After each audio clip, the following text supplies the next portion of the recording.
you think it was wise to leave Gav? He didn't seem pleased.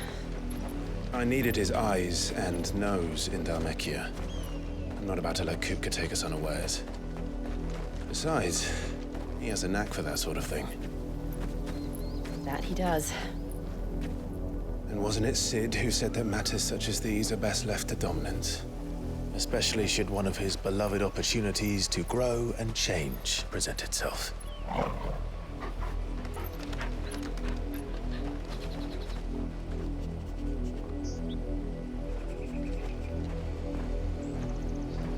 I always knew that I would return one day. Return to Ironhome. For what?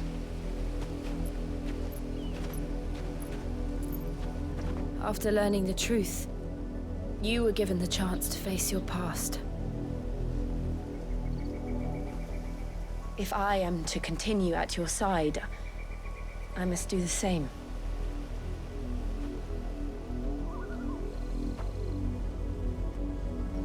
We will face it together then. To the end.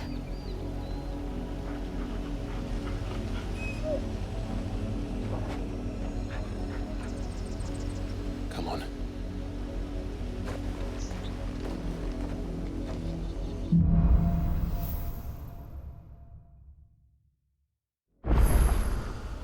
How far do you think your mother's reach extends? Will we find the same tragedy in the south as we did at Martha's Rest? More than likely. Which is why we should hurry.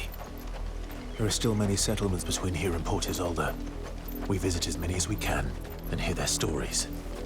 Starting with the village of Amber. Mockery of justice is what it is. Lord Elwyn would never have stood for this. Quiet, you! I think we're loyalists. Jill, look.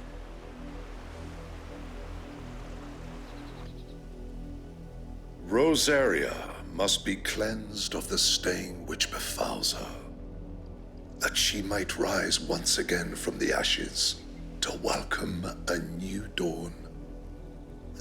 'Twould be a pity to make examples of you all, for the transgressions of but a handful.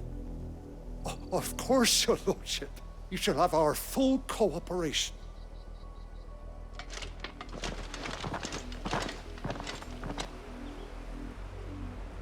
What business could the Black Shields have in a village this small? There's barely room to hide a bearer. Then they must be here for something else. You fancy dancing a gallows jig like the minute. Excuse me, but what was all that about earlier? You haven't heard? Someone's been stirring up trouble. There have been attacks on the garrison, supplies stolen. They even say a Black Shield was murdered. The Empire wants answers, and what the Empire wants, Empire gets. Don't they just? Keep your ears open, eh? The Black Shields will pay good coin for information on the culprits.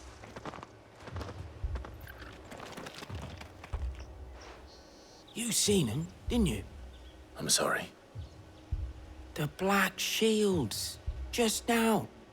You seen them, didn't you? At least I think there was a Black Shield. Can't say I ever saw one before. Was this the first time they visited the village? What do you think? Amber's the arse end of nowhere. And they thought we might be harboring firebrands. Huh. If only we were. I might have turned them in and become a Black Shield myself. You don't think these firebrands the Empire is looking for could be us, do you? I don't know. How'd you get it? But we need to find out.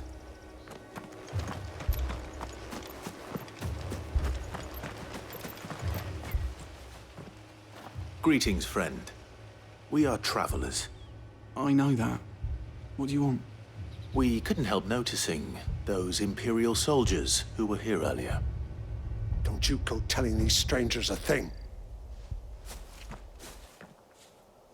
I speak for the people of this village, and we have nothing more to say to you. You are to leave Amber and never come back. May I at least ask why? I don't know who you are or what brings you here, but your presence puts us all in grave danger. The Empire is a harsh master. Its demands are great, and its justice swift. But as long as we keep our heads down and pay our tributes, we are left alone. Some might call it submission. But if it will spare my people the Viceroy's wrath, then I will gladly submit. This village will not become another East Pool. Then we shall be on our way.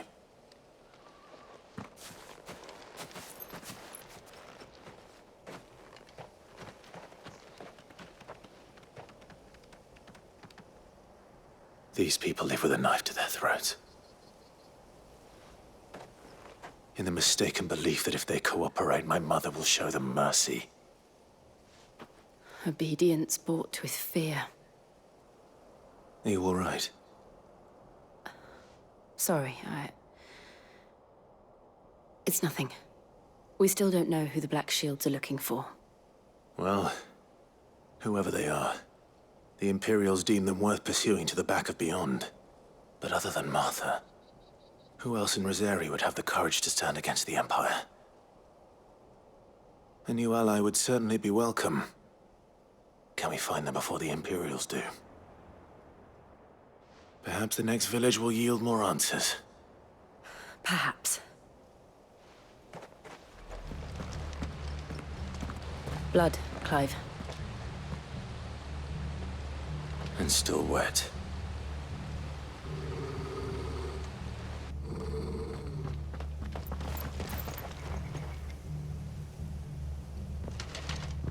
You were told to stay in your homes. The Black Shields. You know who we are. And still, you would bear your steel. Why then, we owe you our thanks. You have saved us the trouble of an interrogation. To dwell in darkness, that we may purge the night and welcome lasting dawn. On these, our swords we swear. Say that again.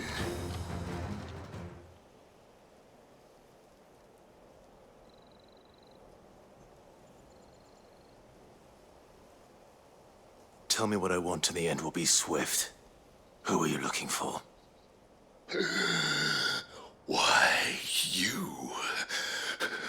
We come bearing a message. Your friends have been found. The branded you freed from our camps.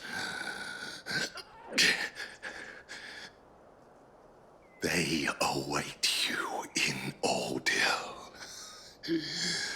Guardians of the Flame.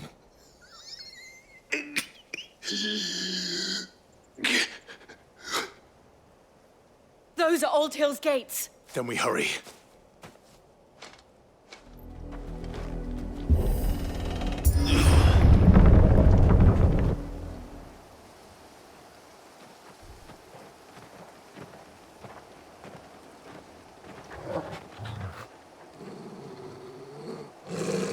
Find something, boy. Death.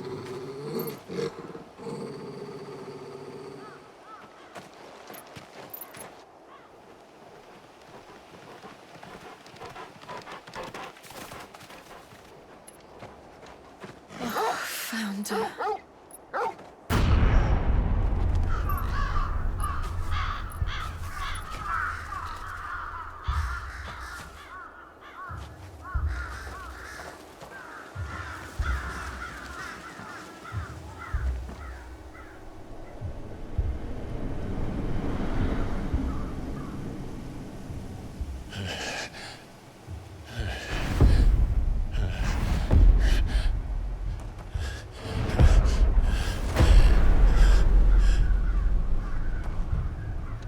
This was my mother's doing.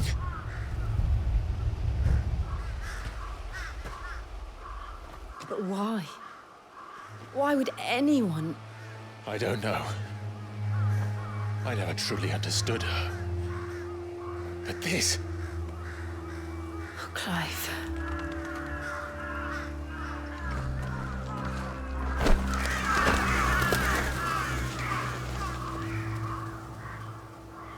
I will learn what madness drives her, and I will end it.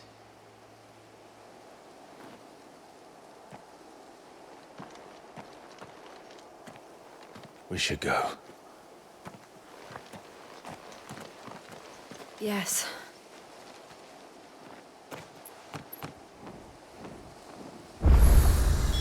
We can't leave them here like this. We won't. But if the Black Shields have made it this far south, they may already be in Port Isolde. That's the main gate. And it looks like we're not the only ones hoping to get in.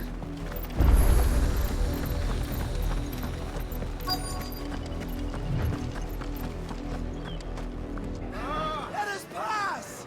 Our children are starving! Have mercy!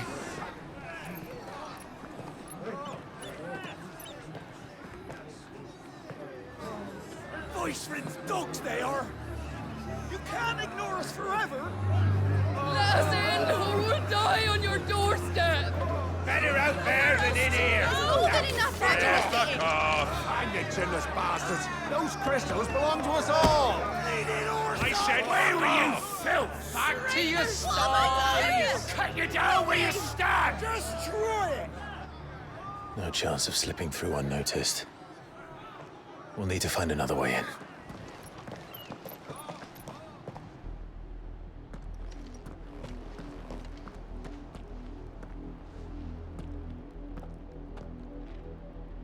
I thought we might be able to reason with the guards. Or at least bribe them. I suspect everyone in that crowd thought the same. Was that the only way in? Officially, yes. Strictly speaking, no. My uncle once told me that the nobles had tunnels built, so that they could visit town without having to walk amongst the rabble. But Lazarus...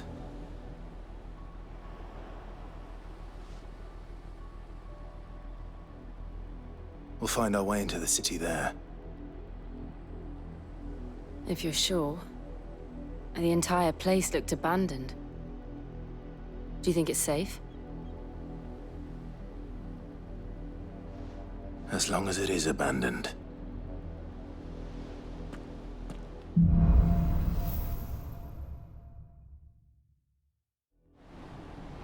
The good news is we haven't seen a single Black Shield since Old Hill. Maybe they found who they were looking for. Not abandoned, then. Oi! Visitors!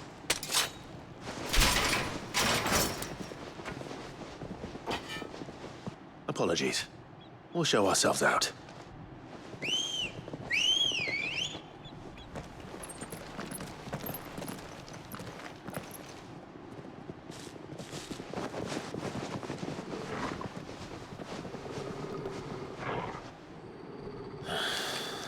Or not.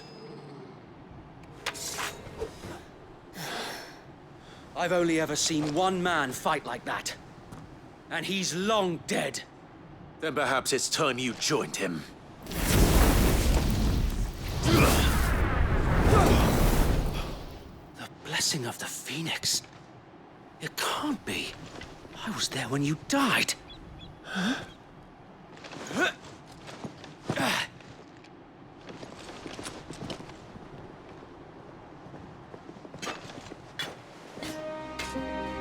Forgive me, my lord. I knew not whom I addressed. You have naught to fear from us. Founder, it really is you. It is. So wait.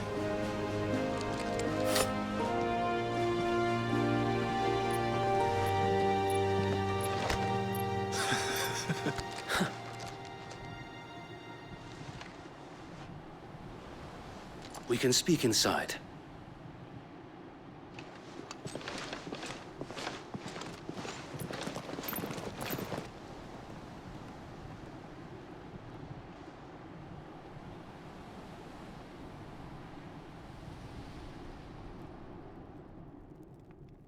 And those who wouldn't bend the knee?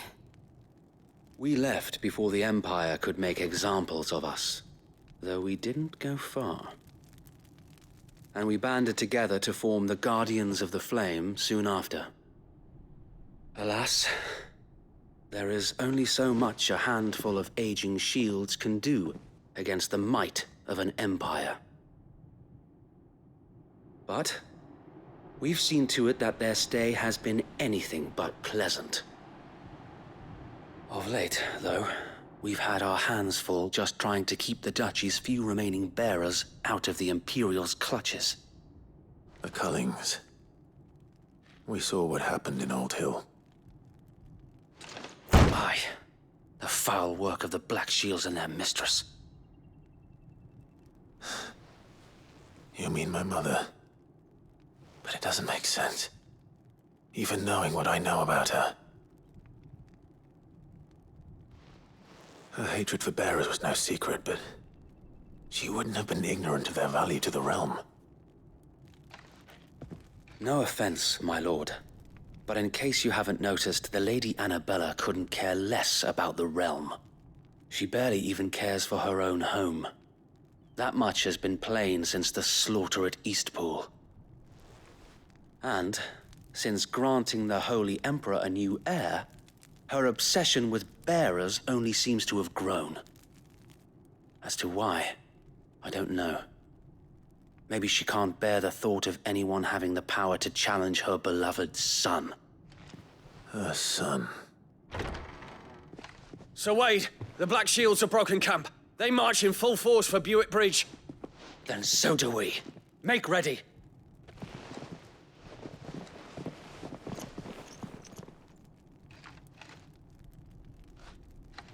This is their main host. If we remove the head, perhaps we can prevent what happened at the docks from happening somewhere else. If I do nothing, then the blood of their next victims will be on my hands.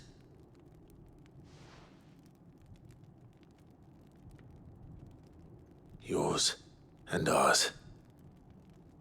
We too have witnessed the crimes these men who dare call themselves shields have committed in my mother's name. It cannot be allowed to continue. We must put a stop to this madness. We must. So let us go with you. For the good of Rosaria. I was hoping you'd say that. Very well. If that is your wish, I would be honored to serve at your side. And we at yours. So, Wade, let us do our duty. With pleasure, my lord.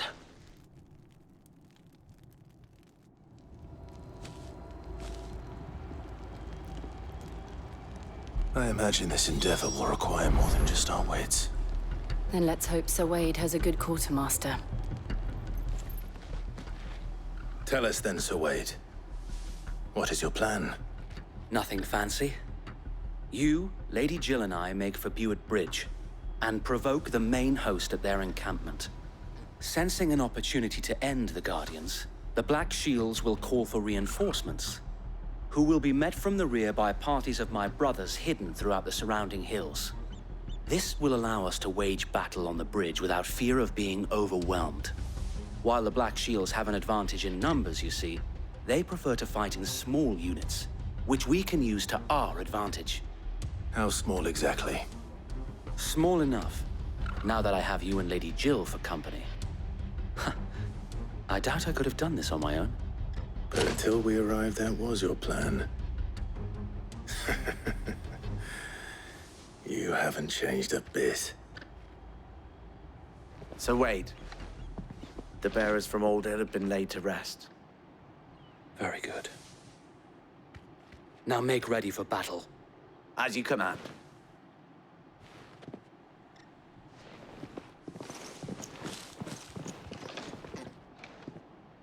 Thank you, Sir Wade. Perhaps now they will find peace. There is but one thing which will grant them peace. Putting an end to the Black Shields. And so we shall.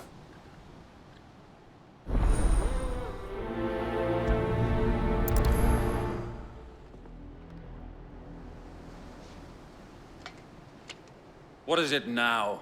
I told you! We bear a message for the Vicereine. From the Guardians of the Flame. Ha! You presume to tell us that a pair of filthy vagabonds, a woman and a dog, could guard aught against the might of the Black Shields? Then come! Die along with your flame! For Azaria! For Azaria! A noble stand, albeit a misguided one. In taking it, you have but proven our point. That this land is in dire need of cleansing.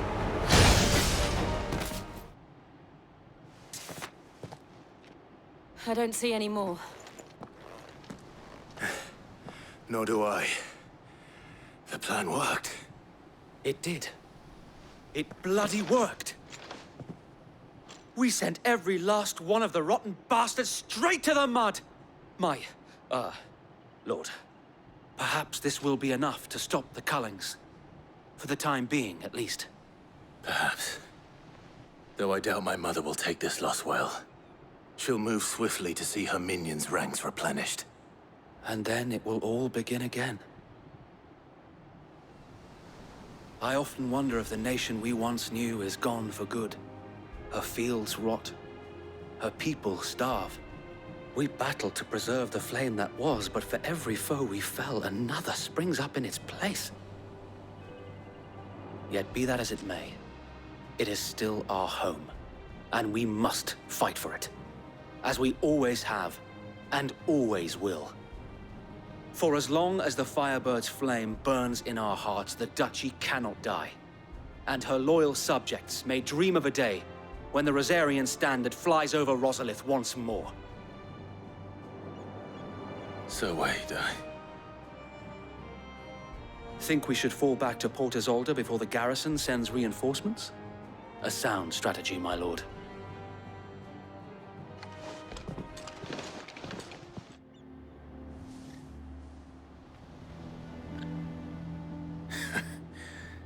And how long has my uncle been funding you and your comrades' endeavors? Since the beginning. Lord Byron was the first person I turned to after forming the Guardians. And had I known of this tunnel back then, I wouldn't almost have been hanged by the city guard for trying to sneak over the wall. I suppose a formal request for an audience would have appeared suspicious. And appearances must be maintained.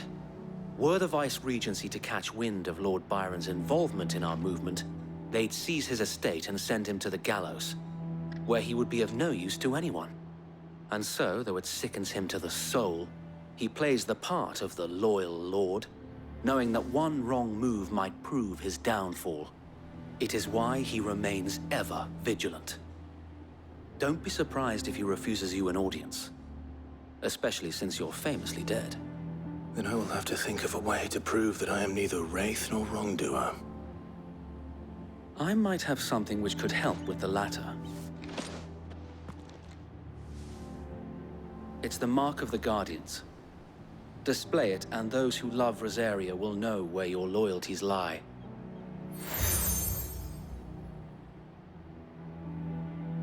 I shall wear it with pride. Be sure that you do. I don't want my men attacking you again. Unless you deserve it. If only Sir Tyler could have been here to see you. Or the Lord Commander. Thank you, Sir Wade. If there is ever anything you need. I know. Go on now, my lord.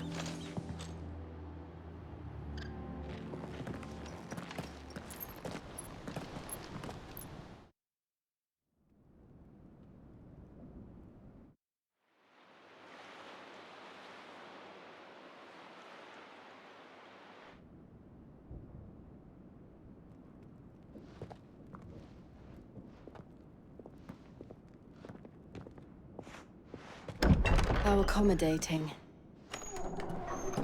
Do you really think they believe we are who we say we are? Not a chance.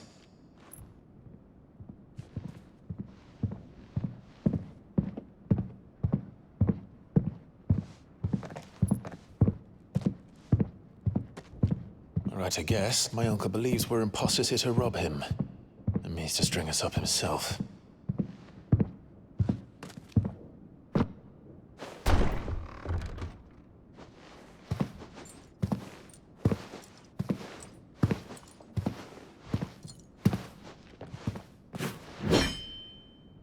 Imagine my surprise when I was told my nephew had come to visit.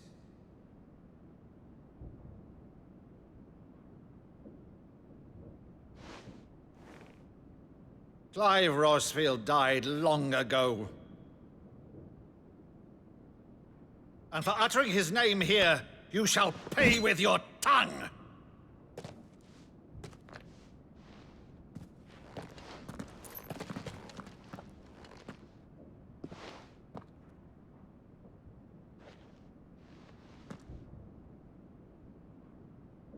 You would mock me as well?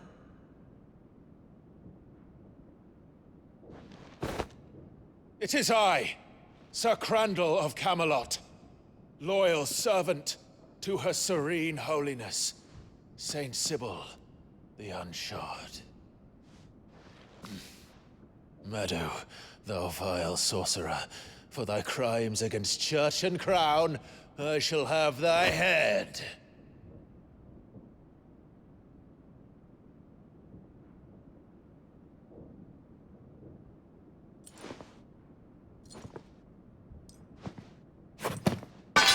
Curse thee, infectious flax wench. Even in death, must thou plague me still? Very well. I shall open the gates of hell, that thou might see thy charge once more.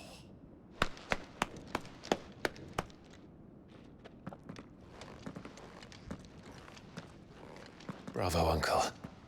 You're still the finest Meadow in the twins. Oh, Clive, my dear boy, it's really you.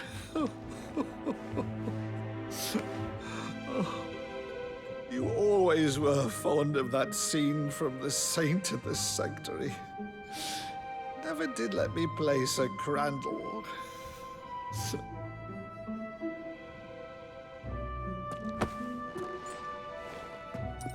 I have a favor to ask, Uncle Byron. Rutherford, inform the kitchens. There'll be guests. We dine immediately. But, Uncle... You can't very well regale me with the tale of your miraculous preservation on an empty stomach. Go on, sit.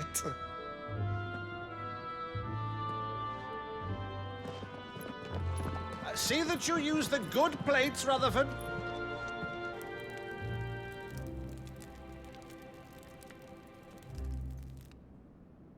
So you arrived late to one of her cullings, did you? Since becoming Vicereine, Annabella has been a constant thorn in Rosaria's side, but these atrocities are a new low. Something has changed. Quite what, I don't know, but the woman we knew is gone, and a monster sits in her place. A monster? For better or worse, I've been charged with governing this town, and thus must maintain the illusion of obedience.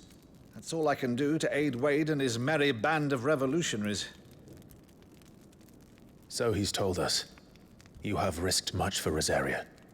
Our nation will be forever in your debt.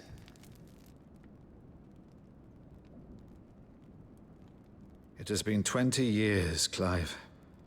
The nation your father and your forefathers fought to defend is no more. Perhaps it would be otherwise had I the courage of my brother.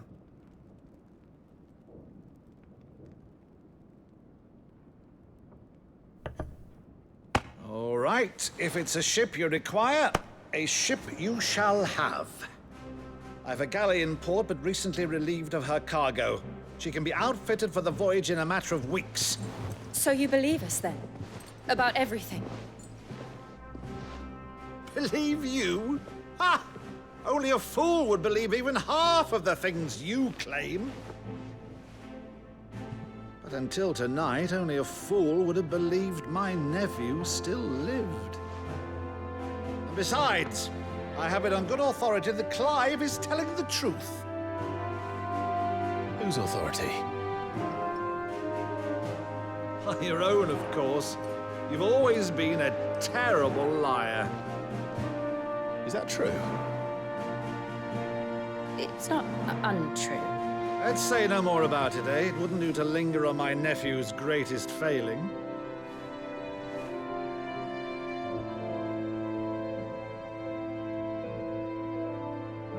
The one thing I cannot believe, though, is all this about you being Sid.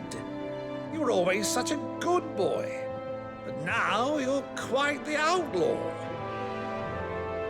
Which, if I'm not mistaken, would make me an outlaw's uncle. Right then, who shall we pillage first? Rutherford, fetch me my cutlass. This will be fun.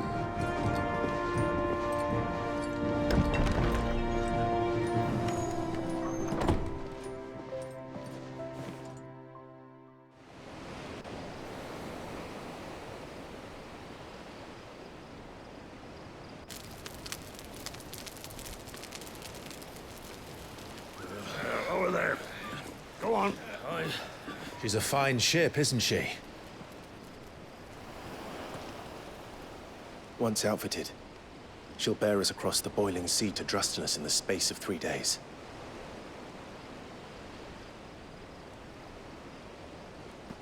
Something on your mind?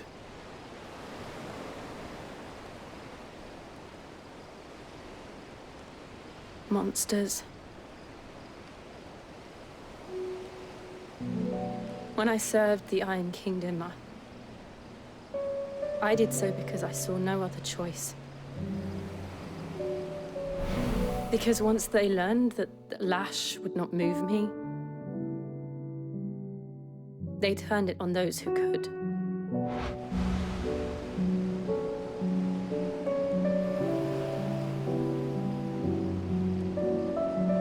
And so I became their puppet. I let them pull my strings, telling myself it was not my hand that swung the sword, but another's. I removed myself from the truth so I wouldn't feel the pain it caused.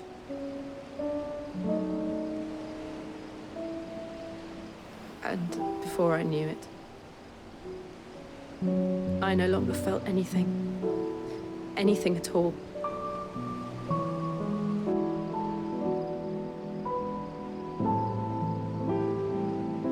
I had become a monster.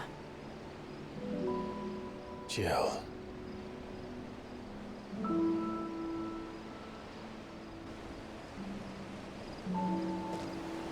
I don't want to be a monster, Clive. Do you understand? I want to choose a different path, a better path. To live on my own terms. But before I can do that, I need to come to terms with my past.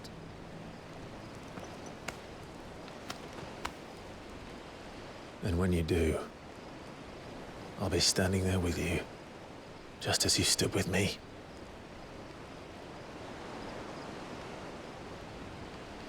Thank you, Clive. I must atone for my sins. Only then, when it's done, will the monster cease to be. Just promise me that you won't die with it.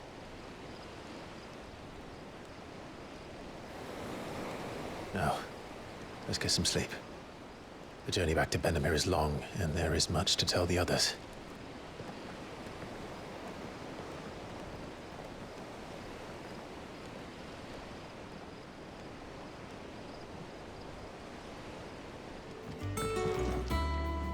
Back again, Lord Rosfield. I'm touched that you should find me such good company. It is not your company, but your counsel that I seek on this occasion. Ever the charmer. What will it be today, then? The Iron Kingdom. I need to know what to expect. You'll soon be setting sail for Drake's Breath, then, I take it. The mother crystal that rises from the boiling sea. There was a time when a true-blooded Rosarian had only to brave the waves to visit it. But then the Ironblood made their move.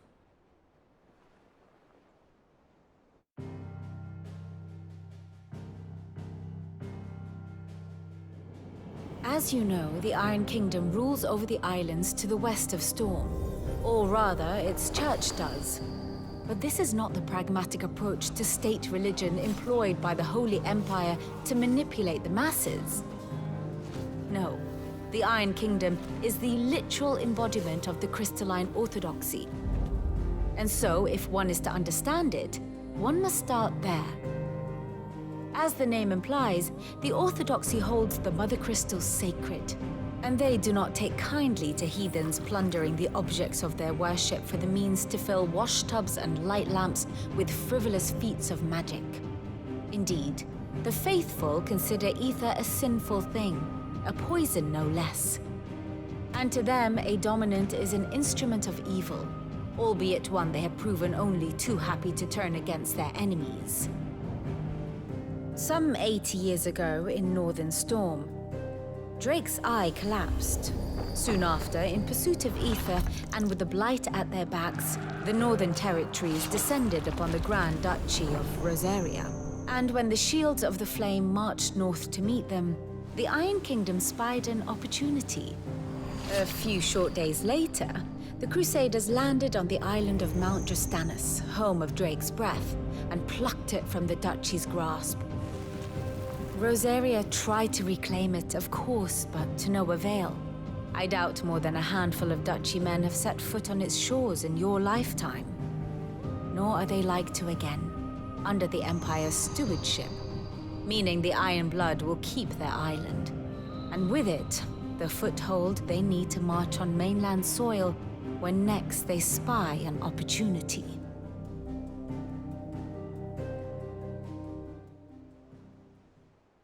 The Mother Crystal is both the object of the Iron Blood's worship and their gateway to the continent, making Drostanus the holiest of holy grounds, from which the Orthodox Crusade shall one day sail forth to claim the remaining Mother Crystals, or die trying. My father and my grandfather both traded blows with the Iron Blood for control of Drake's Breath. Had things unfolded differently at Phoenix Gate, we would have sent our entire fleet against them. But instead, they sent their fleet against Rosaria, sacked the capital, killed the men, and captured the women, including Jill. I'd say you'd be forgiven for wanting a little revenge, Clive. My only aim is to destroy the Mother Crystal. But thank you all the same. Not much else to do here. Let's see if Jill's ready. It will be over soon. You ready? I think so. Jill, when you told me you had to come to terms with your past, you weren't talking about destroying Drake's Breath, were you? No. I spoke of Imran, the leader of the Crystalline Orthodox. The man who made me do all those unspeakable things. I'm going to kill him. It's what I need to do to put the past behind me. What I need to move forward. And I know that I can do it. If you're there beside me. Always. And I'll be beside you, too. We'll bring down the Mother Crystal together. All while Sid looks on. We'll make him proud.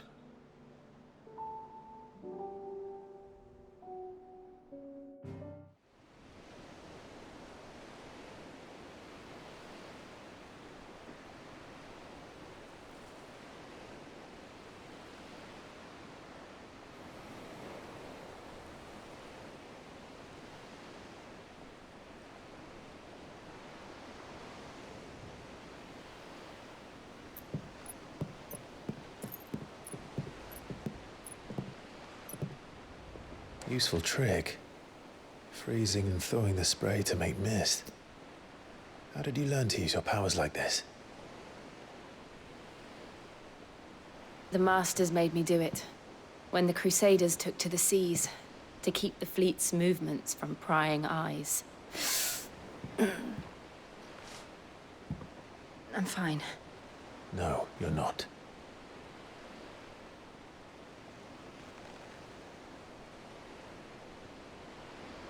This may be the only chance I get to go back. My only chance to put things right. I have to do this. Whatever the cost. All right.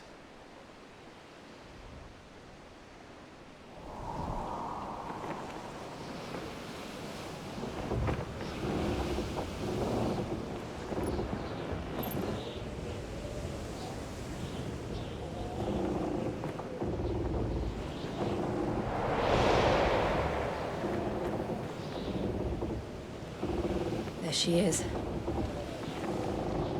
The Iron Kingdom's mother crystal.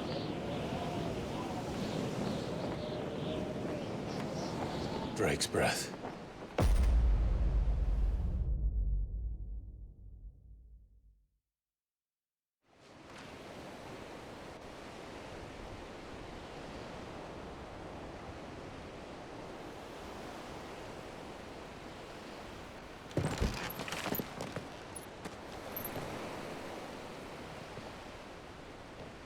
Strong currents, sharp rocks, and ether floods. Let's not forget them. This island is a natural fortress. But safety breeds complacency. Allowing a single rowing boat to slip in unseen. The sanctuary is inside the mountain. If we follow the old trail, we should be able to enter by the back gate. All right. Let's go.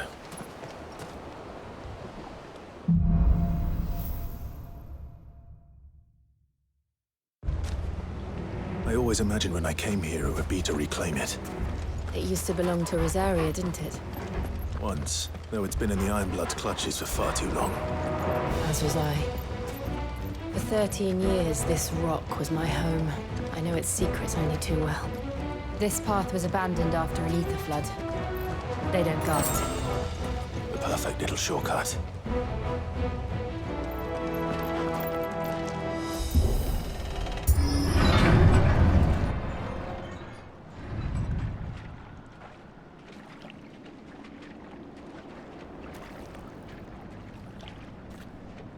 Look at this place. What a mess.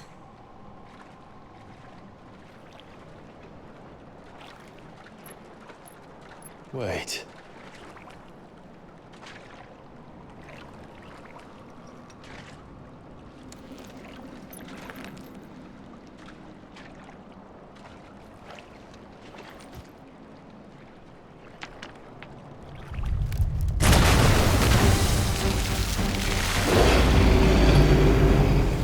Turned. Nothing a shield of Rosaria can't handle. Just like old times.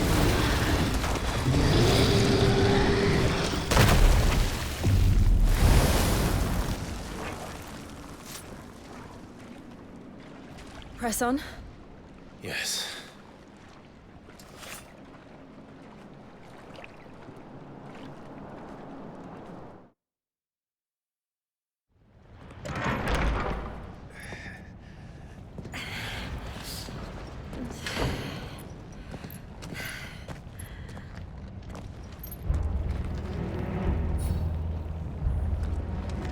It's like a furnace in here. We're inside the volcano. You get used to the heat, though I don't remember it being quite this hot.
vents.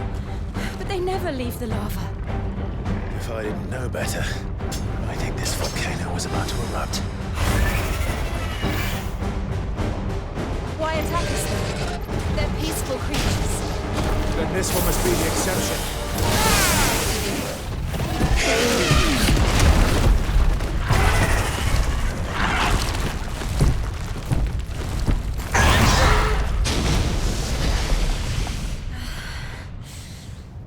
Are you hurt?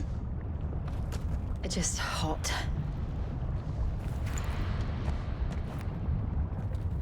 Thank you. Quite a commotion our friend made. Let's hope the guards didn't hear it. The gate to the inner chambers is just up there. Then we make for the sanctuary. I need to finish this. Before the heat finishes me. Hear, hear.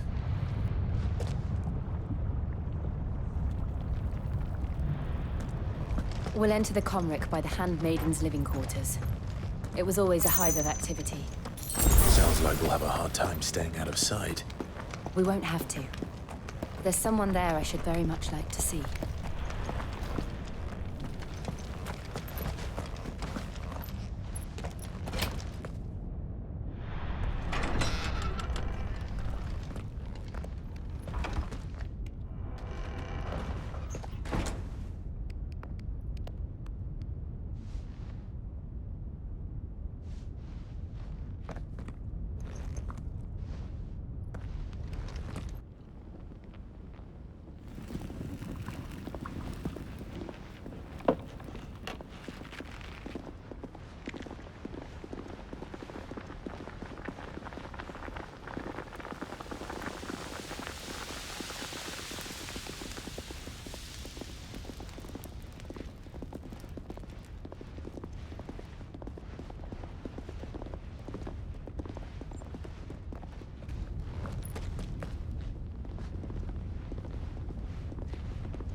Lady Marley. It's me. By the mother. Jill, it can't be. It is, my lady. We cannot talk here. Come with me.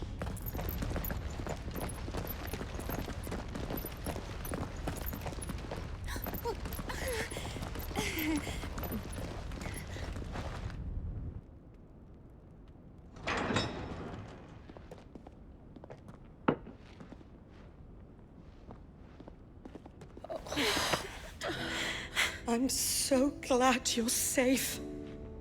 And I you. Why ever would you risk coming back? Are you a fool, girl? Or have you grown tired of your freedom already? Forgive me, my lady. But I had to come back. There are things I left undone. Tell me, where is the Patriarch?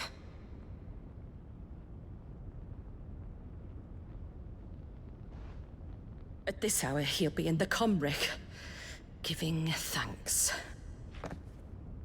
You mean... Oh, that fiend! Clive, we have to get to the sanctuary. Now.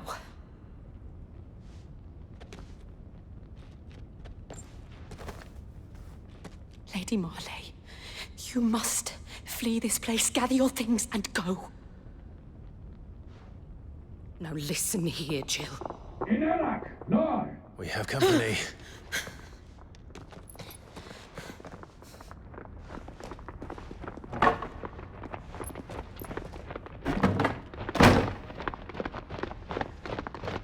This way.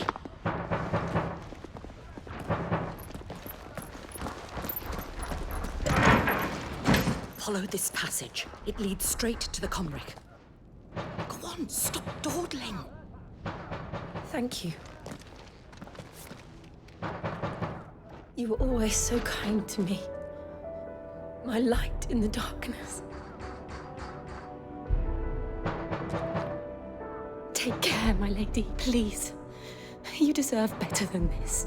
A long and happy life, promise me.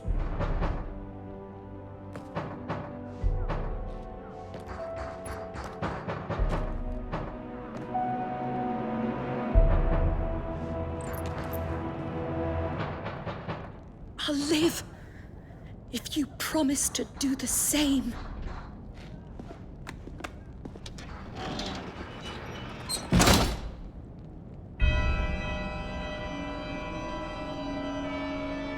Come on, Clive. We're nearly at the comwreck. All right.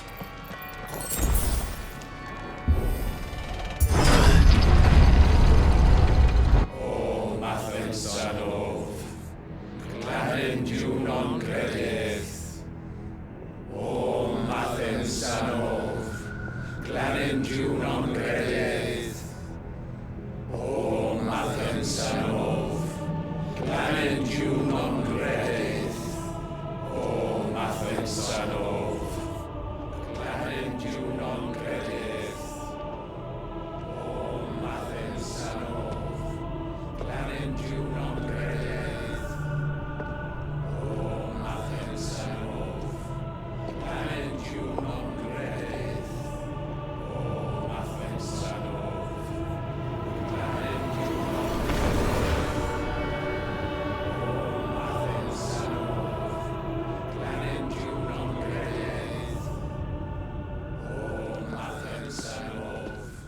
Gladden you non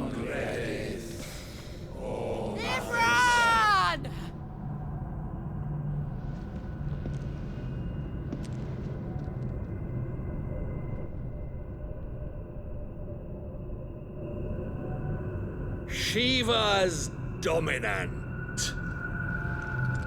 Come to beg forgiveness for your failure.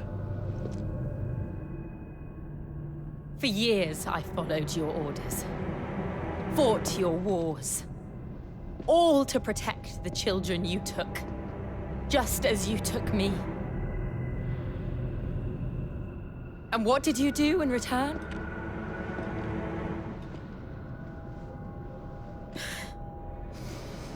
You put them in chains and you slit their throats!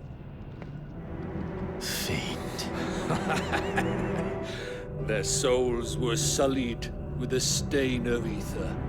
I merely cleansed them of their corruption. A penance paid, just as the Holy Mother wills it! Repent, abomination!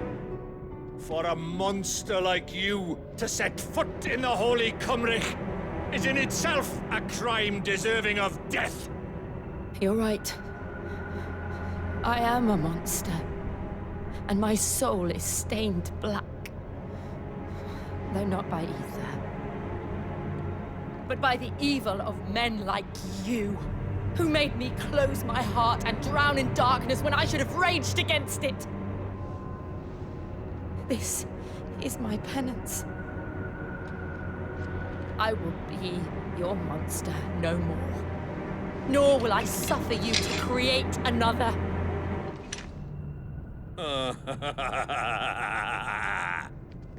Does the beast bare its teeth at its master? Come then, dominant.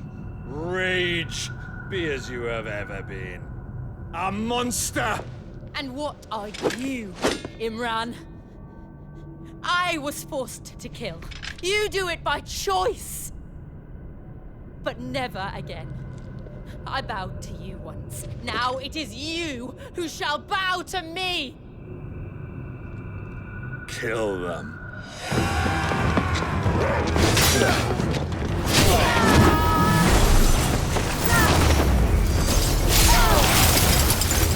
Now! Right!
Why can't I do it?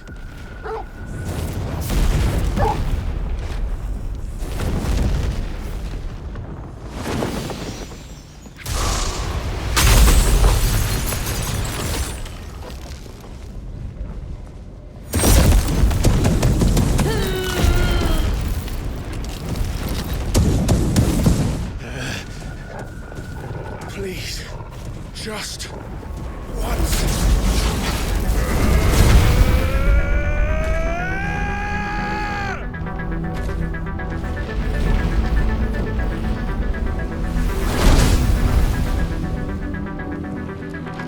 She won't be able to hold that lava back forever. Better make this quick.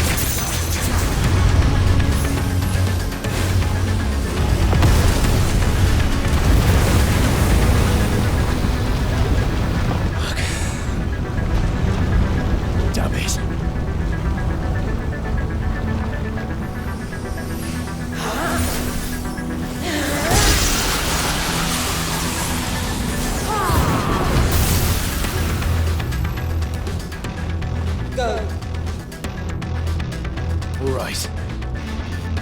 I won't take long.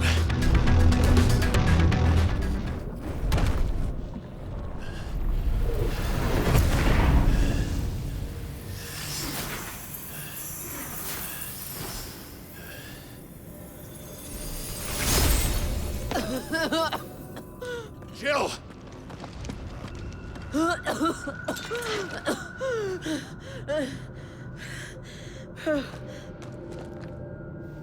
I'm going to finish this, Clive.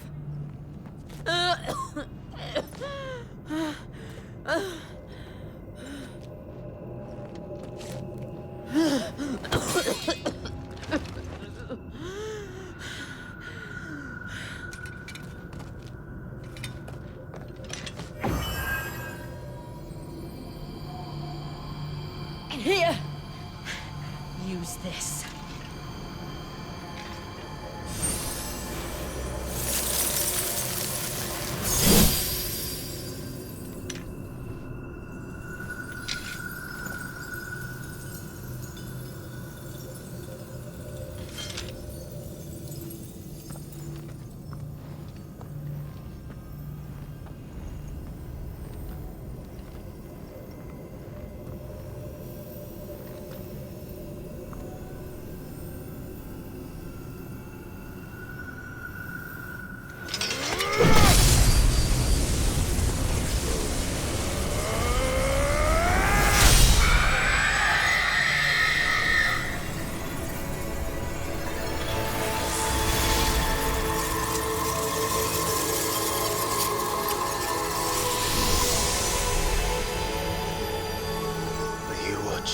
Sid.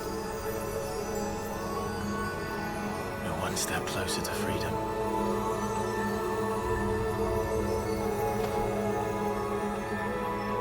The crystal. What did you do to it?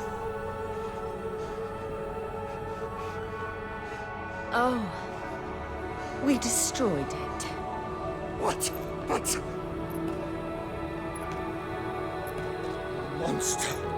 Monster! Do you have any idea what you have done? I do, Father. I have killed the monster and become an outlaw. May the blessing of the crystals go with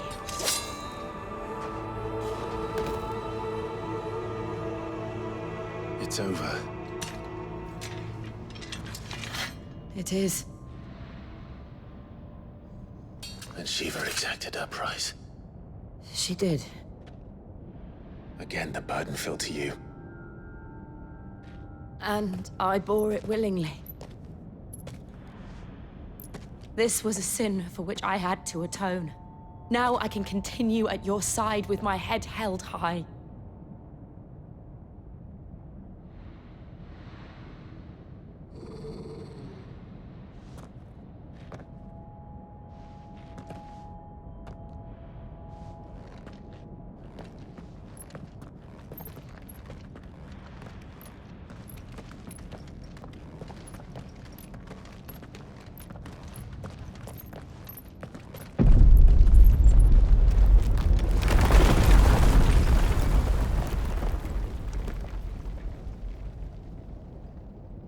Clive, look. It's just like the one at Phoenix Gate.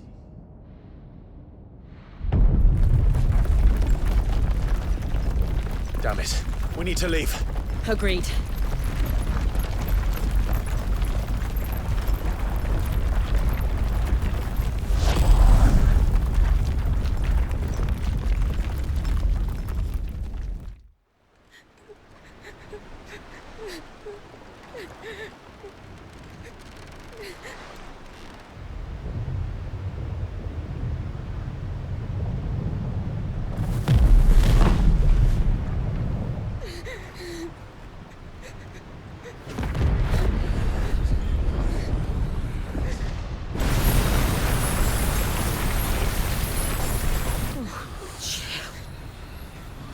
I kept my promise, and now you keep yours.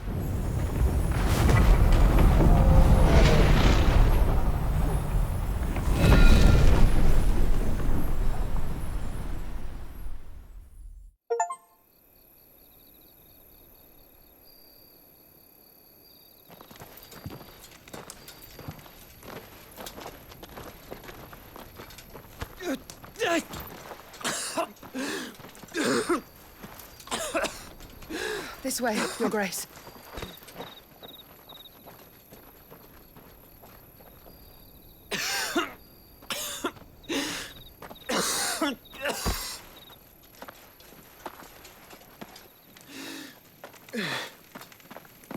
You're bleeding. I have a tonic which will... I thank you for your kindness, truly. But I assure you, I will survive. Please, save your medicines for those who need them most. Oh, well, if you're sure.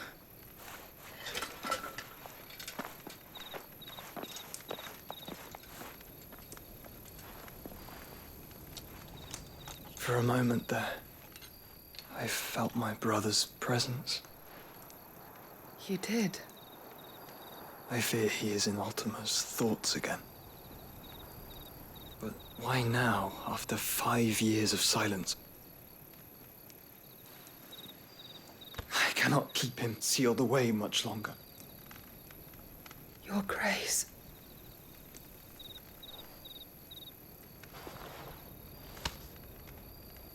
No, do not dirty your hands.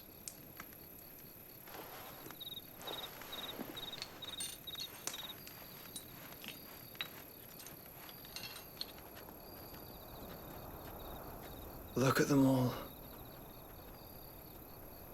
Like a river flowing to the sea. Or moths to a flame, perhaps. The crystalline dominion, their light in the darkness.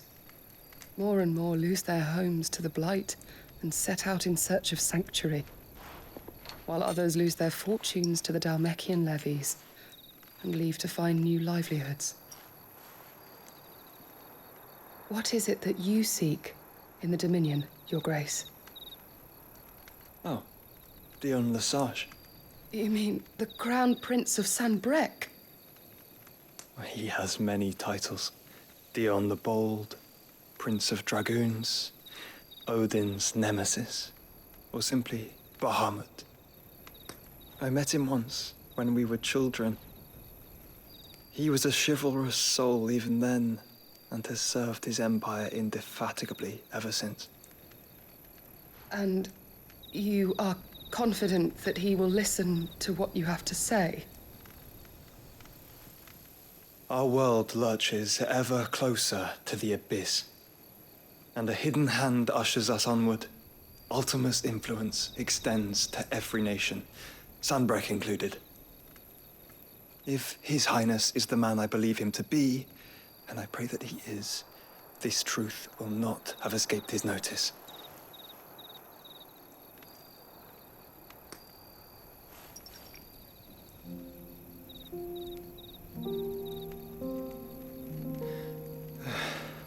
As the mother crystals fall, the eternal flame wavers, and the azure sky begins to bruise. How lucky we were to be blessed by the crystals. And yet how spoiled. like canaries in a gilded cage, growing fat on seed. But now, the bars are closing in, and we must take flight. Painful though it be to leave our home behind, it is what we must do to be free. Which is it that men cannot live without? A blessing that leads to damnation, or a freedom that leads to deprivation? I do not yet know the answer to that question. Do you, Clive? Your Grace, let us find a place to rest a while. We can return by the Dalmekian Trail once you have recovered your strength. I realize your duty is pressing, but if your health should fail... I know. Thank you, Yote.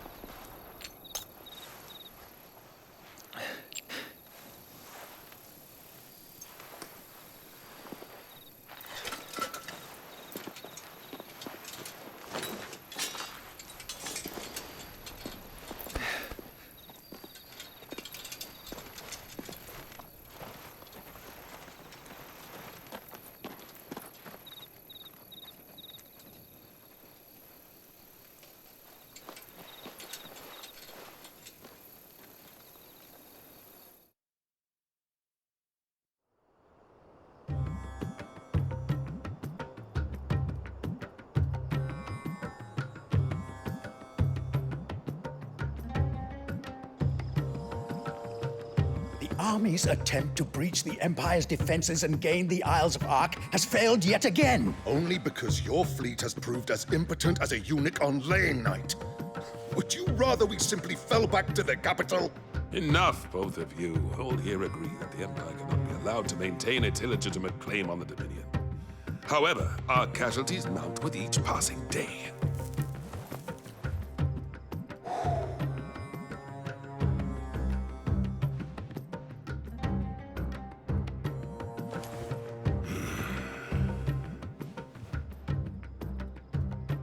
There is a literal sea twixt you and your prize. The armies of Sambrek need but sit back and watch as you harmlessly lap against their walls. They are dug in like ticks and seek to draw out this siege, knowing the capital's stores are nigh bottomless. And what of our wise rulers? Goaded into war without any thought as to what chaos it might reap. Republican soldiers starve while waiting for orders from Randalar. If you would but take the field, their bellies would be full by nightfall. If I take the field, so too will Bahamut, and our duel will shake the island to its foundations. Instead of liberating the Dominion, you would doom it to destruction. Unless that is what you desire. If our learned advisor has a solution to propose, we should be glad to consider it.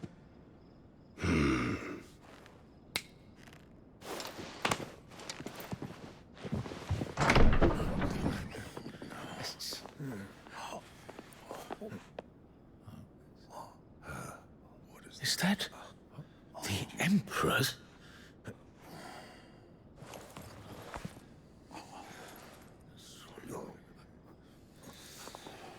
What is the meaning of this, Lord Kupka? What it means is that I am disinclined to advise you any longer.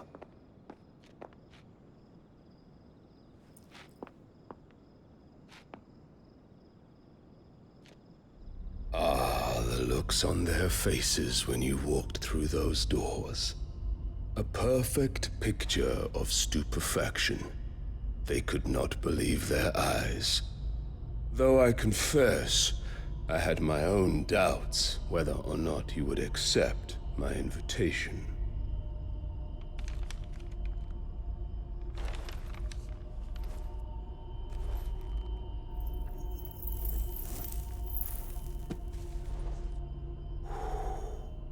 Such shocking news. Sid isn't a son of a whore. He's the son of an empress. Your own dear Clive. Absurd. Who fed you these lies? I have never spent a moment among criminals, save at the gallows. I came here with my son, not to entertain your baseless accusations, but to put an end to the senseless hostilities between our nations. Very well. You need only agree to the terms I set out. Sid took the life of someone dear to me, a woman by the name of Benedicta. I swore to take his in turn. This would not be disagreeable to you, I take it. You would finally be rid of the stain on your noble name. In return, I will leave Sanbreque in your capable hands. Your Imperial Majesty.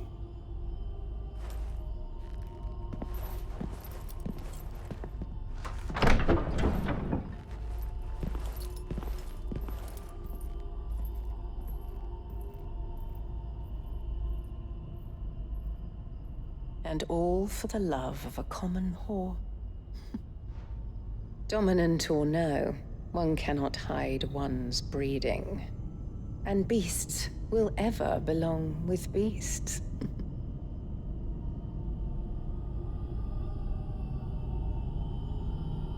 There are greater things in store for you, my darling Olivier. Soon enough, you shall be the crown prince of Sanbreque.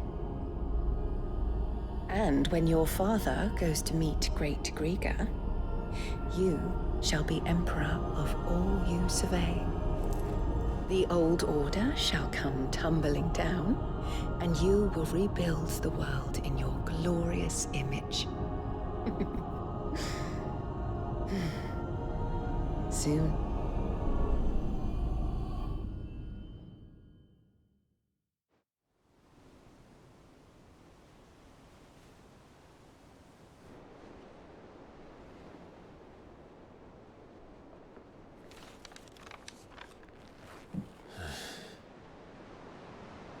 She's been in there for hours. Something must be wrong.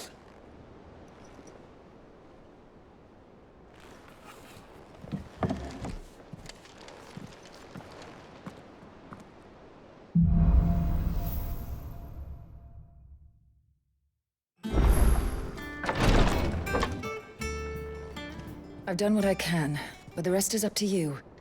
You need to start taking better care of yourself.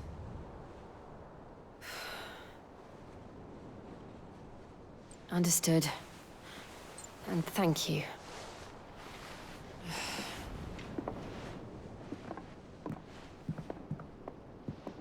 The curse has spread. Make sure she rests.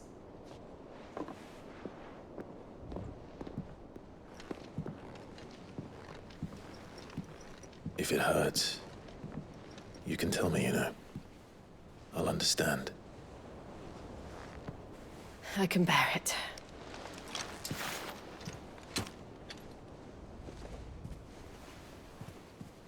But you shouldn't have to. Not anymore. This isn't just your struggle, Clive. It's ours. And when we see how hard you fight, it inspires us to do the same. Or would you rather we left you to save the world all on your own? No. That's not... Ignore me.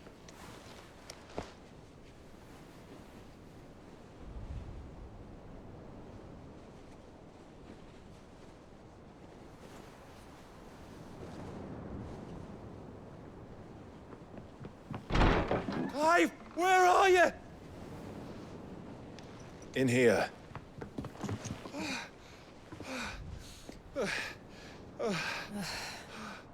What's wrong? Rosaria's under attack. What?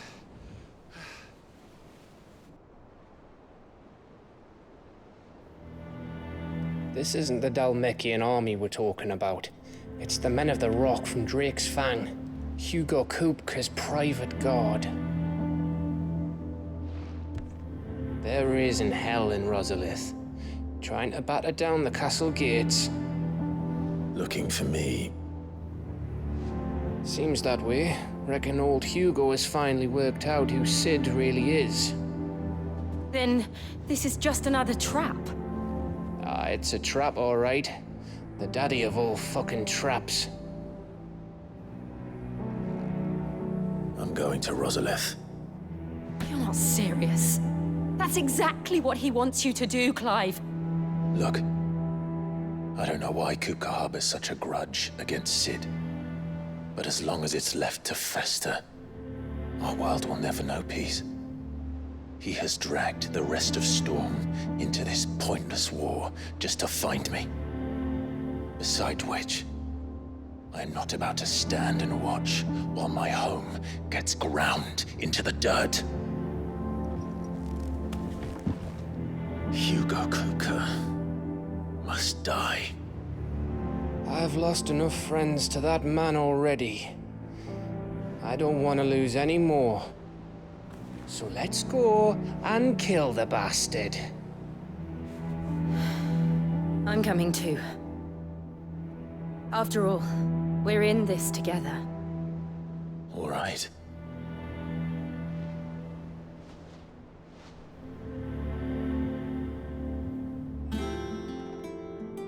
I should probably speak to Otto before leaving. We need to know what we're getting ourselves into. Back to Rosalith, then.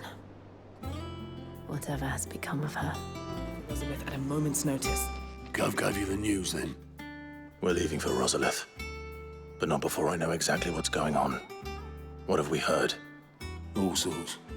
Nobody was expecting the Dhalmekians to open up a new front against the Empire, least of all our friends in the provinces. Reports have been rolling in from all over the place, with no two saying the same thing. I've been passing them on to Vivian, in the hope she can make sense of them. If you're set on going, you'll want to talk to her. Understood.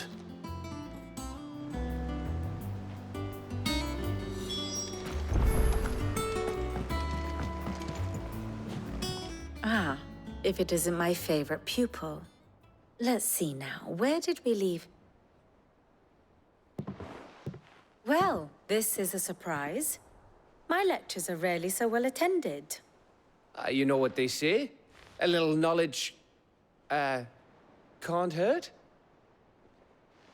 We're going to Rosalith to deal with Kupka. What's the situation there? Whoa there, Lord Rossfield. I'm sure you're champing at the bit to return to your roost. But to fully understand the present situation, one must first understand how it came to be.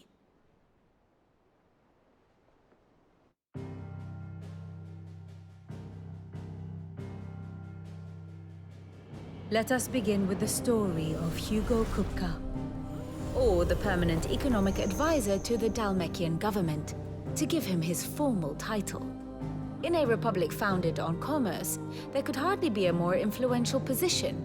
It has granted him both extraordinary wealth and extraordinary power. Not that he ever wanted for the latter. Being Titan's dominant, he is also Dhalmekia's last line of defense, a fact he has used to his considerable advantage.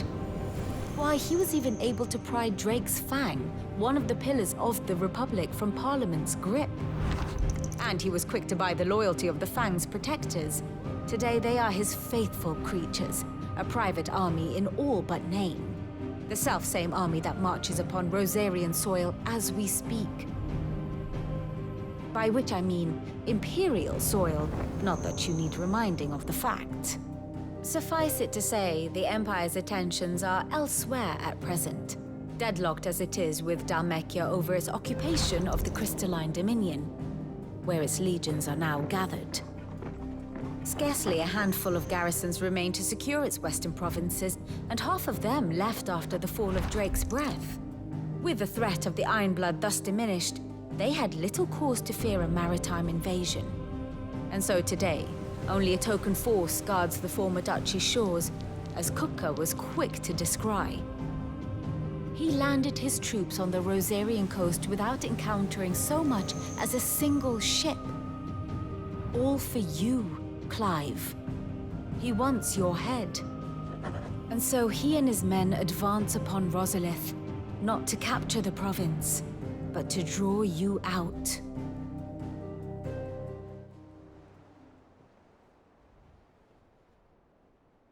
You said Kupka's forces sailed up the coast. What of Port Isolde, then? Is the city safe? Quite, according to the Guardians of the Flame. The Dhalmekian fleet floated by without incident, but not without remark. When they learned Kupka's forces were making for Rosalith, our friends were quick to begin arranging the exodus of her citizens. And so the stage will soon be set for your heroic homecoming. Alas, it will be a more trying task to enter the capital than it was to leave it. Hugo's men hold Buet Bridge, despite the Imperials' repeated attempts to wrest it back from their grasp. And they were careful not to repeat the Empire's mistake in neglecting their coastal defenses. The seas around Rosalith are firmly under Dhalmekian control. So tell me, pupil mine, what do you believe to be the best route to Rosalith? The north. We cross the northern border near Phoenix Gate, then take the road through Stillwind down to the capital. Hardly the quickest route, but at least we won't be spotted. A little local knowledge goes a long way, and so must you. We'd best get a move on then. Oh, will you be going too? Aye. I've been waiting a long time to give that fucker a taste of his own medicine.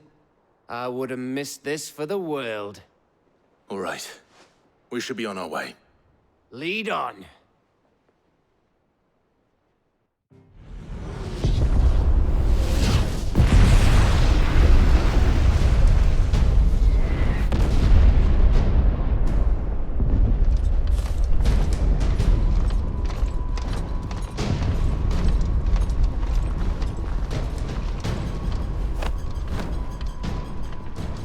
Fortify the castle gates, at once.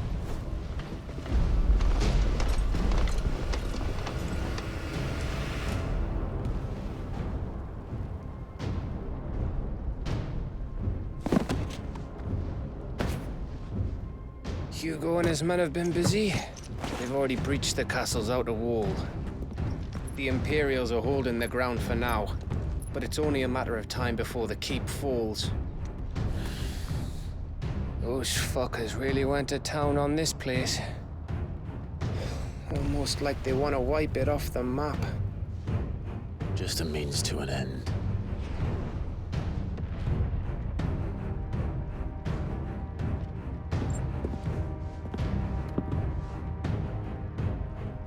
All this for one man? They didn't have to go so far. If you keep your wits about you, I reckon you can make it up to the castle without raising the alarm. I'll sniff out any townsfolk who haven't escaped yet and send them on their way. Be careful. Likewise. Don't do anything I wouldn't do.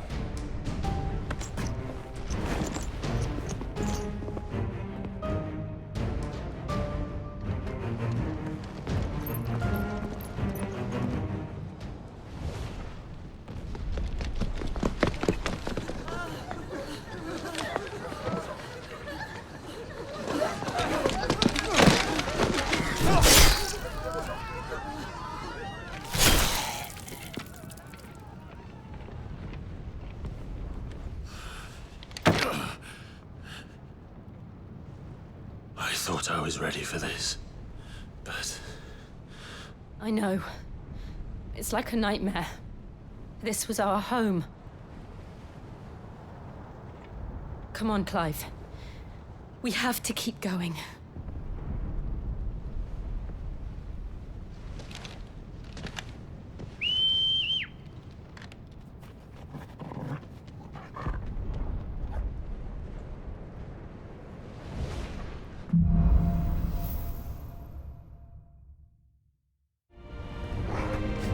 an invasion. It's a massacre. He'll stop at nothing, Clive. Nothing.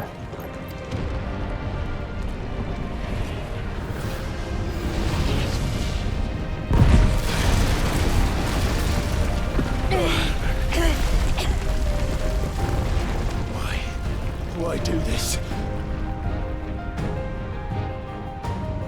Clive, we can get through here.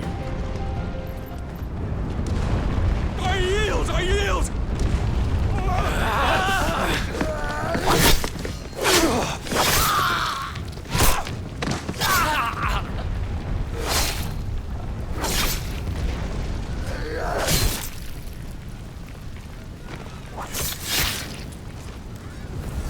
Look what we have here.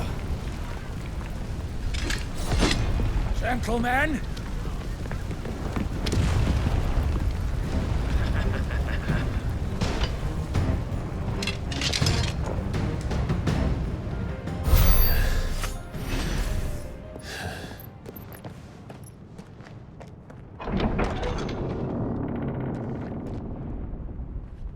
Set her loose!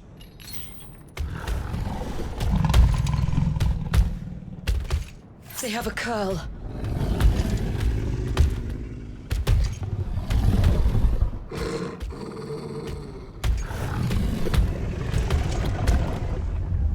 Attack! Ready? What do you think?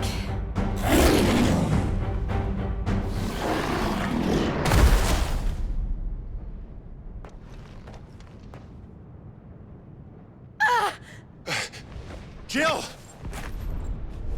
We meet at last, Sid. Or should I say, Lord Rosfield? I've been looking for you for a very long time. Let her go, Kuka. I'm so glad you accepted my invitation. I went to some trouble with the decorations. Do you like what I've done with the place? Bastard! Such a pity your predecessor couldn't join us. But I am sure you will prove compelling company.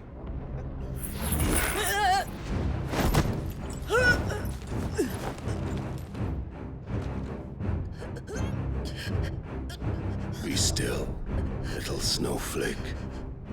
I would not have you melt before your starring moment.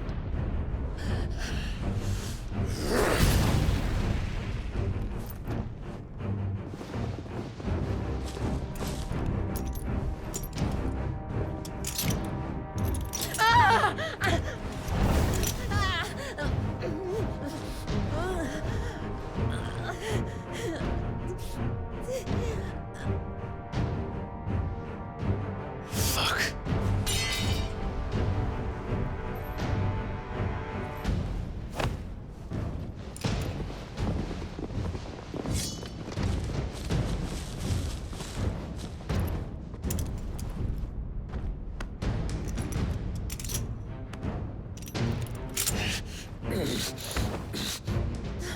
Now, on to the festivities.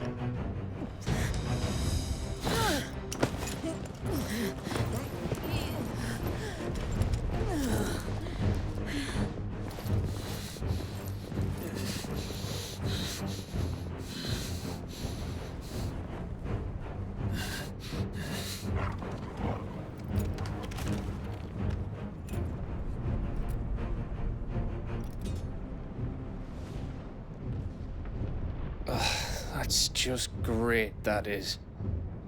I suppose it's up to me, then.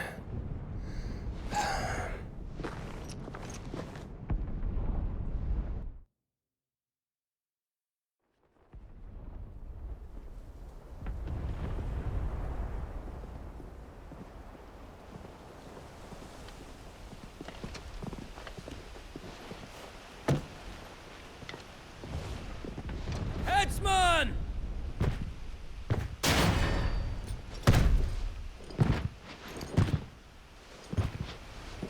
Where do you want me? You! Bring the prisoner!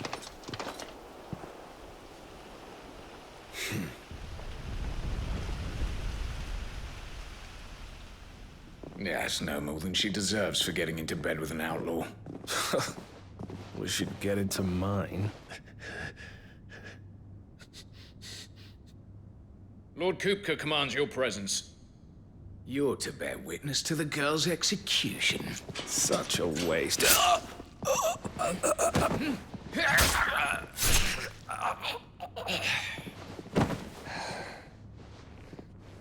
Gav!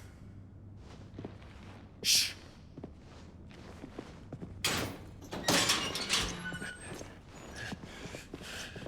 Crystal fetters are a bastard to open, just so you know. Don't worry, I'll have them off before you can blink. Where's Jill?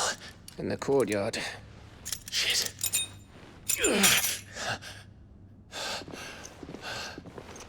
We have to hurry.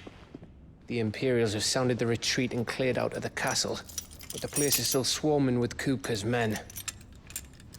Leave them to me. I'll make my way up top and circle round the back. Quick as you like, eh?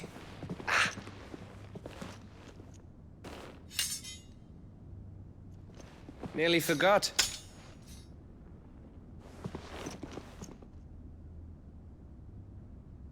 Hold on, Jill. I'm coming.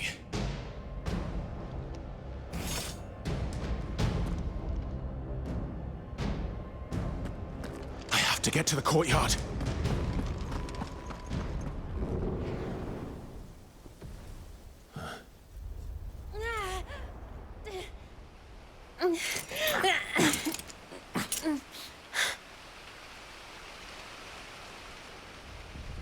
I hope you've got a plan, Clive, because we are fucked if you don't.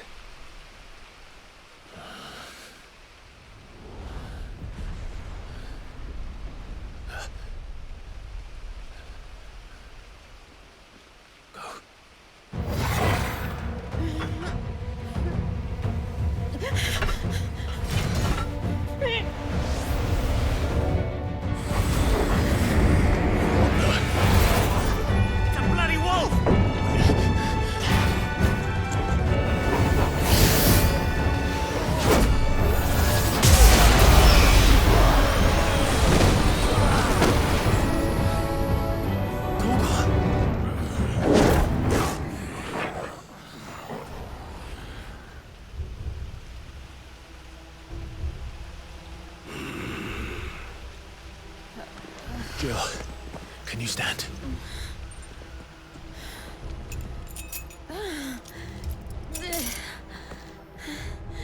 Come, Lord Rosfield. Don't tell me you tire of my entertainment. Enough! Yes. Perhaps it is time we served the main repast. I trust you are hungry! Need this? Much obliged. Stay close. We're getting out of here. And Torgal, thank you.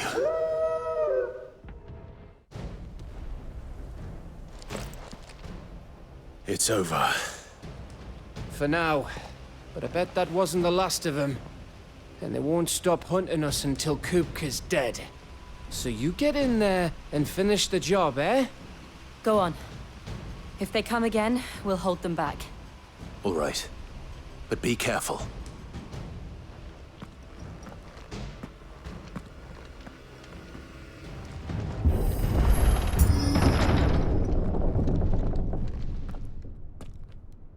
Kupka.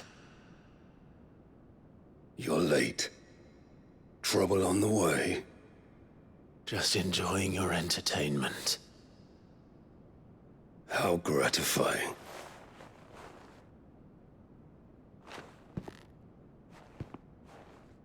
Have you come to defend your father's throne, Lord Rosfield?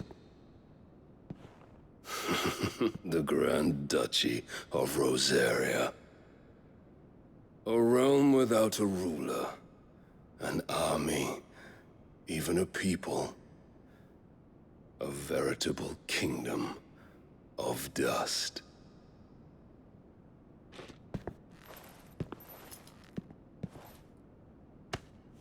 Truly, I see no throne to defend.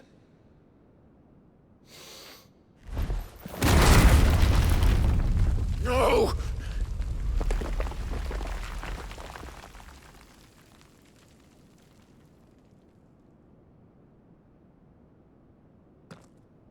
Enough of your games, Kuka. Just tell me what you want. Sid's head in a box. Imagine my disappointment when I learned that he met his end at the hand of another. And my relief to learn that you had taken up his thrice damned name.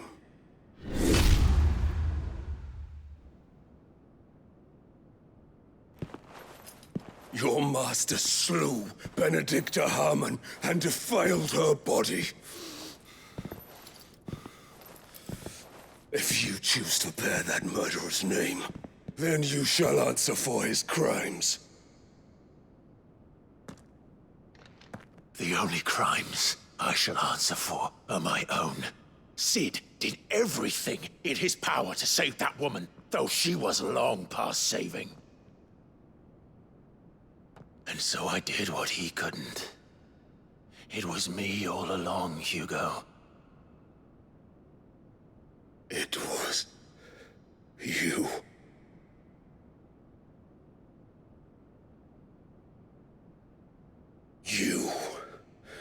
You killed her.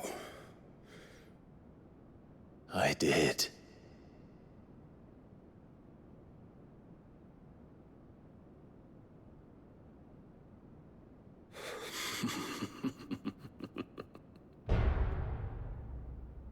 Then I am fortunate indeed. I had thought the most I could wish for was to take the life of one he loved, just as he did to me. But it seems I was wrong. And I shall have my revenge. We shared a dream! I would be the king of the world! She would be my queen! And together, we would rule like the gods we are! But you crushed that dream, ground it into dust! Hear me, Rosefield! You will pay for what you've done. I'll tear you apart with my hands! And what of you? How many people have you killed? How many dreams have you crushed? You're not the only one who's seen their world fall apart around them. You'll get no pity from me, Kuka. No pity. And no mercy. Now die!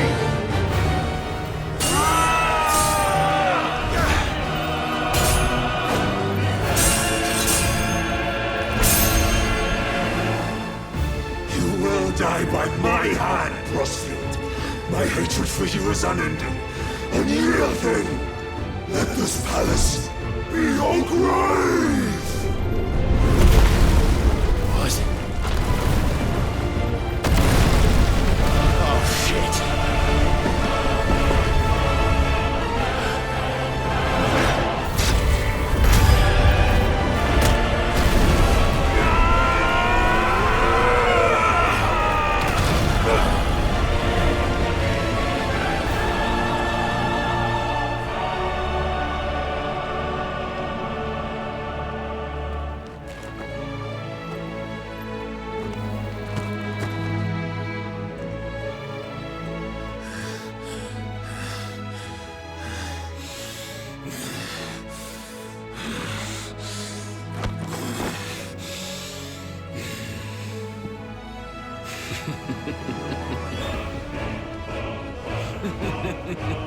The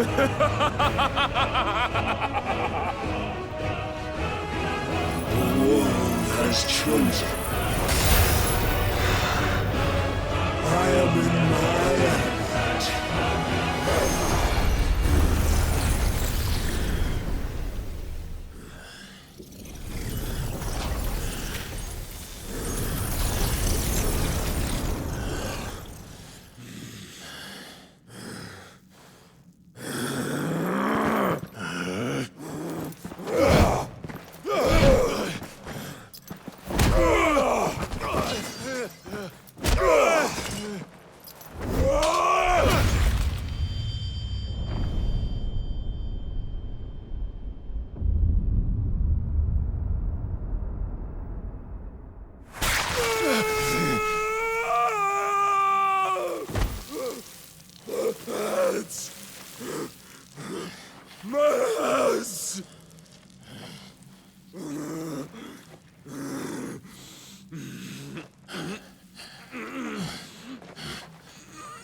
There.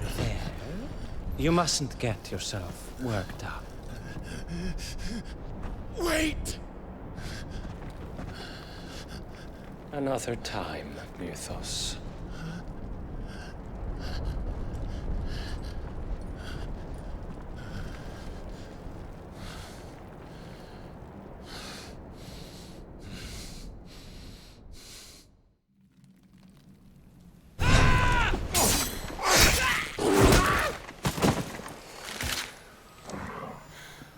Is that all of them?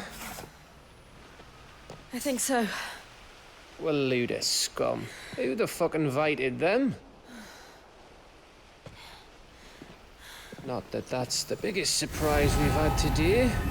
Where did you learn to do that, Torgal? Not telling, eh? Suit yourself. Gav, we have to find Clive. Right, sorry.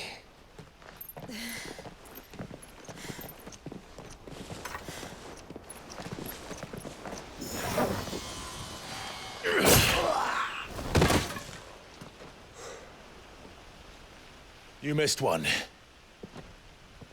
We were worried. So was I.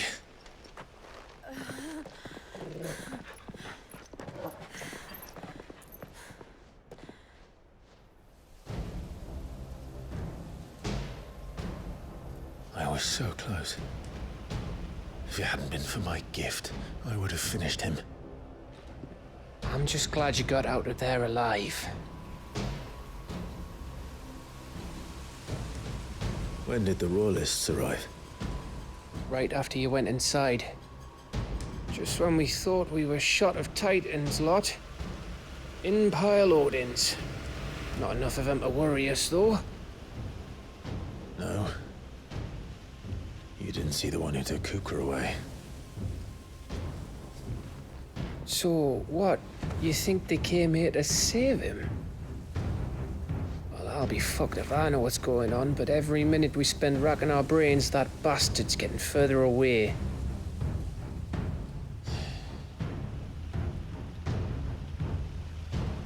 So what do we do?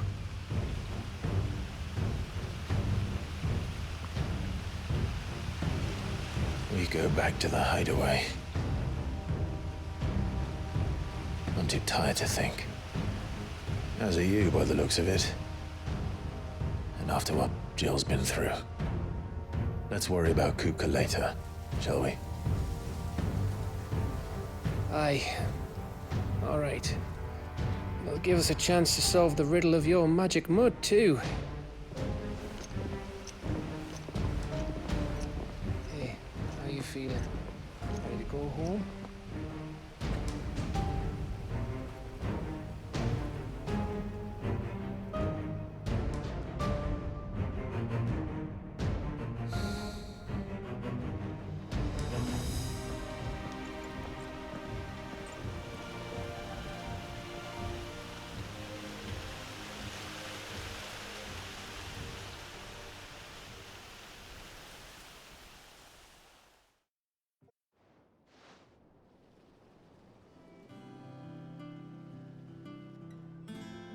Just look at the state of you. You're more of a wreck than this place. Is this what you call taking better care of yourself? No more excuses, your ladyship. I order you to rest. Fine. I'll rest.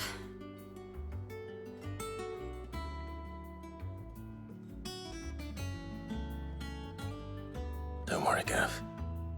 She's in good hands. But we should have never let her fall into Hugo's. Back when he had some like. The question is, where is he now? And what the hell were those royalists doing there? I was wondering about that all the way home. Otto may have heard something. I'll talk to him. And I'll talk to Tomes. The lawsman. About what? About your faithful hound for a start. If any four-legged friend's ever done that before, I'm betting Tomes will have read about it. But what I want to know is, what happens afterwards? It's all well and good Torgal saving our arses, but if it costs him what it cost Jill... Right. Let me know if you learn anything. Will do. And you do the same, eh?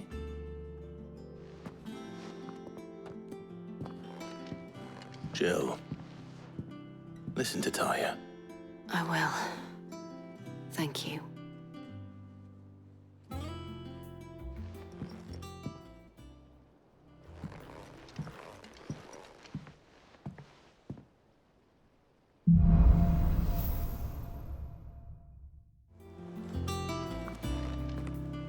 Otto, is now a good time? It's not a bad one. How's Jill doing? Oh, she's been better. Taya's making sure she gets the rest she needs. Good. Any word on Kupka's movements? Vivian's doing what she can to try and track him, but she's feeding on scraps. We've sent ours out to the Cursebreakers and their other friends in the West, asking them to keep their eyes peeled for anything unusual.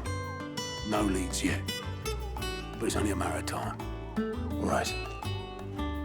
Let me know when you find something. There he is. All right, Clive. Still busy saving the world. Mid. When did you get back? Just now. What about your studies? Adjourned. Since Hugo Kupka invaded Rosaria.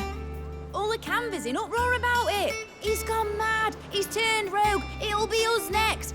You try concentrating with all of that. All right. You win. How long will you be staying this time? Dunno. A while, most likely. Any road, while I'm here, I was hoping you could do us a favour. Mid. You can't just expect me to... Please, oblige her.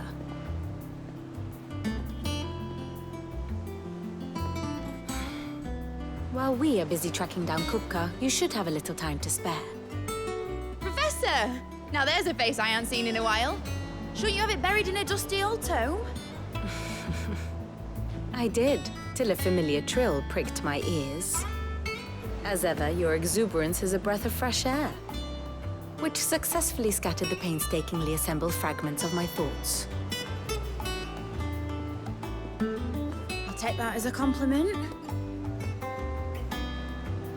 Well, Clive, you heard the professor. So, I'll meet you in the storeroom when you're done. Wait, hold on. Breath of fresh air.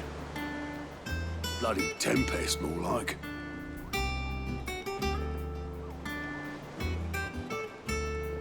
Oi, Otto, you got my gill? Huh? What are you on about? My fee for bringing Mid across. She said you were paying. That little... The storeroom, was it? I wonder what Mid's plotting. You took your time. I'm a busy man, Mid. I'll get to the point then. I want to turn the room down there into a workshop like the one I had at Dad's place. Mid, you've only just come back. And I've been thinking about it for a while. Dad said I had a knack for engineering. Told me everything he knew about it, then sent me off to Canva to learn everything he didn't. That was his dream for me. That one day I'd put my studies to use for the good of the cause. But I'm helping no one stuck at school. I've studied enough. It's time I put my knack to work. I know that I can help the people here, and I want to do it. Well. If Sid could see you now. All right. I'll tell Otto you'll be staying. I knew you'd say yes. Which is why I wrote up a list of jobs for you. For me? Who else? What do you want me to do? First things first, I need equipment and materials to start making my own. There's the designs for the stuff I need, and the stuff it needs smithing from. The other materials I can work myself. Just need a generous benefactor to lay them on for me. Apart from the wood, I'll need a carpenter for that, but I can just borrow yours. Is that everything? For now. I'll let you know if I need out else.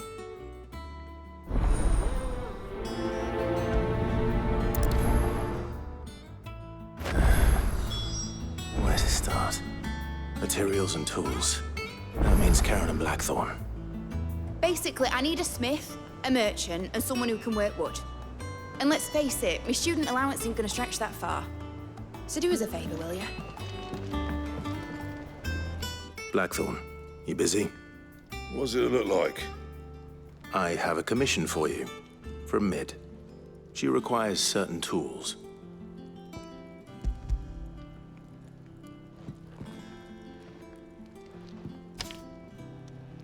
Do you think you can make them? Bloody hell. What's she planning to build with this stuff? An airship? I'll see what I can do. Till I'll bring them over when I'm done. My thanks. And Mid's, no doubt.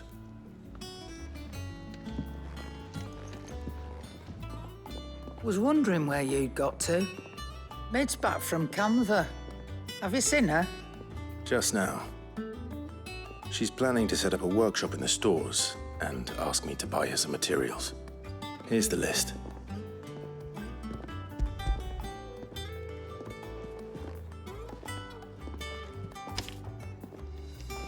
Think you can find everything on there? This lot. Wouldn't be much of a trader if I couldn't. Excellent. As for payment... It's paid. 100 times over by what that girl's done for us. If it weren't for her filters, we'd have naught to drink but blight water, and that would have drained the life out of us long ago. Indeed it would. I'll send the stuff on to Mid when it comes in. Thank you, Karen. That just leaves the carpenter. Let's see if Bardolph's available. Enough to keep it. How do, Master Sid? Bardolph. Mid's looking to build a workshop in the storeroom, and she needs the aid of a skilled carpenter. So naturally I thought of you. Well, I'd love to help the young miss however I can.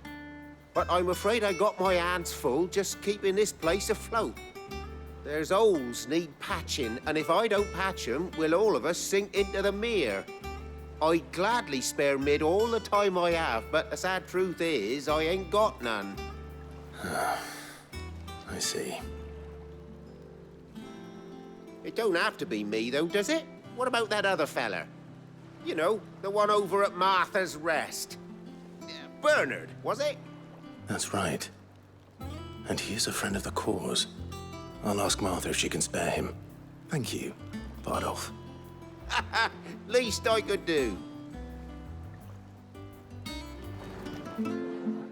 Ah, Clive, what brings you to the Rest?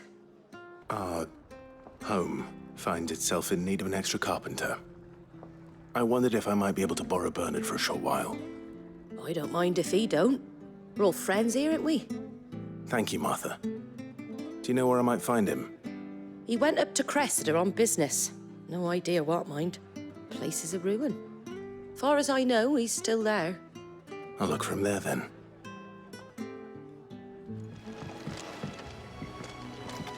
Hi. If it ain't the lad who saved my life. What brings you to a place like this? You do, Bernard. Martha said I might find you here. I have a proposition for you. Oh, do you now?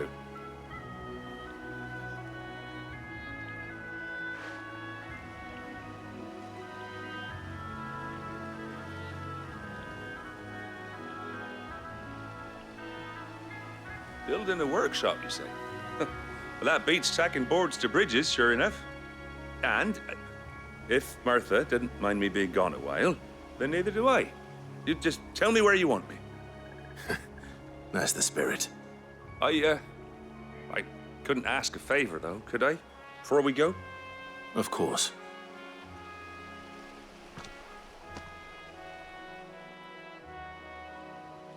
Well, that there is Cressida, where I grew up. Ain't much left of it now, though. Except my parents' graves.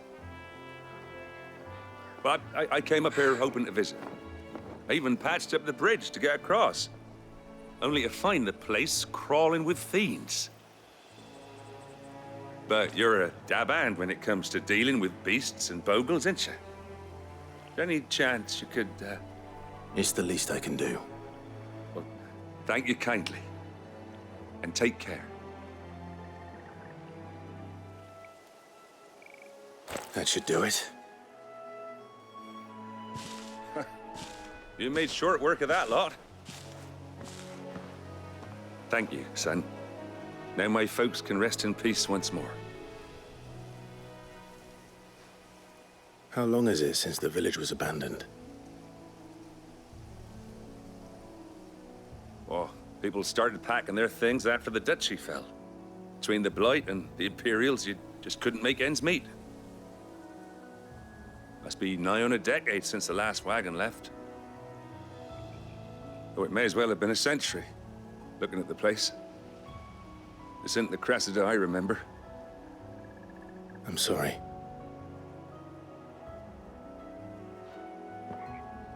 Ah, don't be. Can't live in the past, no matter how nice it might have been. Soon as I'm done saying a prayer for those that raised me, it's onto your hideaway. I'll meet you there.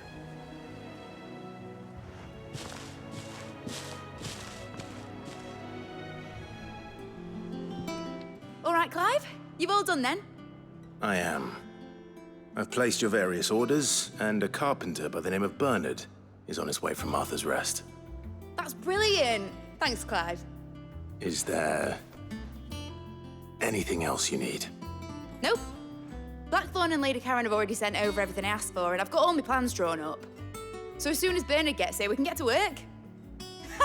I can't wait.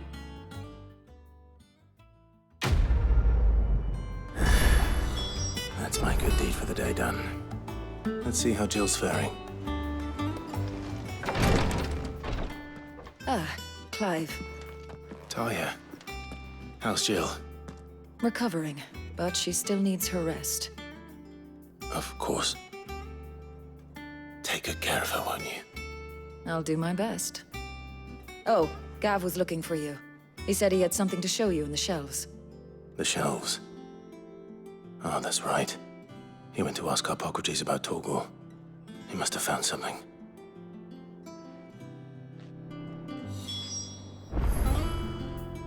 Don't keep Gav waiting. He seemed excited.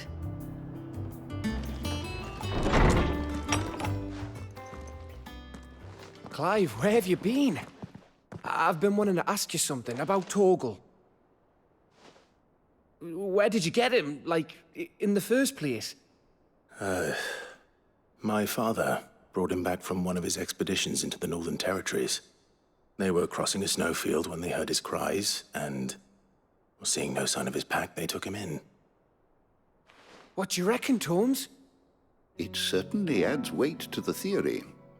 Clive, I believe that Torgal may be no mere hound, but a rare frostwolf, an animal native to the far northern reaches of Valisthea. In one of our oldest bestiaries, I found reference to a frostwolf who served as guardian to an ancient queen of the north. Such was his mastery over ether, he could cast magics on command. His name was Fenrir. Fenrir the Frostwolf. Now, the annals do not state it explicitly, but I have reason to believe this queen was a dominant of Shiva, a girl from the Northern Territories and her faithful hound. One awakens as the dominant of Shiva, and the other... You're saying that Jill granted Torgal his powers? What? Just like Fenrir. People called him my hound, but Torgal and Jill were inseparable. He grew up as a faithful companion to the dominant of Shiva, and years later, his powers awakened, just when his master needed him the most. You're right. If it weren't for Torgal blasting those bastards to Kingdom Come, Jill would have been for it. Quite. Though Torgal's power is his own, his latent birthright as a Frostwolf. It had only to be unlocked. Oh, get you, Torgal! You're an even finer hound than we thought. And regarding your original concern, you need not fear for Torgal's health. Why, the beast has the appetite of a behemoth. Just this very morn, I found him with his nose buried in my nuts.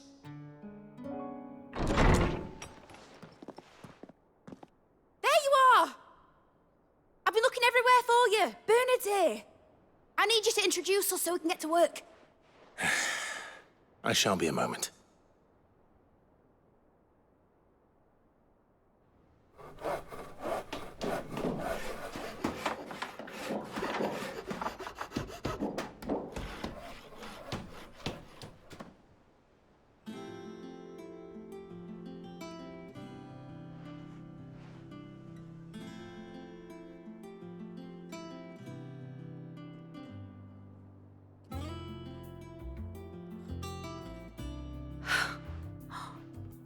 Isn't it brilliant? It is. Well, I couldn't have done it without you. You and everyone else. But I promise I'll pay you back. I'm gonna work my fingers to the bone for you lot, starting right now. Just you wait. I'll make wonders like this world's never seen. Then I look forward to seeing them.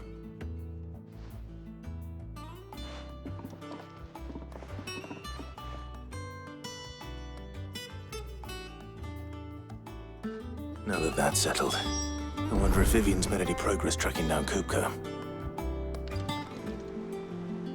How goes the hunt for Kupka? Largely in circles. We have myriad sightings of strange soldiers in unexpected places, but nothing definitive as yet. If only we knew for certain by what route he left Rosalith. Well, keep at it. If anyone can piece this puzzle together, it's you. And I'm willing to wait as long as it takes.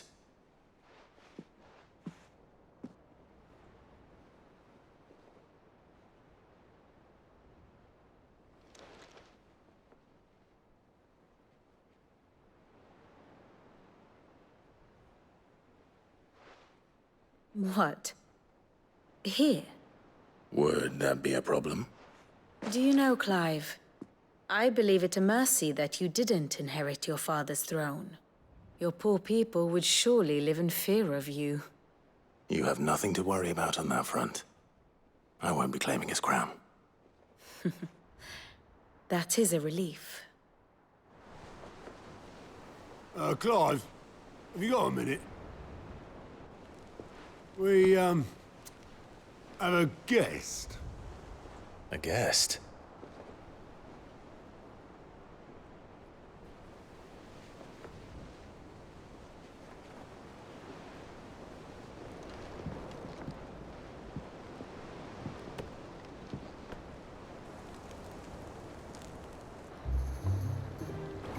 For your trouble. It was a pleasure, in hindsight. Uncle Byron? Clive, my boy! Tap a cask and stoke the ovens for your favorite uncle is here!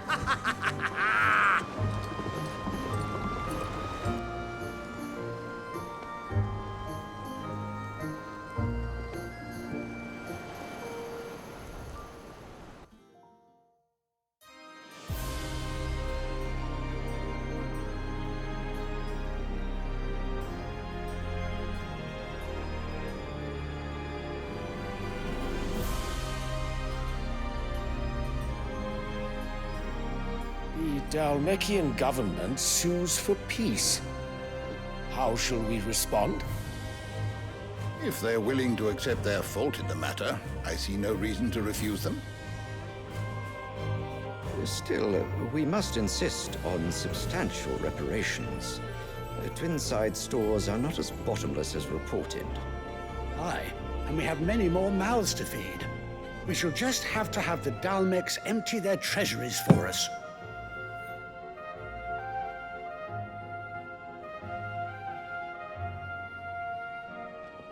Of course, none of this would have been possible without your timely intervention, Prince Olivier.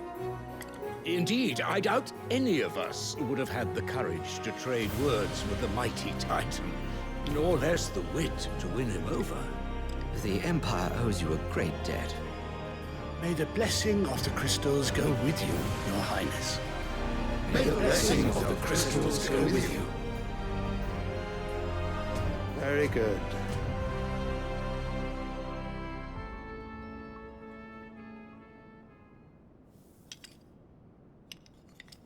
Now, let us come to the question of precisely when the Dalmecs will withdraw their troops. Dion's fire could rid us of them in mere moments. The men of the Fist will not withdraw until a peace treaty is concluded. So let us keep the negotiations open, give them time to gather what gold and trinkets they can. And once they deliver that which we demand, what worth is a piece of parchment? Your Radiance, were Prince Dion to take the field, the enemy would surely send their own dominant to meet him. And while His Highness would of course prevail, there would be heavy losses on both. You need not fear Hugo Kupka. He is engaged on the Western Front. Even were the Dalmex to send for him, he would not arrive in time. As much as I would enjoy witnessing a clash between Bahamut and Titan, it is not to be. And what of your subjects, Your Radiance? If the fighting spread to the city proper, the people would bear the brunt of it. There will be losses, it is true. Yet for every citizen who falls, another can be bred. For every home that burns, another can be built. The Empire will live on.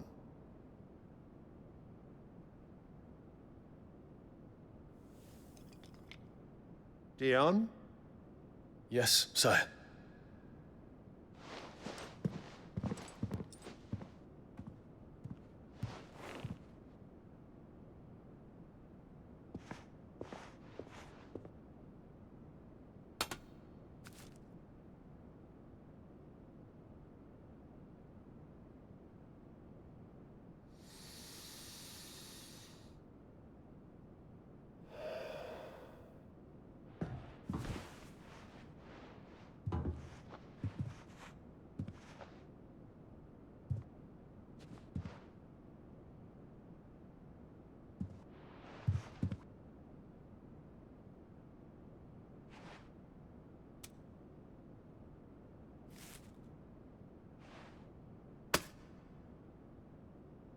Prepare for battle.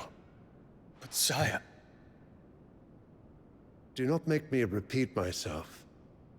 Return to your camp and await my orders.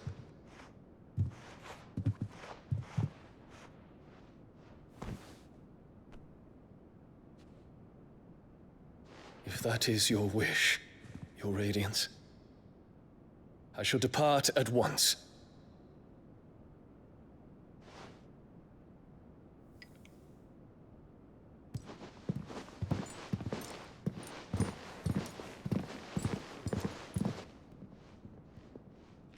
May Gregor forgive you.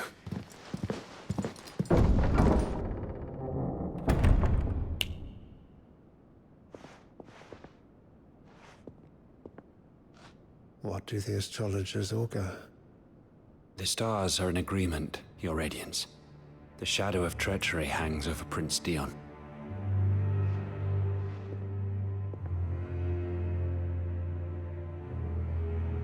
So Annabella's tales were true. You disappoint me, Dion.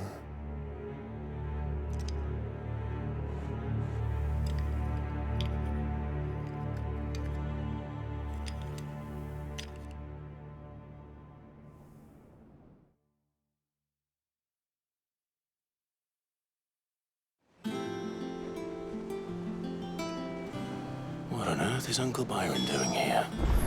Only one way to find out. Ah, my dear nephew. How I've missed you. How did you find this place, Uncle? Through the good offices of young Sir Wade. He really is the most helpful fellow. As are you, I hear. The Guardians and those they freed tell the most outlandish tales of your heroics in Rosalith. Which is why I came, to learn the full truth of the matter. Sort the fact from the fiction, so to speak. You were working with the Guardians of the Flame to evacuate the people of Rosalith to Port Isolde. I was, aye. Then I have questions for you. Please, come inside, Uncle. Gladly. You there? There are 2,000 gold talents in those chests. See that they're added to my nephew's coffers, would you? 2,000?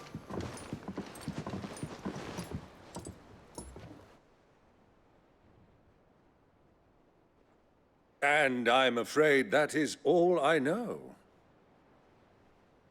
A fleet sailing south past Port Isolde. Most intriguing. Forgive me for not being able to tell you more. I hadn't the faintest idea Kupka withdrew wounded from Rosalith. Still less that my own nephew dealt the decisive blow. What do you think, Vivian?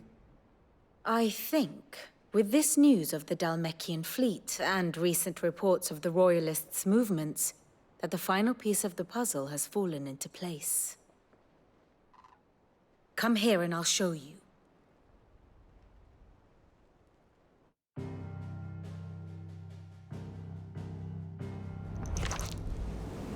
It is known that Kupka's forces entered Rosaria via its unguarded coast. So can the same be said of your visitors from Waloed? Certainly, her Royal Navy is famed for the efficiency with which it bears her knights from one battlefield to the next. And in the Einherjar, or Black Galleon, she boasts a vessel nigh as swift and every bit as feared as the kingdom's legendary cavalry. A fitting flagship for a land apart, her naval presence being crucial to her ambitions beyond Ash. Yes, it seems safe to assume that the Royalists did indeed enter Rosaria from the sea. So then, had you a vested interest in Titan's survival, whither would you take him? Why, home to Drake's Fang, a place rich enough in ether to conjure the magics needed to mend his hurts. Or would that not entail an arduous voyage around the southern cape? Let us say that the Royalists did put ashore with a mind to spirit Kupka away from under your very nose. Could that truly have been their plan for him? To load him aboard one of the ships flying Republican colors sighted off the coast near Port Isolde. To spend weeks at sea, being tossed hither and yon by unforgiving waves, his life hanging in the balance. No. The journey would mean Titan's death, and Kupka's faithful creatures would not allow it. So what then was the plan of our Waluda friends? Reports suggest they made not for the coast, but for the desert. And by cutting through the Velcroy, a party traveling light would have Titan back in his bed days before a galley could lurch into port. To wit, it was the Royalists, not the Republicans, who effected Hugo Kupka's safe retreat. I would stake your life on it.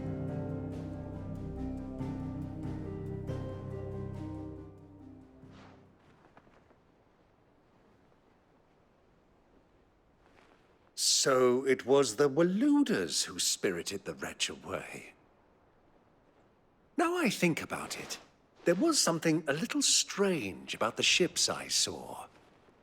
The men seemed almost crestfallen, as if in mourning, as if they believed, or were made to believe, that their master was dead. You have a keen mind, Lord Rosfield. And you have your answer. To find Kupka, you have merely to follow the Royalist trail across the Velcroy. It may well have gone cold by now, but as they say in the Republic, all roads lead to Drake's Fang. Allow me to accompany you part of the way. As luck would have it, I had intended to journey Canberward on business after visiting you here. The Fang would be but a short detour. I'd be glad of the company. Give me a moment to make ready. I need to tell my friends what we've learned, and where we're going. Very well, but be quick about it, my boy. Time waits for no man.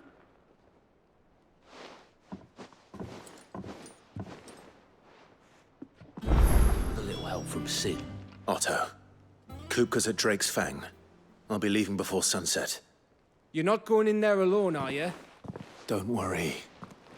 I'm not going there to destroy the Mother Crystal. All I'm after is Kupka's head. I won't risk any more than I have to. I promise. The Lancer and the Fang are all Kupka's personal fiefdom. You have any trouble on the way, you ask for Rosina Dalamil. Some call her the Desert Hare. Who is she? An old associate of Sid's, and only Sid's. All I know is the name, and that they used to meet at the Dalamil Inn. We've heard nothing from her since he died. But I'm thinking maybe the new Sid might be able to bring her back into the fold. Thanks. I'll keep that in mind. So, what about your uncle? I mean, he's welcome to stay, but... Don't look so worried. He'll be coming with me. Thank fuck for that. Gav, Otto, I'm leaving you two in charge. You can count on us.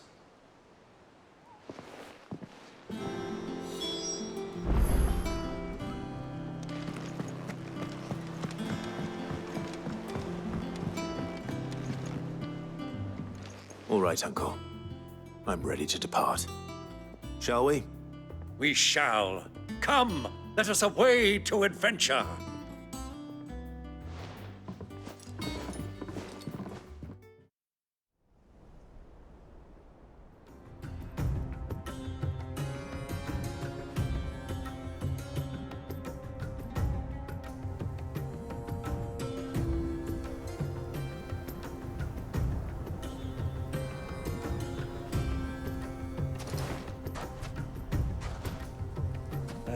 I was a young man when last I walked this path.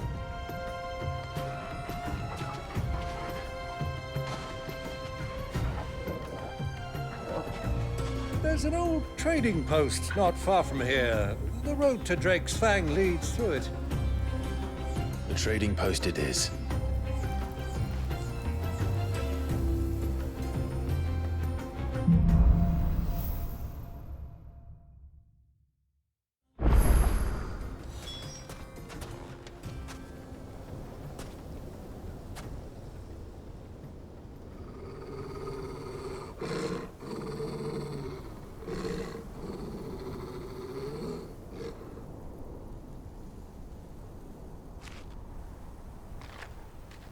Look, there.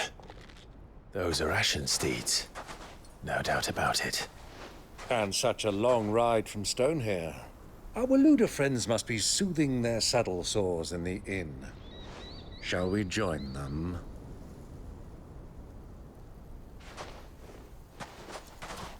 Run along and play now, Torgal. Dogs aren't allowed inside.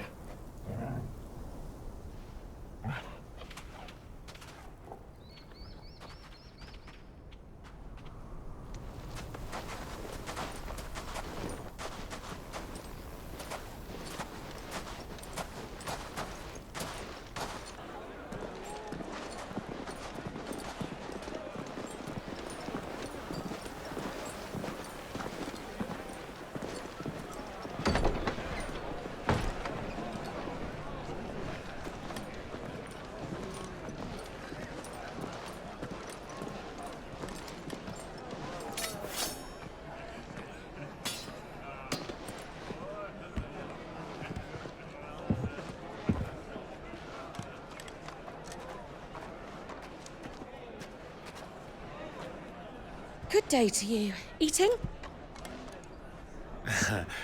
Sorry about my pal. He only talks when his mouth's full. What do you recommend? Well, if you're after something light, we do a fine chocobo soup with lentils and honey. 2 bowls of that, then. An ale. Right you are. Hey, girl! Coming! Your pal? Would you rather be my squire?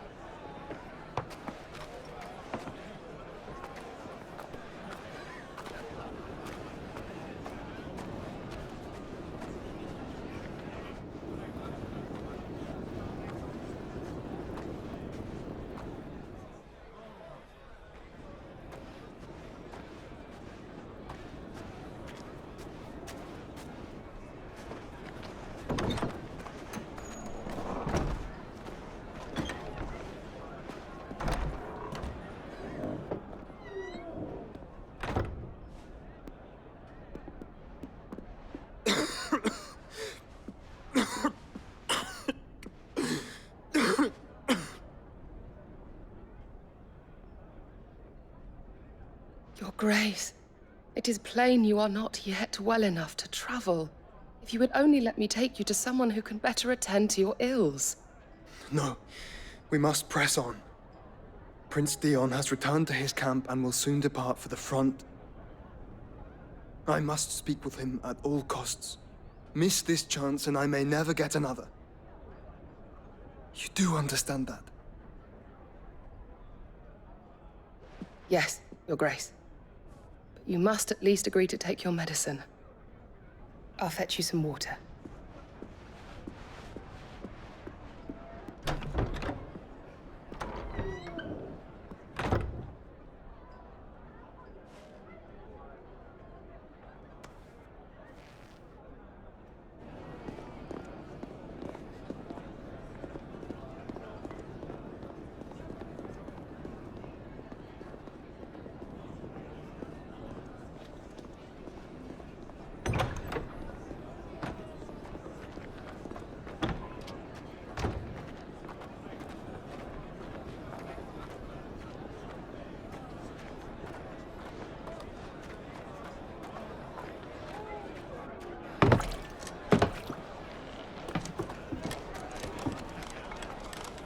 Keep watch, they tell us.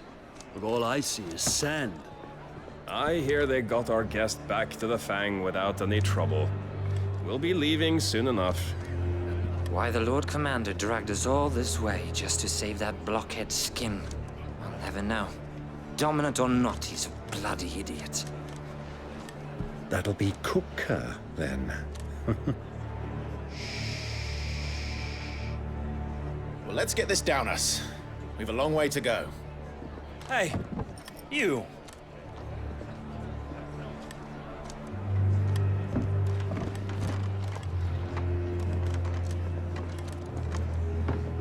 Uncle?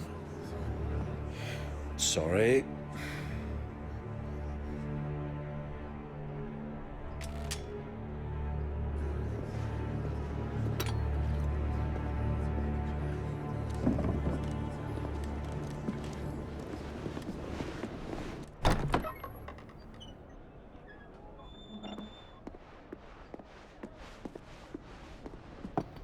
Can you walk, Your Grace? What's wrong? I fear trouble may be brewing downstairs.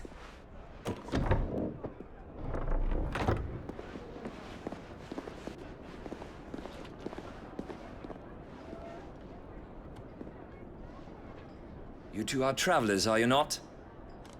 Me and my companions are strangers here. Perhaps you'd be good enough to accompany us a while. Help us find our way. Sorry, lads, but we've got business in camera that can't wait.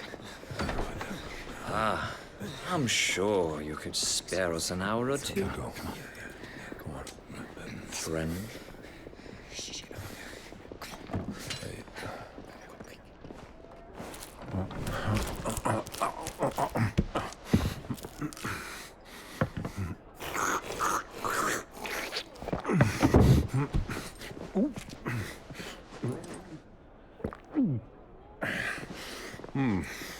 I'm afraid we don't have a moment to lose.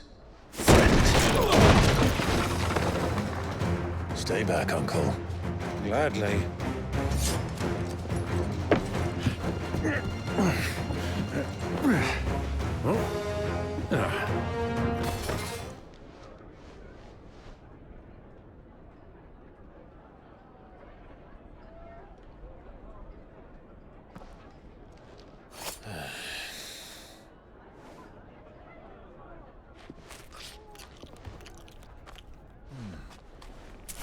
For your trouble.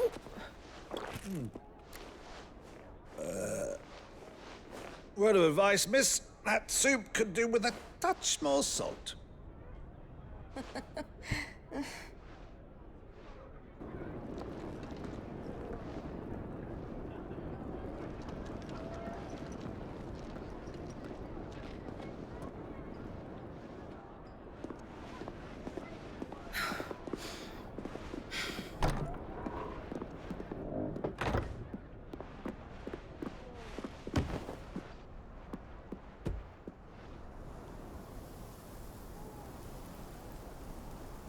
Now's our chance.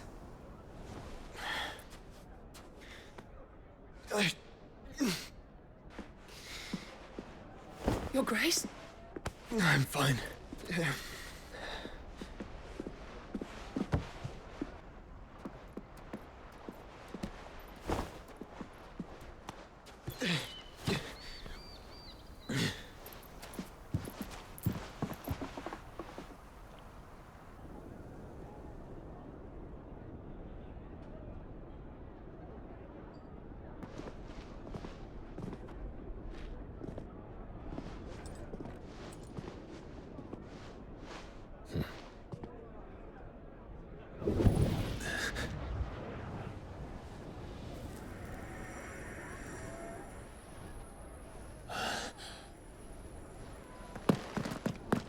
Clive?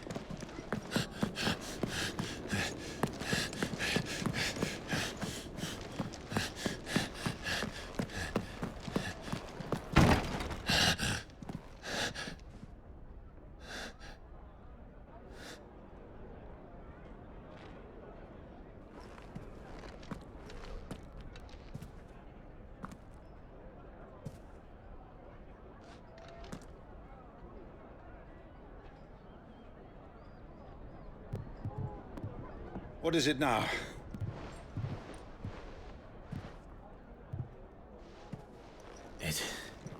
It's nothing. Let's go.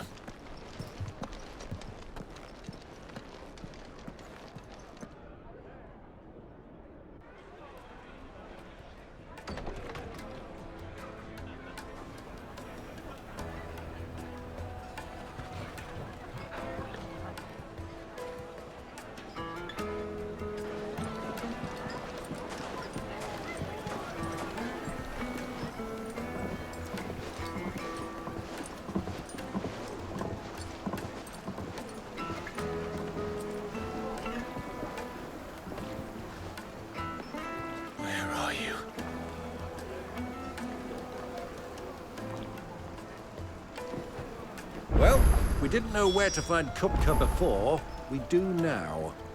The Royalists said it themselves. Their guest is in the Fang. We should press on before any more of their friends turn up.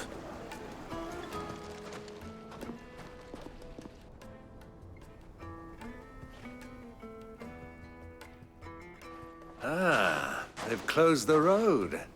And it's the only way from here to the Fang. It would seem Lord Kupka is not accepting visitors at present. We have to get through that gate. Not by force, I trust. We've attracted quite enough unwanted attention already. By guile, then. Perhaps the Desert Hare can offer us her aid. Rosina Dalamil, woman of mystery. But how will we find her? We know naught of her but her name. And that she was working with Sid. Sid's other collaborators have all been people of means, the wealthiest and most successful members of their communities. I'll wager this Rosina Dalamil is the same. That would certainly help to narrow the search. We need only inquire as to who is in charge of the town. And that's exactly what I mean to do.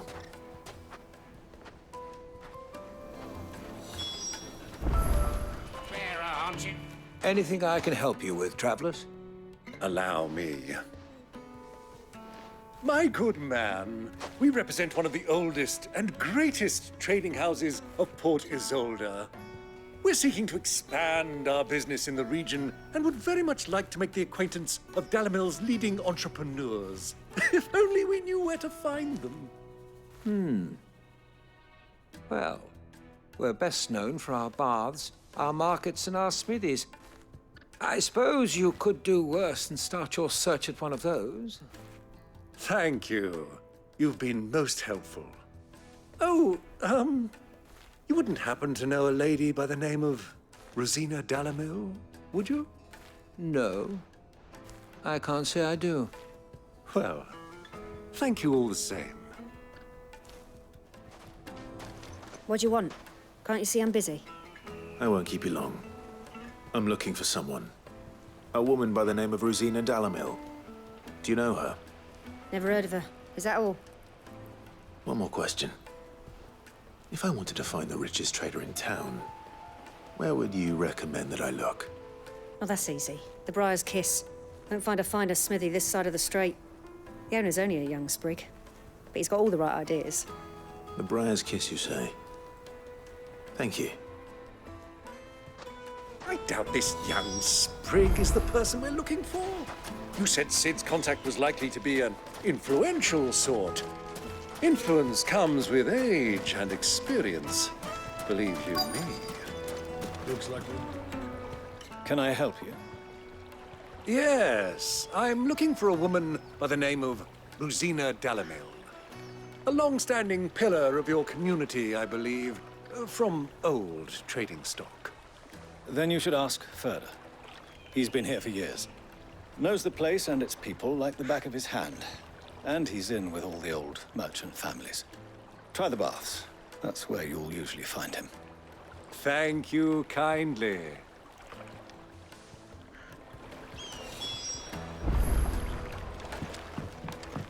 Well, it sounds like we have our man. Perhaps. Let's go and find out exactly what this Ferda knows. Sweet incense! What wax candle? Excuse me. Are you Ferda? I am. Can I help you, travelers? I hope so. You've lived here for some time, is that correct? Do you know Rosina Dalamil? We believe she may be a trader of some renown. And what business do you have with the desert hare? She was a close friend of mine. I was hoping she might be able to help me. Very well. Go to the bordello. I'll arrange an introduction.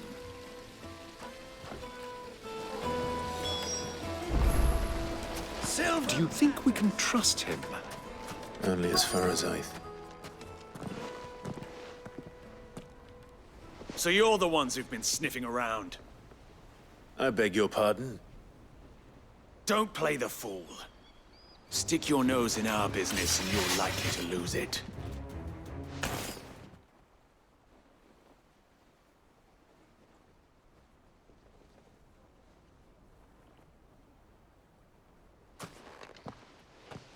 Who are you working for? Him or her?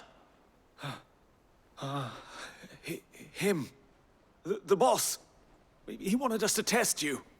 Though one could hardly call that a test. Lord Ferda? Look what the cat dragged in. Your skill with the blade is rare indeed, my lord. A fitting talent for an outlaw. You know who I am. So what now? Call in the Men of the Rock and collect the bounty? That isn't my decision to make. Our work is done. Take him to meet his precious Rosina. She will be interested to make his acquaintance. Yes, my lord. To the Lock of Leisure, then. To the Lock of Leisure.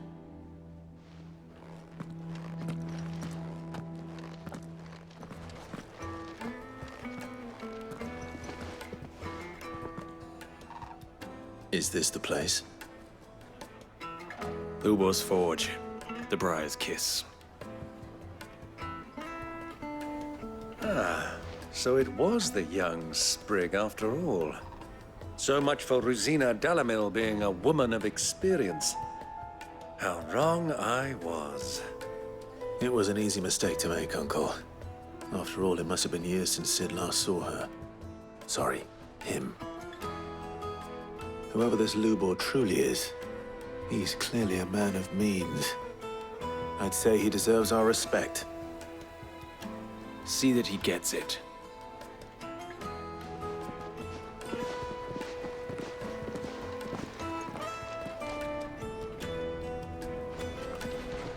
Lubor, Lord Ferda told me to bring them to you.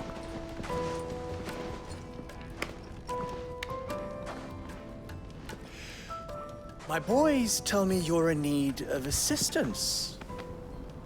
Sid the Second? I won't waste your time. I need passage through the south gate.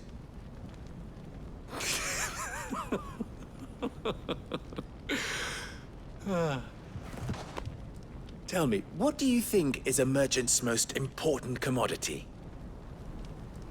Why, trust. Everyone knows that. Without it, you have nothing. And nothing is exactly what you have. And so, for you, I, too, have nothing. I'm not in the business of helping every lost puppy that wanders in off the street. I'm a busy man, as you can see. Let's leave this mummer to his farce. By all means. Find someone else to help you on your way. Just be sure to tell them you're not the two travelers from the inn the guards are looking for. Don't want them jumping to conclusions, do we? Why, you...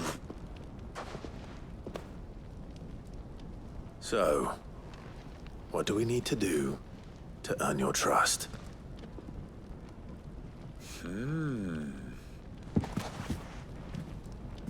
I like this one.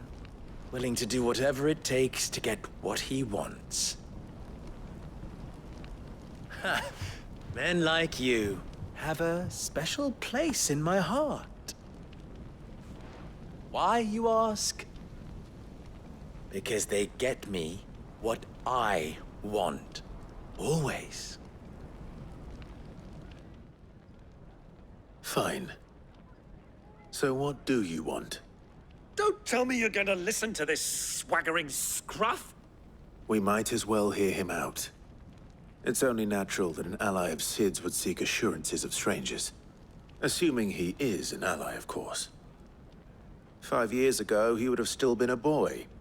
And yet even then I had more good sense than a man, 5 times my age?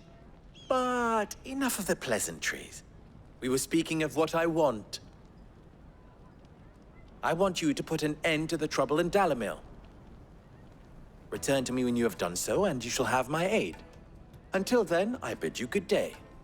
What trouble? If you're going to give us orders, be clear about them, damn you! Manners, Greybeard. One catches more damselflies with honey than with vinegar. What did you call me? My apologies. A word of advice in recompense. Follow the crystals. Oh, but that was 3. Oh, I'm making this too easy for you. Ha! It will be easy. Solving his little riddle should be like dealing with him. Child's play. Let us divide our forces, Clive. I'd rather not drag this parlor game on any longer than we need to. All right. Good luck, Uncle.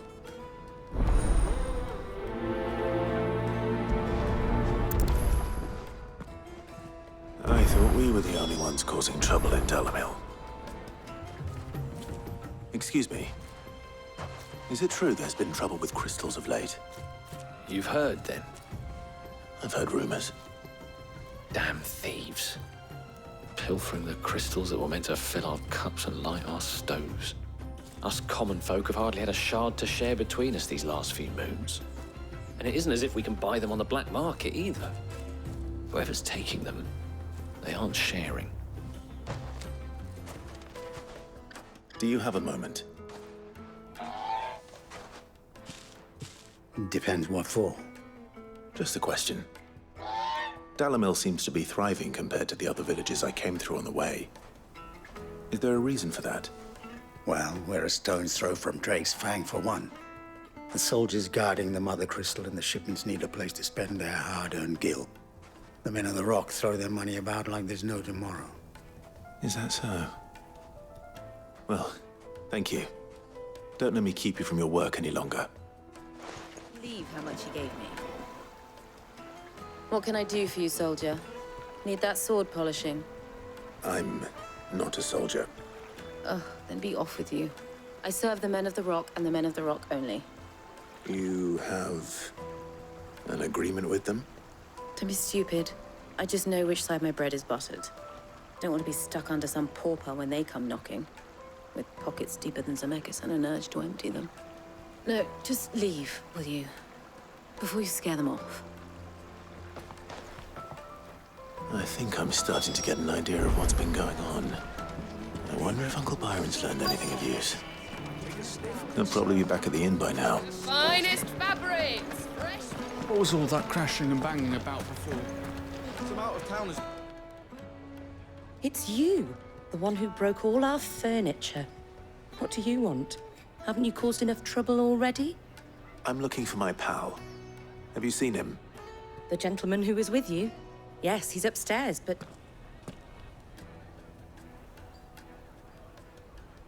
Thank you. I'll go and fetch him. The inn's a mess of blood-soaked splinters, thanks to you. The least you can do is let us clean up in peace. I told the guard those soldiers started it. Don't need any more trouble. Huh?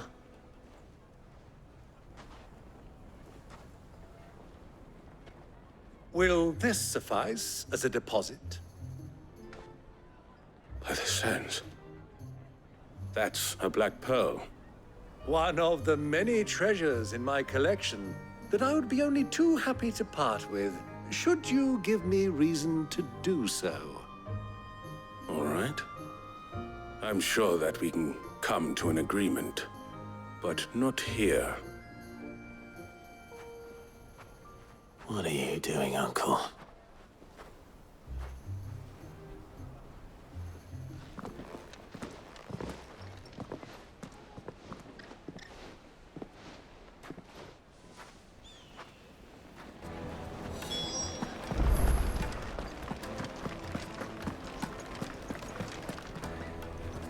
Care to explain why you're giving gifts to Kupka's men?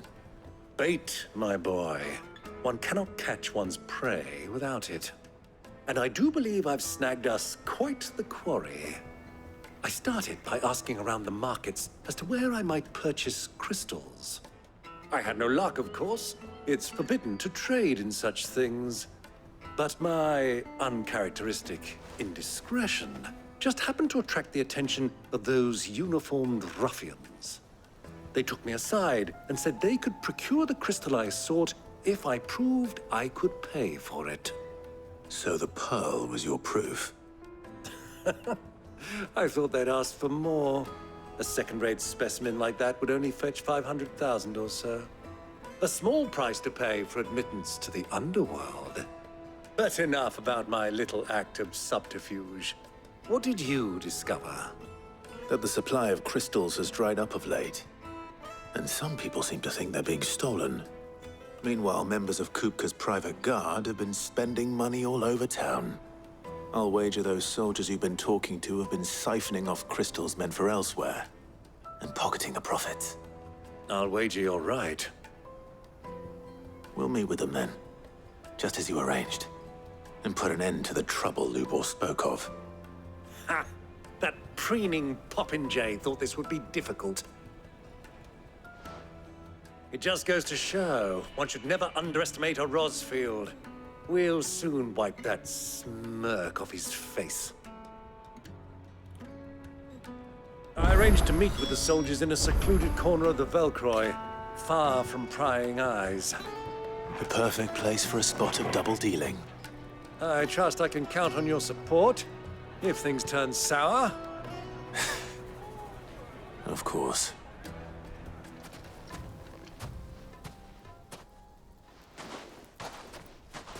I'll take it from here.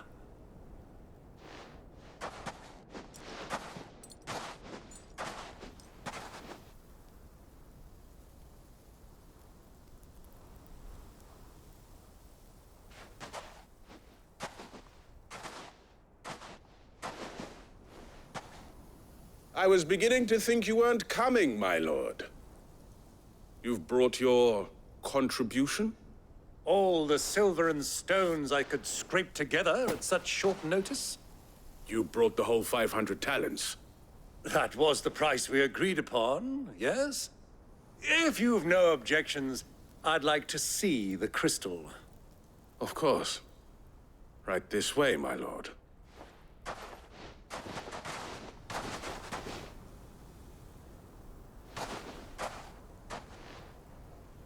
Not bad at all. You weren't lying about the clarity. But what of security? If I were to be stopped on the road, What guarantee have I that it wouldn't be seized as property of the Republic? Because these crystals are no longer the property of the Republic. You're not buying from us. You're buying from them. And we have no more jurisdiction here than you, my lord. But we have ships, and will gladly deliver to a port of your choosing, now that our price has been met. Royalists, eh? What brings you here? Why, to collect their share of Drake's Fang's blessing, of course. Our nations are allies, and so they are entitled to a portion of the Mother Crystal's bounty. And being such good friends, we elected to increase that portion and share the benefits. And now that these crystals are officially property of the Kingdom of Waloed, we are duty-bound not to interfere, no matter where they might happen to end up next. Did you get all that? They're in cahoots! So it would seem. My lord, what is the meaning of this? Double-crossing dogs. They're not here to do business. Kill them. Kill them both! Well, that wasn't too bad. How'd you like my performance, huh? I've often played the villain on the stage. I think I did the role justice. Don't you? Greybeard, you were magnificent. The battle scene was particularly thrilling. Such a shame you didn't have more of an audience, but perhaps that's for the best. How long have you been watching? Long enough to witness your uncle's sordid transaction. I hardly expected one so venerable to degrade himself so thoroughly, buying one's way into the confidence of degenerates. Ingenious. This was the trouble you spoke of. The men of the Rock taking crystals meant for the common folk and conspiring with the Royalists. Well, now it's over. Indeed it is. The people of Dalamil had scarcely any means of redress against Kupka's men, let alone a foreign army. Until you two came along, that is.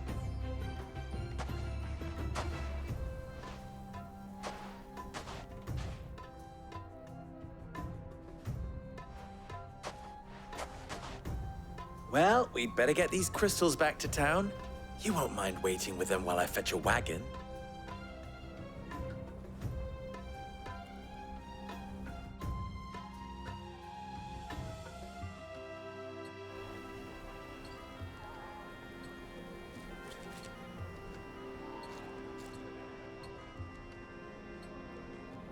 It occurs to me that I still don't know your name.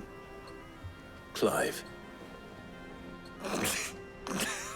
So, Sid the Second is a Clive.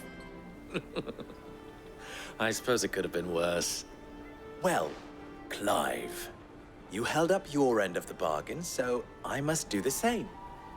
Passage through the South Gate, was it not? To tell the truth, you've helped a little there too. Many of the guards have already been redeployed to deal with the issue of their missing comrades. And those left behind have been encouraged to look the other way should you attempt to pass through. Thank you. And please allow me to cover your costs. You still have the purse I gave to the soldiers, I trust?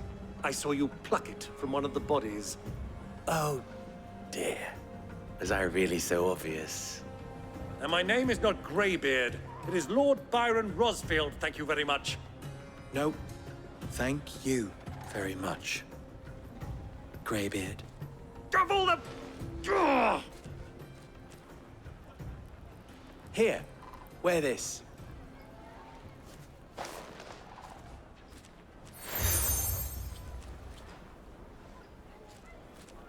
Any friend of mine who sees you with it shall be a friend of yours. Thank you, Lubor. And please, feel free to send one of my Stoluses back to your people. Tell them that Rosina Dalamil is back in bed with Sid.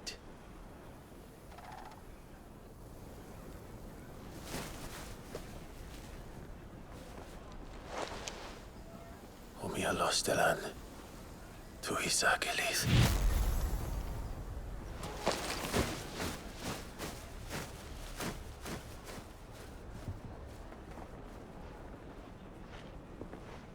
I'm trusting you, Sid.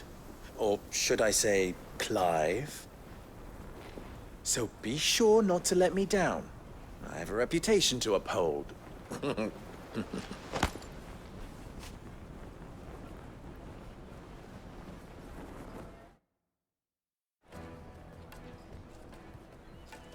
Well then, I wish you a safe journey south. Thank you. Not at all. It was my pleasure. Come on, Uncle. Let's go.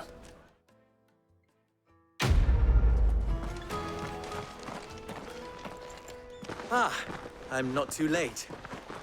What is it, Lubor? A question that I neglected to ask earlier. Where is it that you're bound? To Drake's Fang. To finish Hugo Kupka. Just as I thought. Then allow me to share a secret. Drake's Fang is currently riddled with royalists. Talmeki and Waloed are allies, and as you have seen, their soldiers work hand in glove. But no nation has ever before allowed a foreign army to make a barracks of its holiest of holies.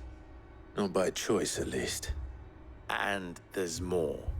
A man on the inside of the Fang has failed to report for several days. I fear there may be more trouble lying in wait for you on the road ahead. Isn't there always? If you're determined to beard the lion's den, then promise me one thing. That you will enter via the mines, where the guard is lightest. I've lost one Sid already. If I lose another, people will start to think me careless. I don't plan on dying. Not before Kupka does, anyway. Well, so long as you have a plan.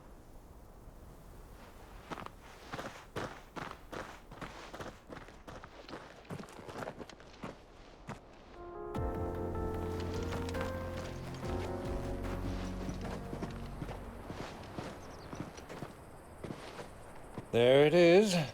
Drake's Fang.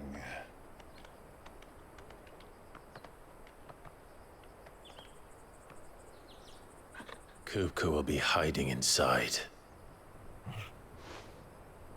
Along with goodness knows how many guards, all on highest alert. You'll need to keep your wits about you if you're to reach him. So be careful. I will, Uncle.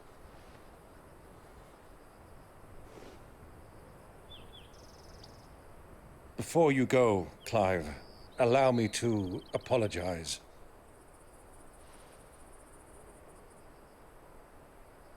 After what befell at Phoenix Gate and the crisis that followed in its wake, I fled.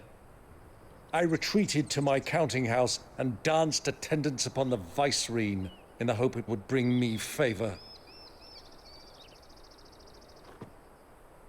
I betrayed my nation to save my skin, like the coward I am.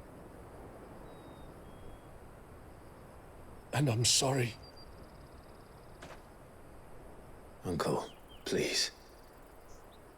It's not too late, Clive. Rosaria is yours by right, and there are those that would help you to take it back. Had I the courage of my brother, I might already have done so. But that ship has sailed. You, however... No. Forgive me, but I cannot. I fight to build a new world now. A better world. Where men can live and die on their own terms. I was raised in a nation that strove to improve the plight of bearers.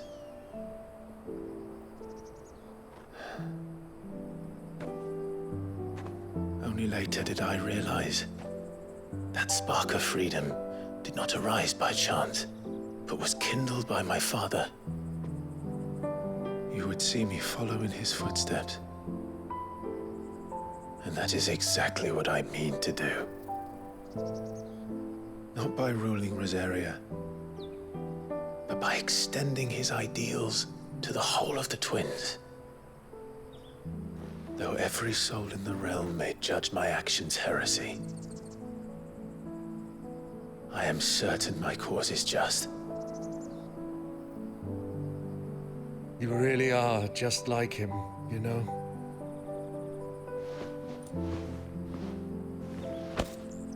Thank you, Clive, for coming back to me. I am proud to call you nephew.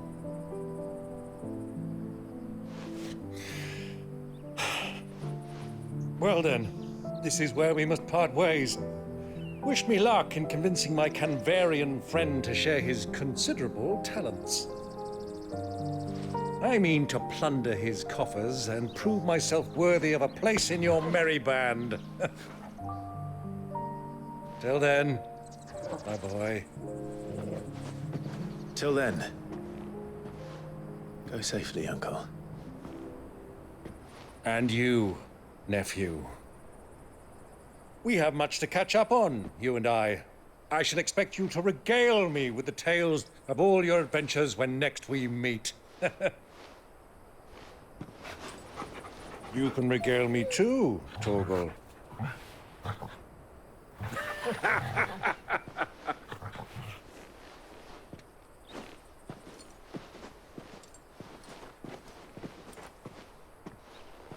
I'm coming for you, Kupka.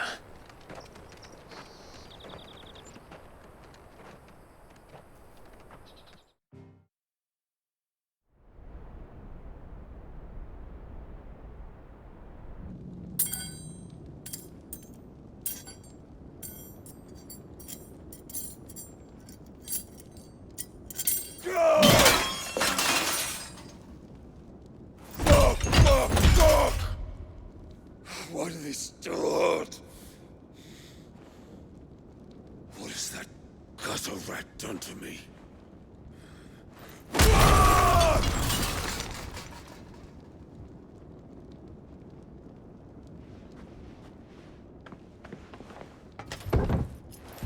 Out of my sight, witch! I'll kill you, Rosfield! I'll rip out your heart! I'll tear you limb from limb! Peace, Hugo. The table shan't hurt you any longer. He sought to humiliate me. Me! If you hadn't interfered, he would be dead! You truly believe you would have triumphed had the battle continued? Titan would have ground him into dust! And how would he have done that without his head? Shut up! You weren't strong enough, and you call yourself a dominant. Or rather, you did. You mock me, Harbert.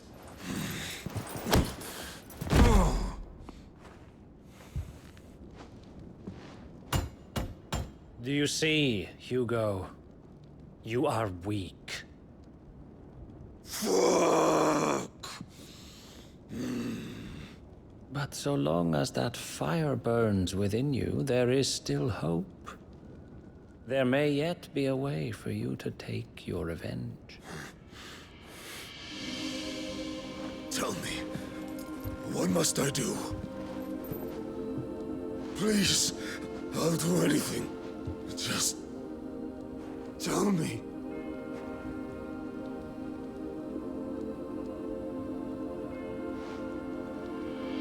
The heart. What of it? A Mother Crystal's heart is the most concentrated source of ether in all creation. Perhaps you could take advantage of that. Of course, the crystal would not yield her blessing to any ordinary man. But then, you are no ordinary man, are you, Hugo? Clive Rosfield stole your power, but others have suffered a similar fate, and still managed to find the strength to conjure their icon. Like Benedicta Harmon. She too drank of the ether and gained a power beyond human understanding. She did.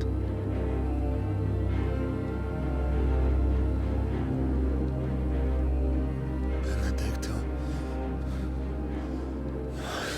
Benedict.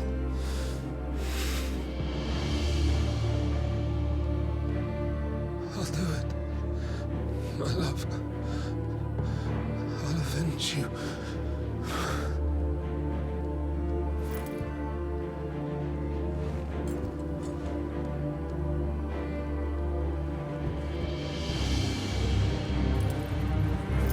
Run along now, Hugo. You need only follow the night.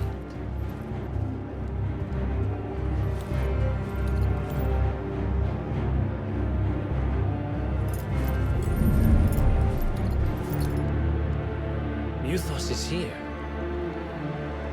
Very well, it shall be so. You may leave everything to me, Your Majesty.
Let's bring them from Ash.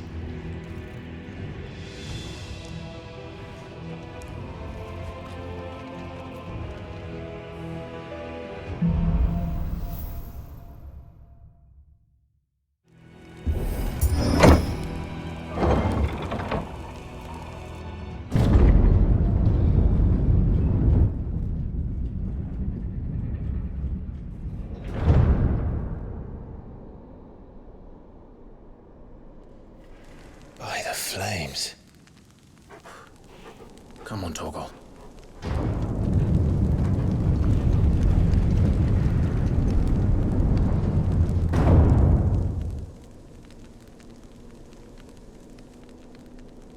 Kupka never did do things by halves. As if taking the Mother Crystal for his own wasn't enough. He had to build his castle in it.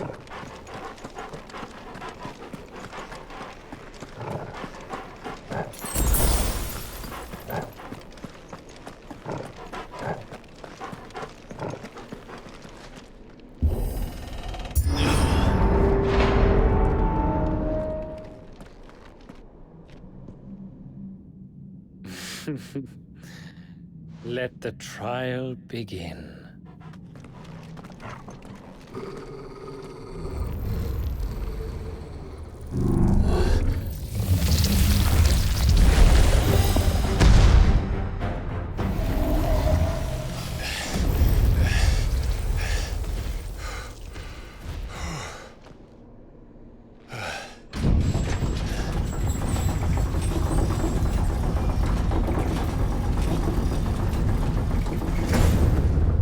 Seems we're expected.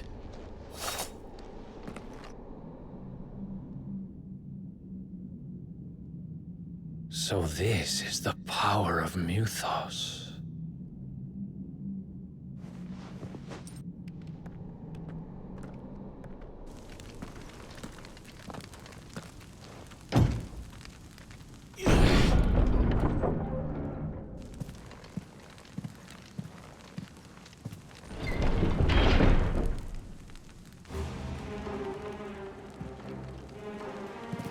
dogs do this too.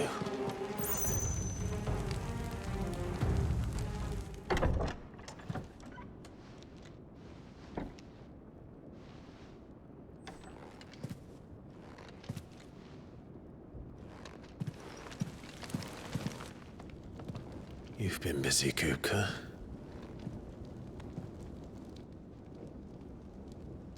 But where did you go?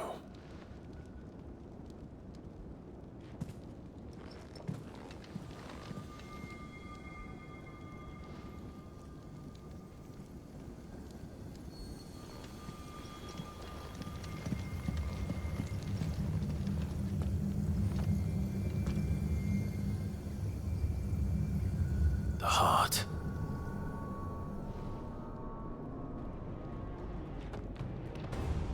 He's in the sanctuary. I can feel it. Come on, Torgal.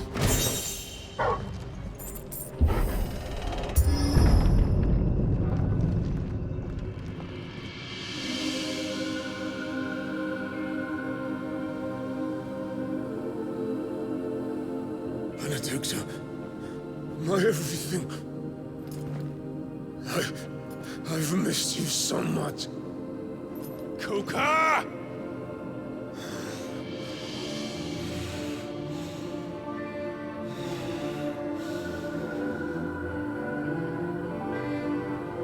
I swear to you, my love,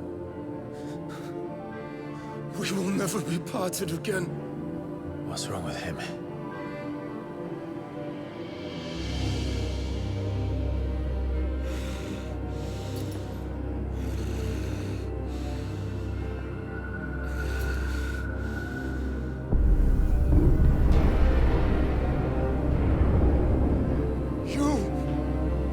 Get away from her!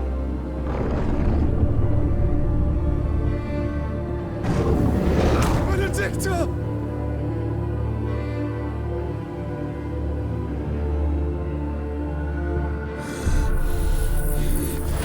I'll kill you, Rosberg!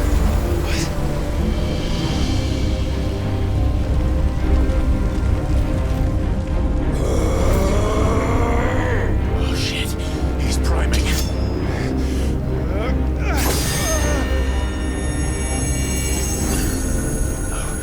Not now.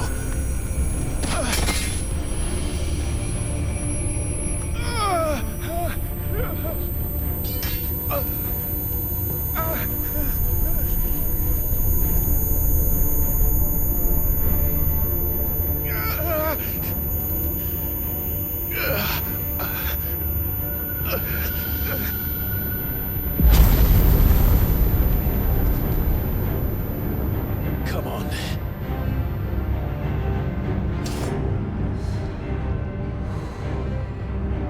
Find him. You've done this before. You can do it again. Let the flames burn within you. No.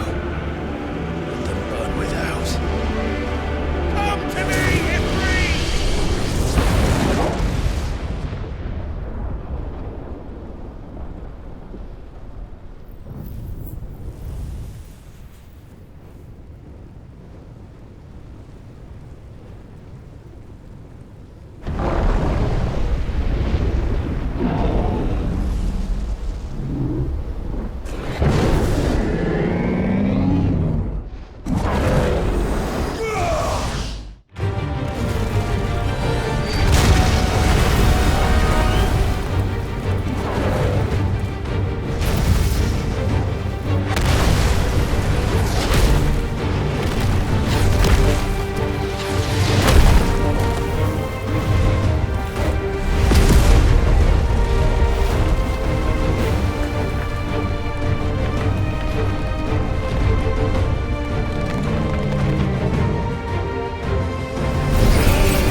you now.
Is that you, Ultima? What do you want? Your soul is tainted with worthless human will, yet your thirst for power remains undiminished. With every sip you take, you grow in strength, and soon you shall achieve perfection. I don't know what you're talking about. You will accept us, Mythos. It is inevitable. You were created for this purpose, and you shall serve it. Never!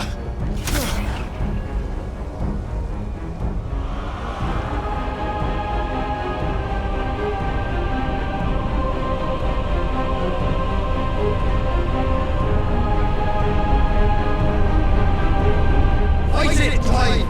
Don't let him in! Consciousness.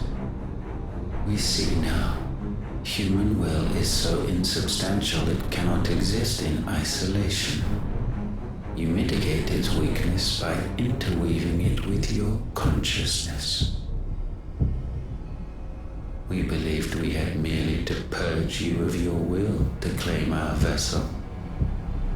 It appears we first have to sever every thread of the consciousness that supports it. No matter. The time to build a new world is not yet upon us. We will contemplate.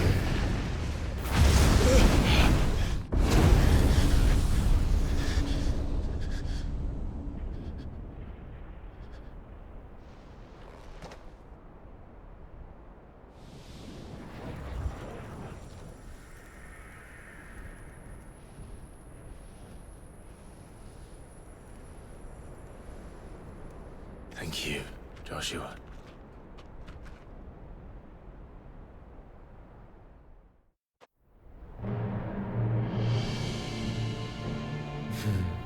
One can no more command the power of ether by drowning in its flood than one can constrain the tides by standing in the sea.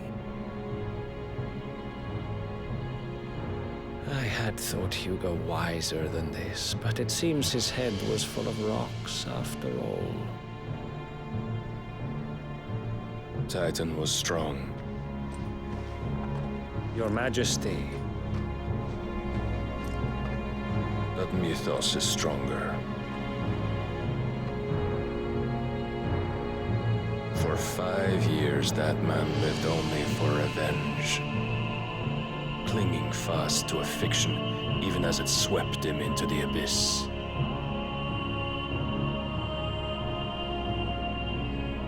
One cannot change one's nature through force of will alone. Only the Almighty can do that.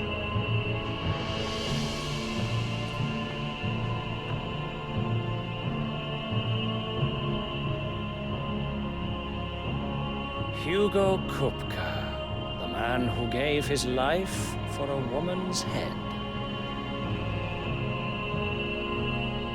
A fool like all the rest.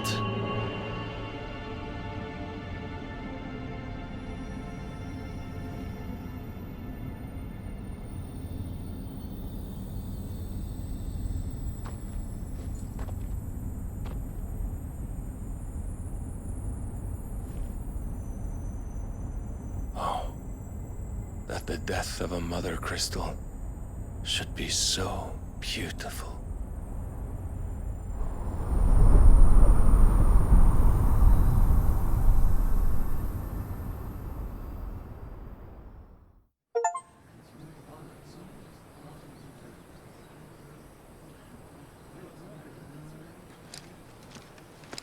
Some medicine, my lord?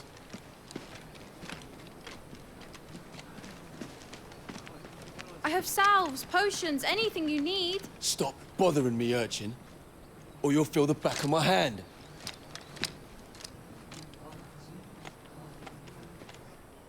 You must consider your health, my prince.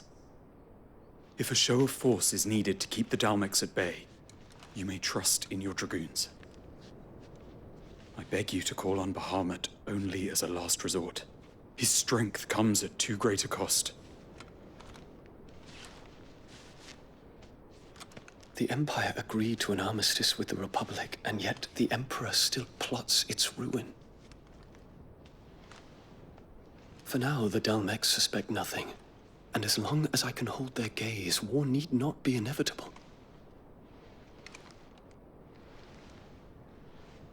But more than that, Bahamut is the champion of the Empire.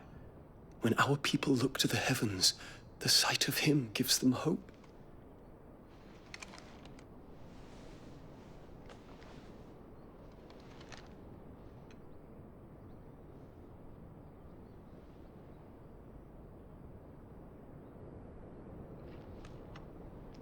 Forgive me, Terence. Would that you were my master. But alas. I will always be your loyal servant.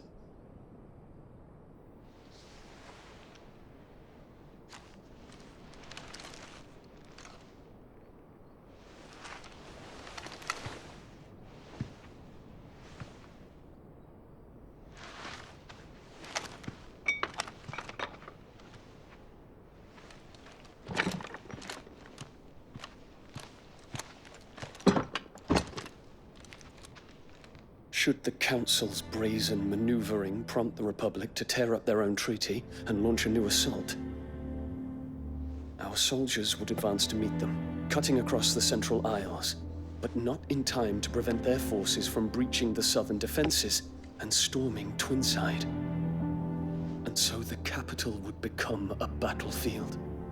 Thousands of innocents would die. I cannot allow that to happen. There is one small mercy, at least. You will not be forced to do battle with Titan.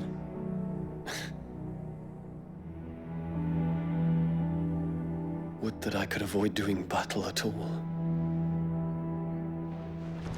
1,000 pardons, Your Highness. What is it?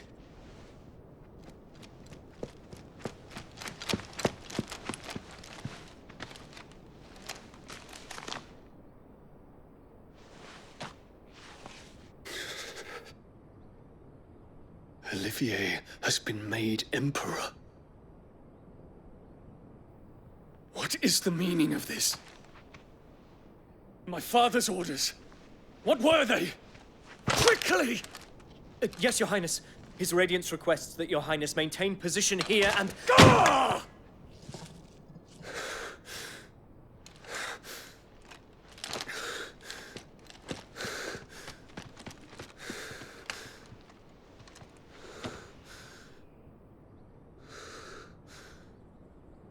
Terence. Yes, my prince. I must go to the palace. I'll ready your steed.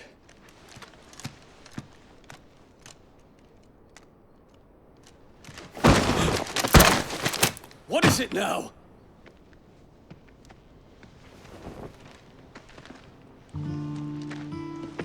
Forgive the intrusion, Your Highness. I know you. At ease. We stand in the presence of the Phoenix.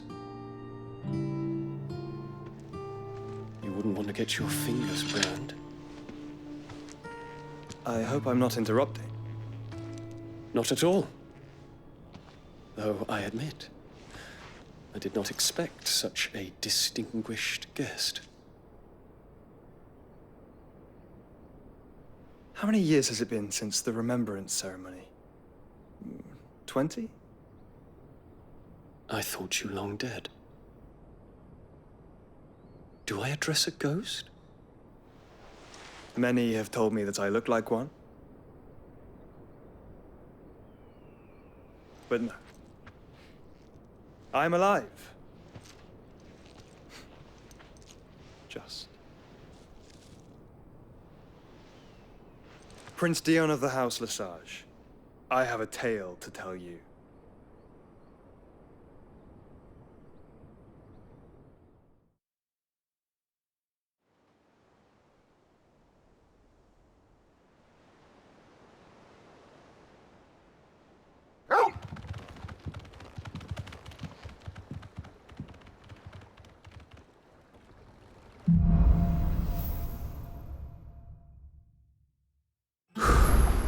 I'd better give Otto the good news.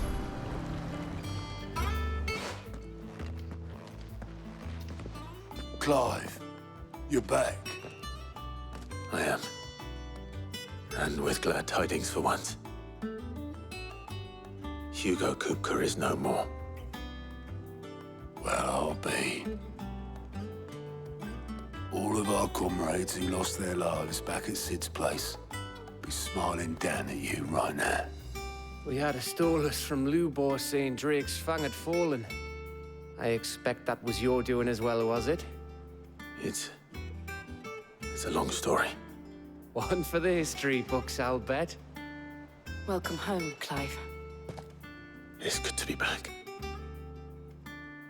You look better. I feel it. Which means I'm coming on your next little adventure. You're not leaving me behind again. Wouldn't dream of it.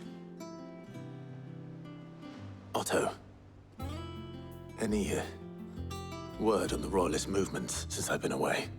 Shouldn't you be putting your feet up? If you really want to know, go and have a word with Vivian. Thank you. I will.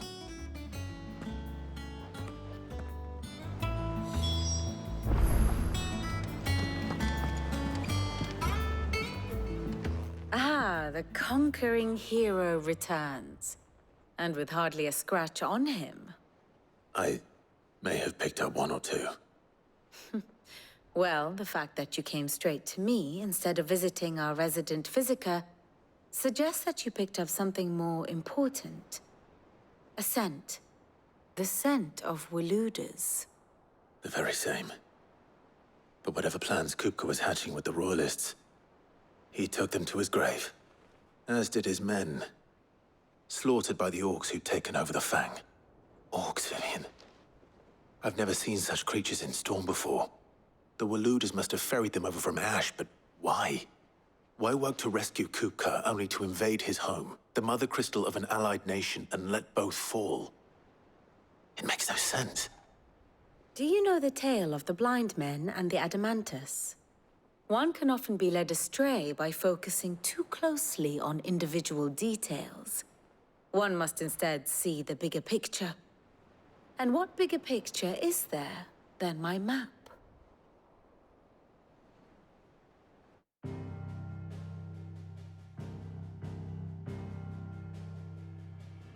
The Kingdom of Waloed claims dominion over all of Ash.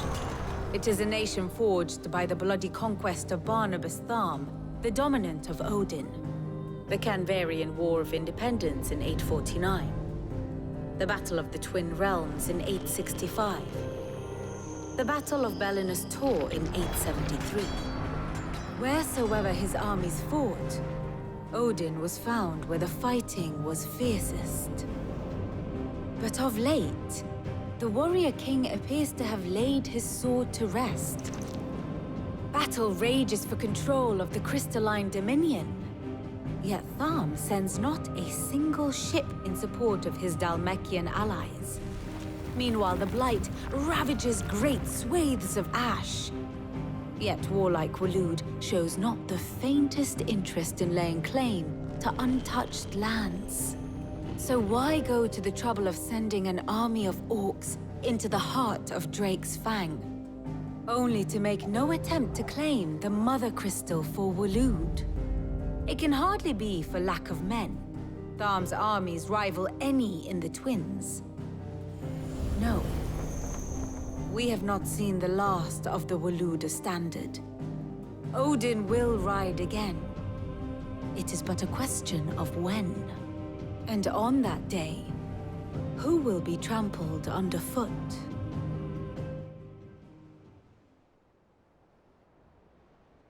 In summary, I know not to what end the Royalists betrayed Kupka. I know only that it is part of some broader scheme. A scheme tied to the ambitions of one man. King Barnabas. But there is no need to wallow in confusion. If one is to cure a sickness, one must first identify the symptoms. And your Lord Uncle has volunteered to do just that by keeping an eye on the Royalists' movements. He's really throwing himself into this.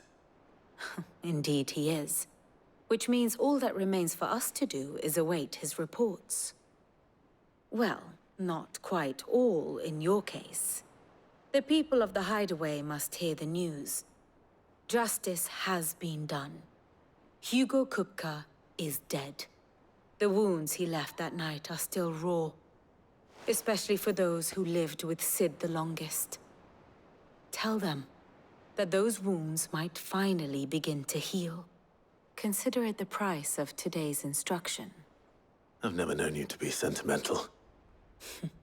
What can I say? I am only human. And we are, all of us, sentimental animals at heart. I suppose we are.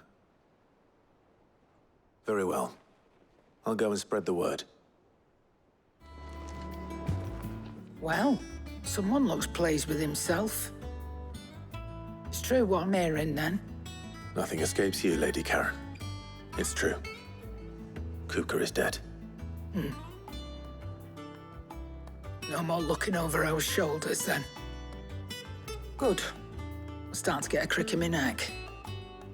Don't let it go to your head, though.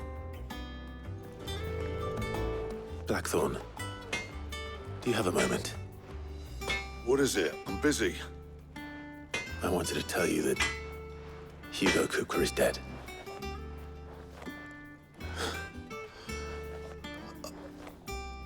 I can't tell you how long I've been waiting to hear those words.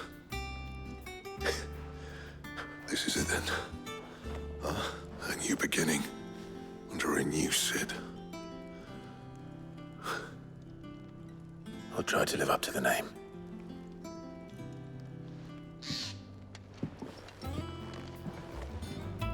Ah, Clive.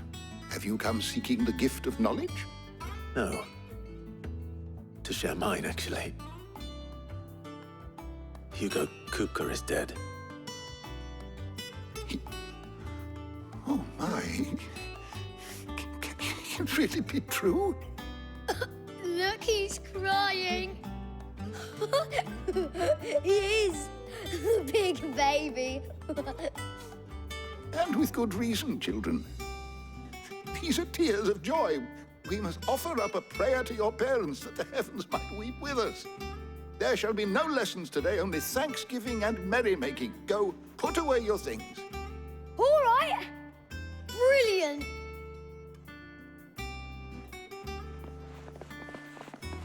Finally, a new dawn has broken. It has. Thank you, Clive. I cannot wait to share the good news. Hippocrates. After Kupka fell, Ultima came to me. I need to know what he is. Have you learned anything? Alas, no. And not for want of trying. I have scoured nigh every historical tome in our collection and found nothing. Not even the sort of conspicuous absence that might suggest a concealment of fact. One is almost tempted to conclude that such a creature never existed. But I saw him. With my own eyes. I don't doubt that you did. Alas, it seems you are the only one who has. To others, he reveals naught. We see only that which he leaves in his wake, like some terrible force of nature beyond the ken of mortal man. A bringer of death. Whether the Ultima you met with was the being itself, or merely another projection of its power, I know not. But until I do, my investigations shall continue. Thank you. It means a lot. Right. Let's see if Otto has anything else for me. You barely sat down since you came home. Vivian got you running errands or something? Just spreading the word.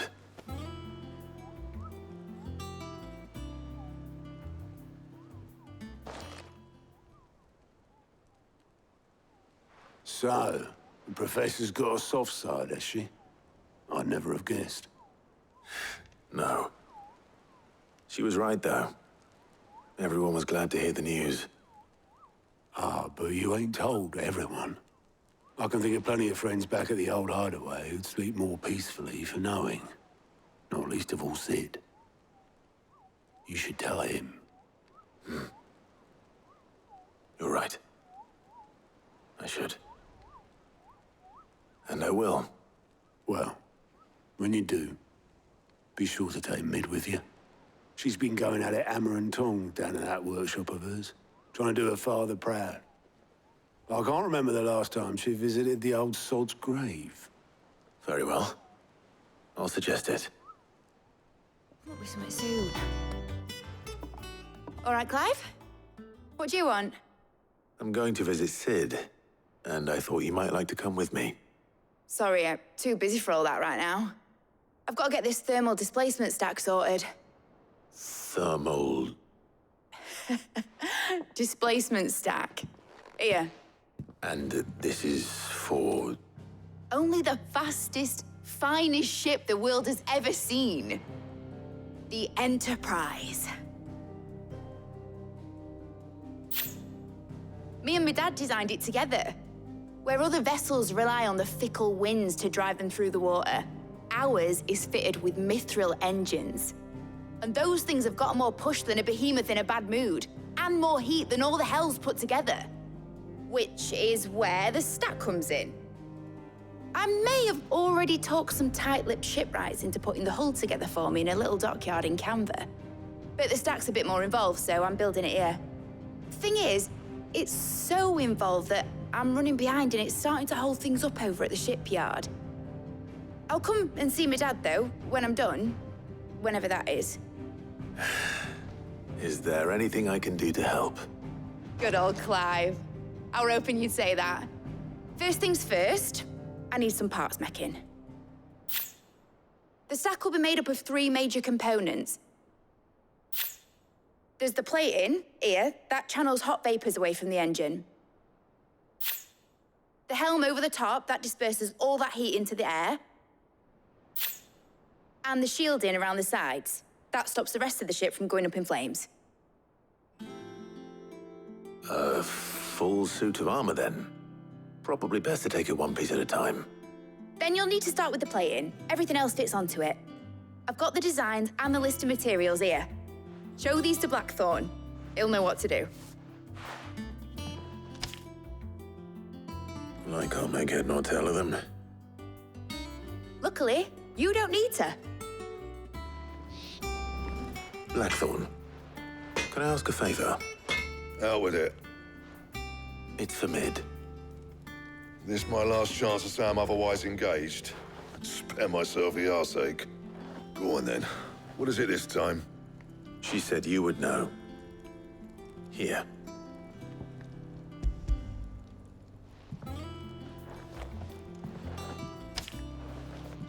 Krieger's teats. Well, I don't know what the hell you'd want this for, but I can make it. Won't be easy, though. And I'll need help. Get Gabonotto in here, will you? All right.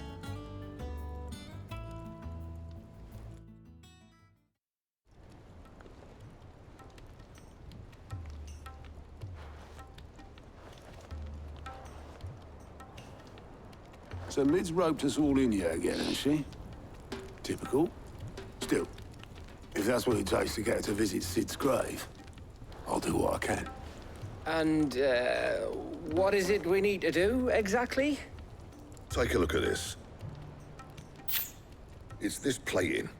The usual sword-grade steel won't work. We need something that can get very hot, very fast, and still keep its shape. That means an alloy. Something that won't break or buckle at the temperatures she's talking about. Which is where you lot come in. I need materials, and I've got my work cut out already. You'll have to fetch them. Now, there's a special kind of sand I'm after that you can only find out in the Valcroy. Stardust, they call it. As for the rest of the stuff, my usual supply should have it in stock. It just needs buying and bringing back here.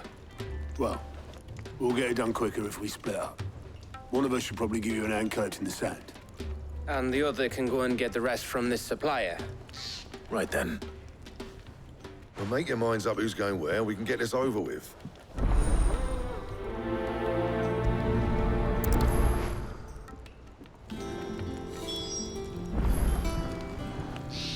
Up to you who you take to the desert. I mean, Gav's good in a fight. You don't have my winning personality. Ah, don't listen to him. You'll be in the lowest of low company with either of us. You going after the Stardust then, are you? Which one of these two lucky souls is going with you?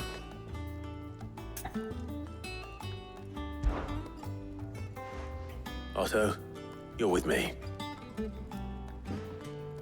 All right, then. Where do we find this Stardust, and how will we know it when we see it? There's a river that runs through the southern reaches of the Velcroy. It's the black sand that washes up on its banks that you're after. And I'm guessing you'll be needing sackloads of the stuff.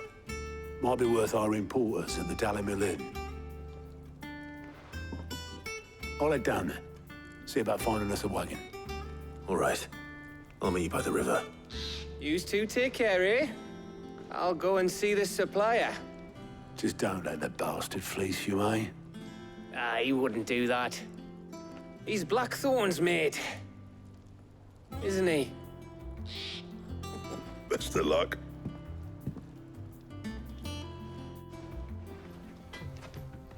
Otto, sorry I'm late. Oh, Clive. I had a quick scout about, and I reckon this area's our best bet. Seems Blackthorn's the only one who thinks smithing with his Stardust stuff's a good idea.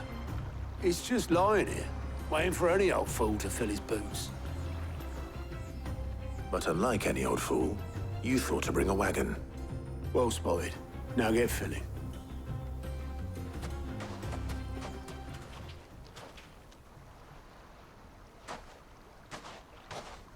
How much did you get? Enough. I hope.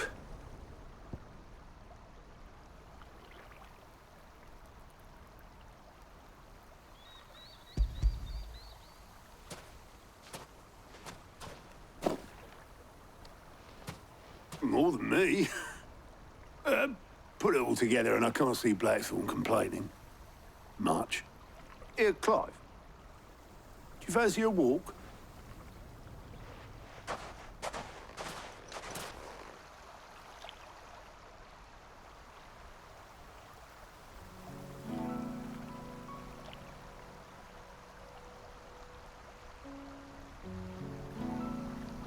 Sid would be proud. Of what? Of you, you idiot. The way you've carried on what he started. When we first met, I had you down as a spoilt little puppy who enjoyed nothing more than biting the hand that fed you. And 5 years on, you're the one doing the feeding. So thanks for proving me wrong. You weren't wrong. But I changed. Thanks to Sid. And thanks to you. When I suggested taking on his name, you were the first to back me. And if you hadn't, no one else would have. I couldn't have done any of this without you, Otto. Don't give over. You're making me blush. All I did was choose hope over despair. I gave you a chance, yes, but you're the one who took it. You took a rabble of homeless, hopeless outcasts and put them back on their feet. Gave them something worth fighting for, just like the old Sid did.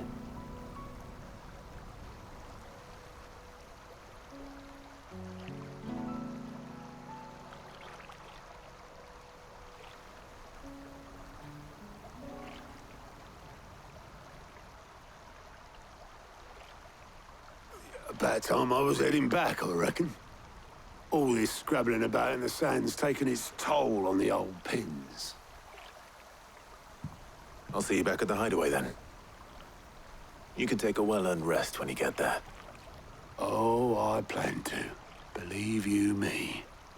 But I'll make sure Blackthorn gets his precious black sand before I put my feet up. He'll only moan otherwise.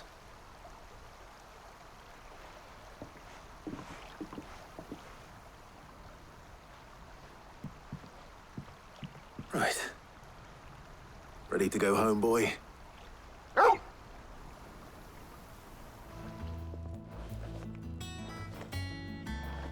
Blackthorn, got everything you need?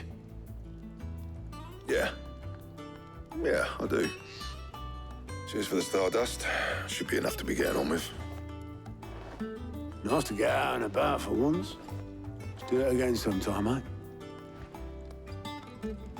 I'll make a start on putting this thermal plating together then. It'll take some time, mind. So if you've got other things to be getting on with, I could do without you breathing down my neck. Thank you, Blackthorn. I'll let Mid know construction's underway. Suppose we'd better be getting back to work too. Give us a shout if you need anything.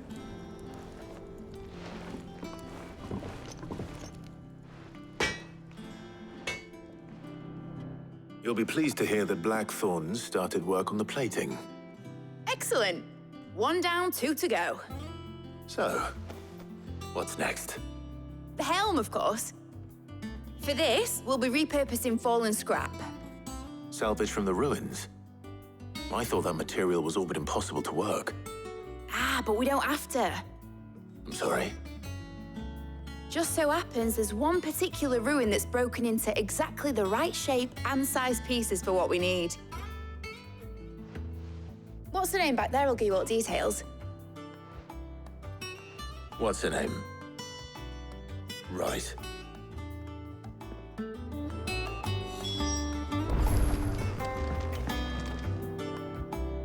Oh, Sid, is this about the helm? Yes. Mid said I should speak with you. I'll show you the plans then. Here you see the mithril engine, in which mithril is burned to generate heat. That heat is then harnessed to produce motive force. Excess heat is dealt with by means of the thermal displacement stack, which disperses it into the surrounding air. Now, were we to rely on thermal plating alone to achieve this effect, the rate of excess heat buildup would far exceed the displacement coefficient of the plating. In other words, the reactor would overheat and eventually explode. This is where the helm comes in. It connects to the plating, you see, and serves as a sort of thermal sink to absorb all that excess energy. Our experiments have shown that fallen ceramics are remarkably thermophilic. They can withstand and absorb levels of heat far above anything we are able to make today. And not only that, they're also waterproof and immune to rust, making them the perfect material for our protective hood. Why, if sea or rainwater were to enter the reactor proper, it would vaporize instantly. The forces produced would tear the ship from stern to... You can stop there. I understand. Mid said we might be able to use parts of a fallen ruin. Where would I find it? Ah, yes. It's in Lorbert's Pass, near Lostwing. The thing is, well, I probably should have arranged to have the pieces we need brought here sooner. You see, a certain unwanted visitor has taken up residence there.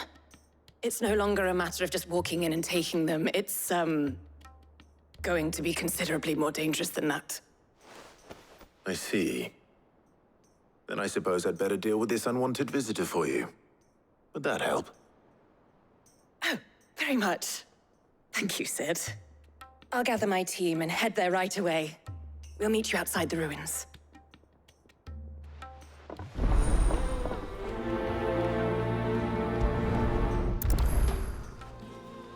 Oh, there you are, Sid. Thanks so much for coming. The, ruins are just over there, as is the creature I told you about, I'd imagine. Would you mind? Of course. I'll be right back.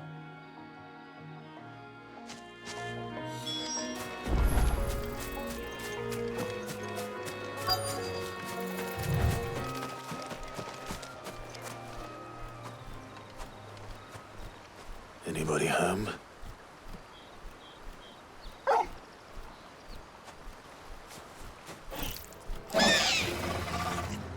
This must be our unwanted visitor. Time to go. The things I do for you, Mid. Sid! Oh, Thank goodness you're safe. You shouldn't have any trouble now. Indeed. Well, don't let us keep you.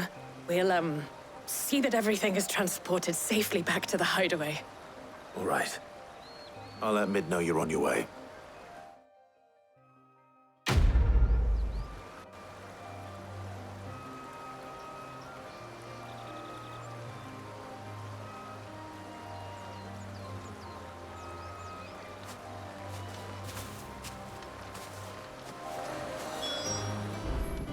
Mid. Helena has recovered the material for the helm. She'll be along shortly. Excellent. Another job well done. And just one remaining. Right. Right, the shielding. This one's a bit of a bugger. How so? The plating's enough to stop the engines going pop, but those things will still be spitting out enough fire to set the rest of the ship ablaze. Which is why you need proper shielding. A prism for the dragon's breath that's blazing away inside. I thought a triple thick layer of tempered steel might do it. Or more of the stuff that the Fallen use, but they'd both be too heavy. The helm and the plating are bulky enough as it is. Add any more weight and the whole ship would be at the bottom of the briny before we'd even started. I need something light. But I've racked my brains and I just can't think what would do it. Well, if I were in need of obscure knowledge, I know whose counsel I would seek.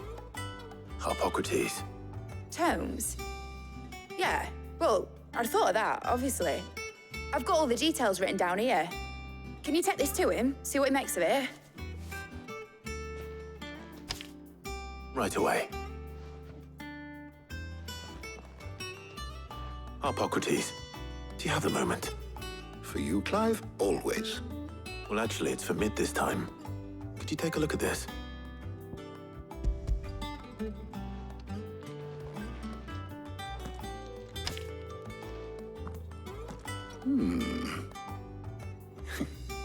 Shielding for a mithril engine?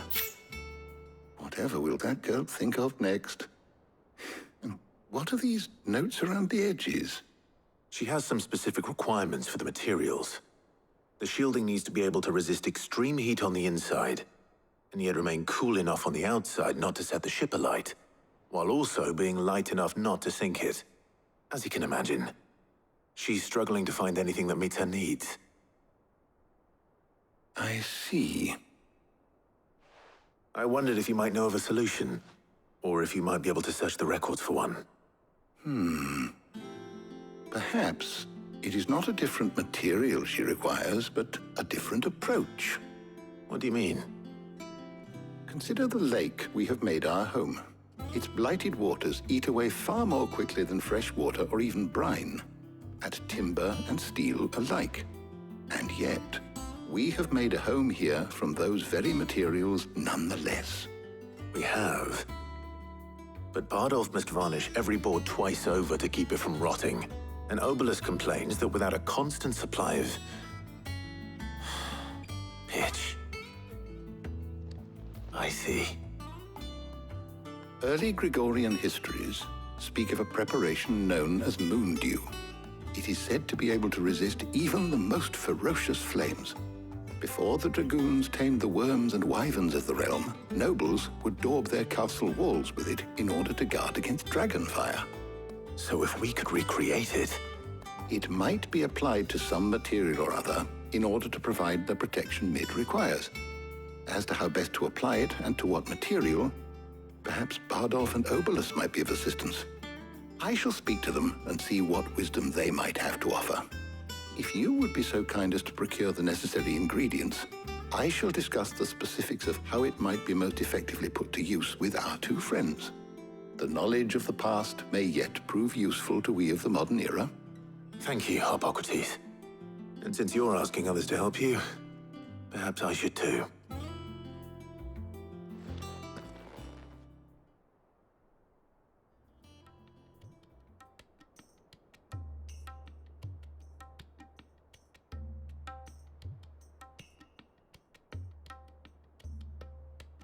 So you need a hand, do you? We do. I'll be heading to market for the ingredients we need. I could do with some help. And some company, too. The other can assist me in researching how best to prepare the shielding itself. Can we count on your aid? Always. Well, if Jill's game. Thank you. I am sure either of these fine young minds would prove indispensable in my research. I leave the decision as to who will go with whom in your capable hands, Clive.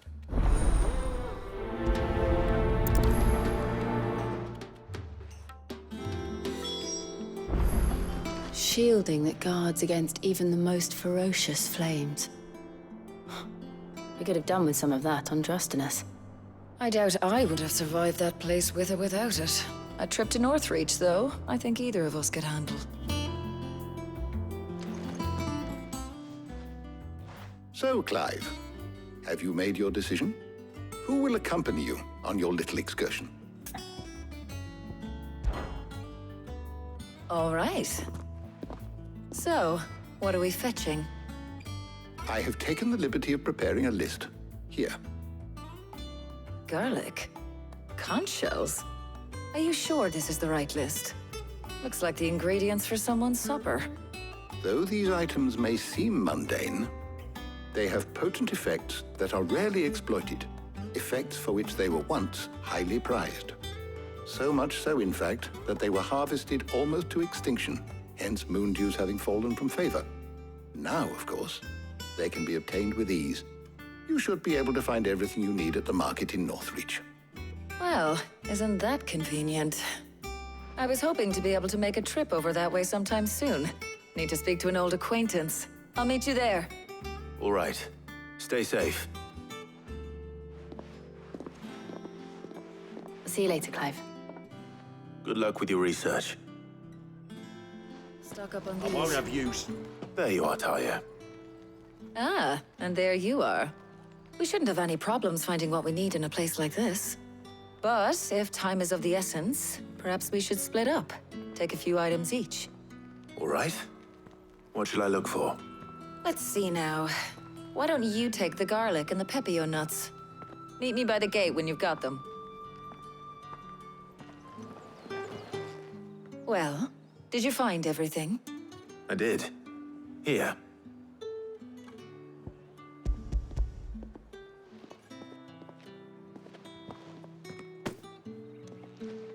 Garlic and pepio nuts. Job done. We should get this back to Tomes then. He'll be waiting.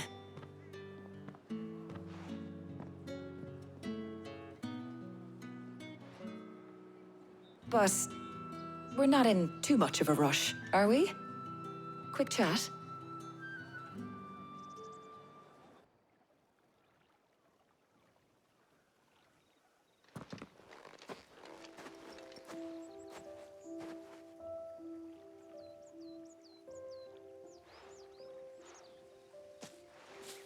Do you know, I think this is the very first time we've been out on an errand together. I think you might be right. In all the years since you and that scowl of yours first appeared, you haven't invited me out once. For shame.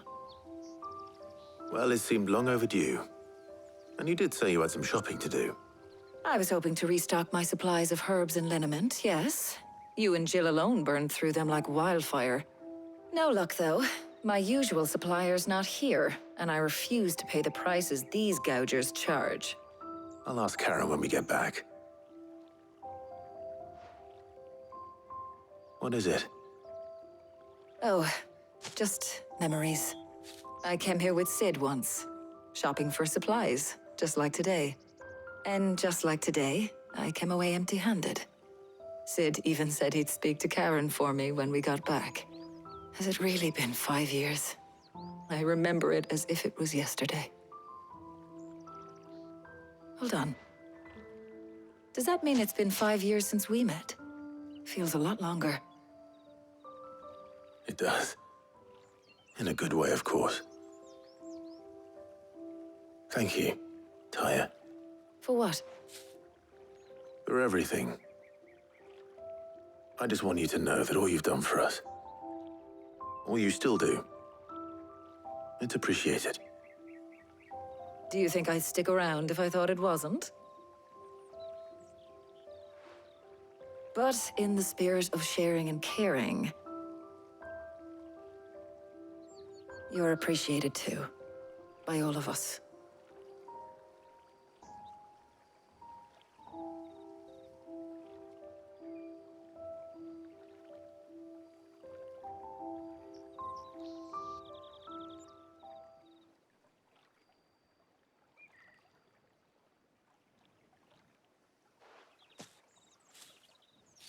Well, I think we've tarried long enough.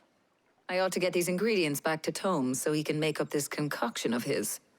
I'll meet you back at the hideaway, all right? All right. And thanks again. I heard you the first time.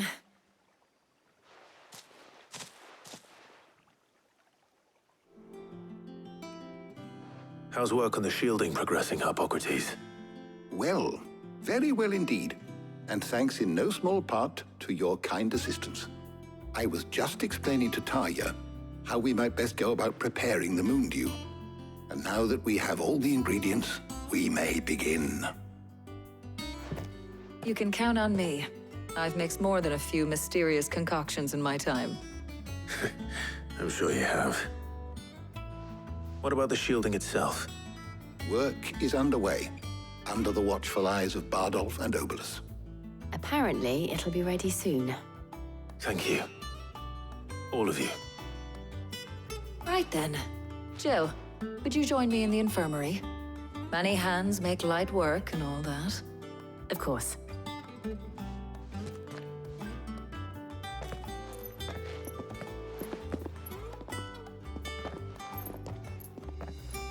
Oh, and Clive.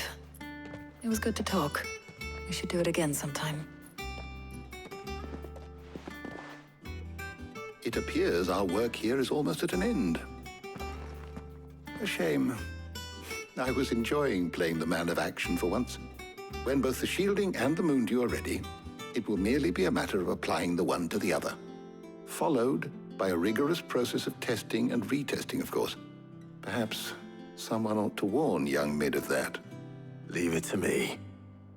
Thank you, Hippocrates. Sorry to keep you waiting, Mid.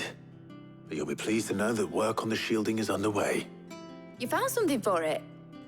In a manner of speaking, Hippocrates knew of a substance that's highly resistant to heat. A coating that should provide the protection you need. He's supervising the construction and testing of the shielding as we speak. Brilliant! I knew you wouldn't let me down. Don't thank me. I'm just the errand boy. Right then, better start working out how to bolt all these bits to the Black Hammer.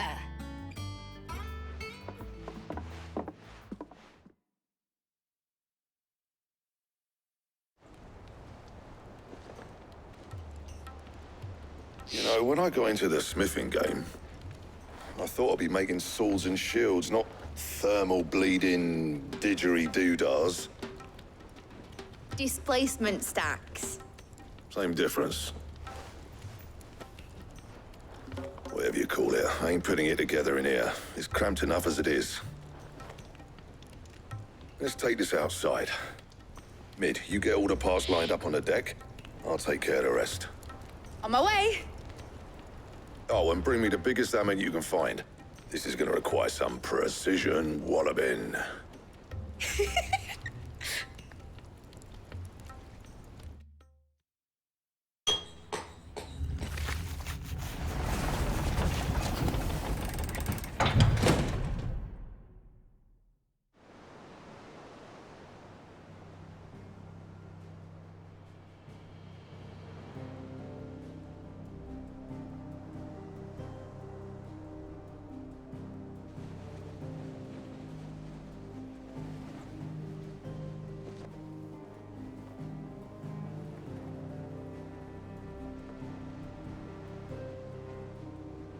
It's finished! It's finally finished! Thank fuck for that. I'll be feeling my hammer arm for weeks. Thank you, Clive, Blackthorn, everyone. That's one down and just 3 more to go. I'm sorry. Oh, didn't I tell you? The Enterprise has 4 mithril engines and we'll be needing a displacement stack for each. You don't mean... Don't worry. Now they've got a finished one to work off. My gang in Canva can build the rest. Good luck to them, I say. Right, I'm off to get a sling for this elbow. Any other work comes in, keep it to yourselves, eh?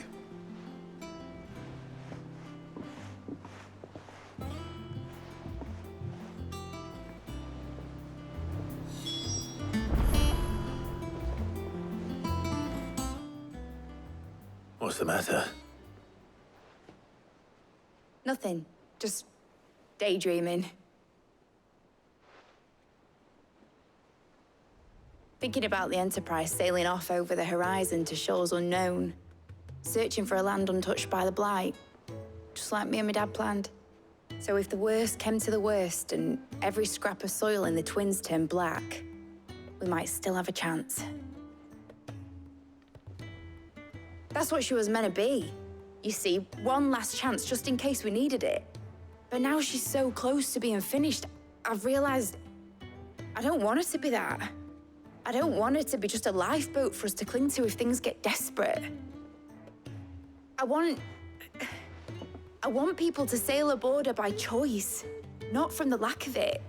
In a world where we're not just trying to survive, but where we can actually live. I'm working on that. And I'll do everything I can to get you what you want. Don't you always? All right. My mind's made up. As soon as the Enterprise is fit to sail, I'm putting her under your command. Sod our plans, I'm trusting in yours. Are you sure about this? Something tells me it's what my dad would have wanted. He'd be proud of you. You were gonna visit his grave, weren't you? I was. And you can come too, now that your little project is finished. Right. There's just one thing I need to finish up first. Won't be a mo. All right. I'll let Otto know you're coming. Meet us in the mess when you're ready. Aye, aye, Captain.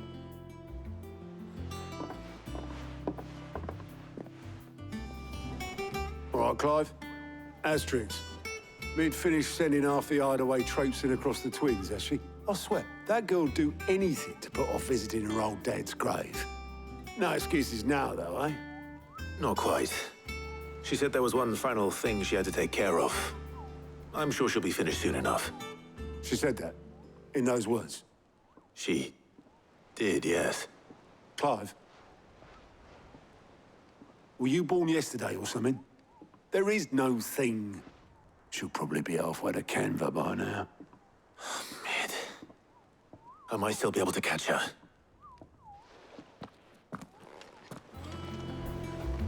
Obolus, have you seen Mid? Yep. In a boat, going that way. Then I'm too late. You in a hurry and all, are you? I offered to take her across, but she wouldn't wait. Just paid for a dinghy and rowed off. Oars going like the clappers. Got some life in her, ain't she? But anyway, I was on my way up to see you, as it happens. Got a letter for you. Urgent, by the sound of it. One of your uncle's men said I was to hand it to you in person, post-bleeding haste. And you're here now. Thank you, Obolus. Don't mention it. What tidings, Uncle?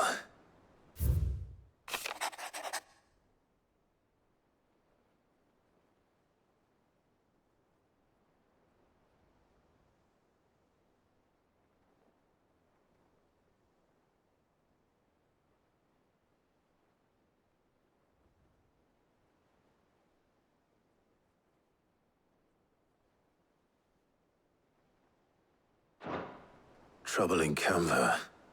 Well, I'll need someone to keep an eye on Mid.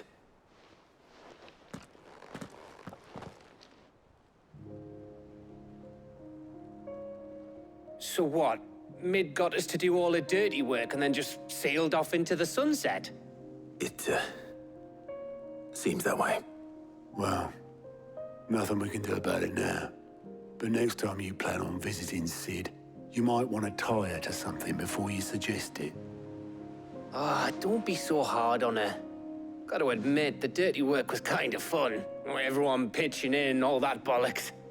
Just like when we built this place. You're right. Anyway, we all set to head to the old hideaway. I could do with getting to Canva pretty sharpish. Wouldn't do to keep Lord Rosfield of the Seven High Houses waiting now, would it? Not after he asked for me personally. Gav will be leaving with me. Will you mind the place while we're gone? You can count on me. Just be sure to give Sid and the others my regards. All right. Oh, by the way, Jill will be joining us too. She's got some things to take care of, but she'll meet us there. I hope she's telling the truth at least.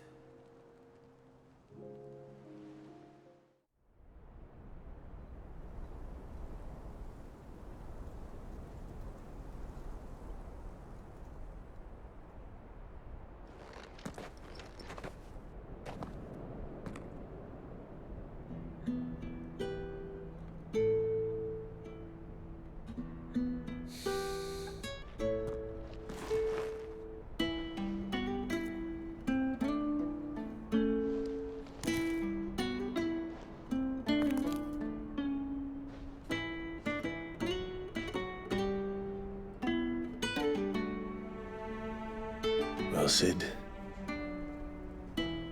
I remember what you told me. But if no one is listening to what you have to say, you may as well not say it.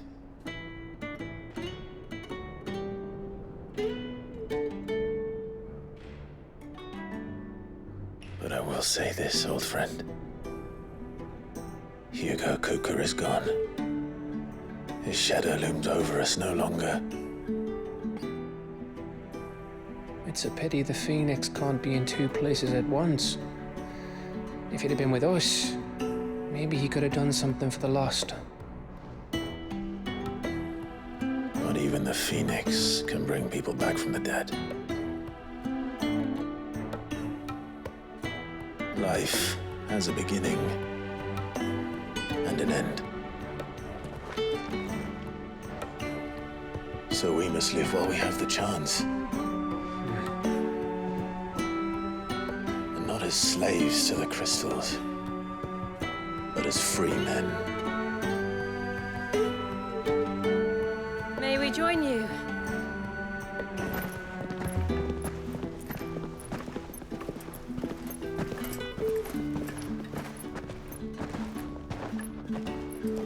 Lady Karen, what a pleasant surprise. I thought I'd drop by and see how you were all doing before heading off to restock my supplies.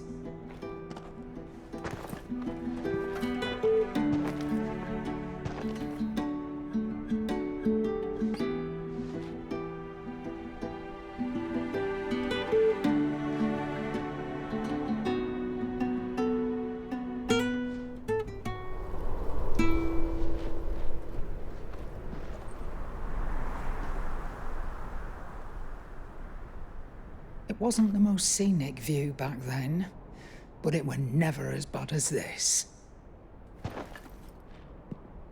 I know. The Blight marches on.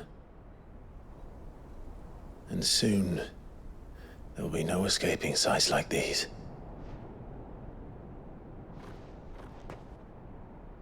So our mission remains unchanged. We cannot stop until every Mother Crystal is gone, and their thirst for ether with them. The only one that remains in Storm is Drake's tail in the Crystalline Dominion. Our next target. We're going to Twinside. It's the capital of the Empire these days. I wouldn't like to think how tightly guarded they've got the place. Not that that'll stop you, but we do well to scout it out before you go charging in. We would indeed. If you're off to the Dominion, you can take this great lump with you. Goods. Oh, I am sorry. Have you forgotten you're the most wanted man in the Twins? I thought you might like to disguise yourselves as the attendants of a travelling trader, assuming you've no better ideas. You wanted to buy yourself some tools, didn't you? Well, now's your chance. You're letting me go? With them? Oh, thanks, Nan! Stop that! You'll break me bones, you great galoot!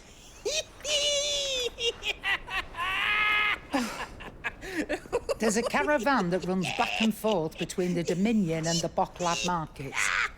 It's managed by the Merchants Guild. Just show them Goots' traders pass and you'll be on your way.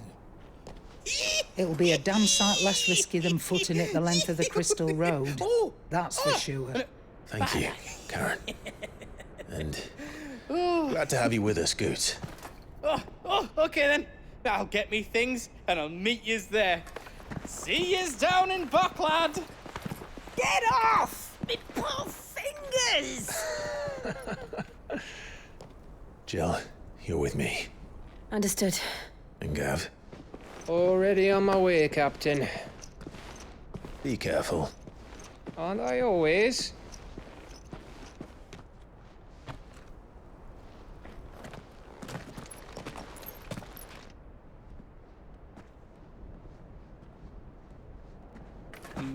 Do you see that, Sid?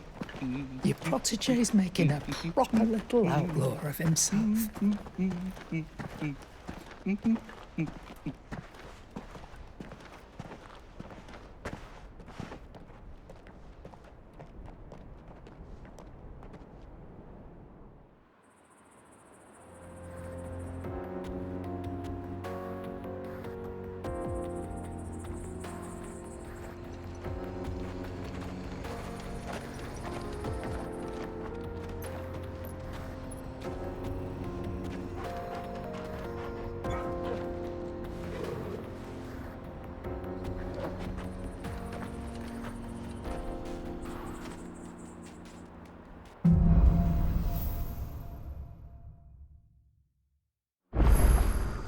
How are you feeling?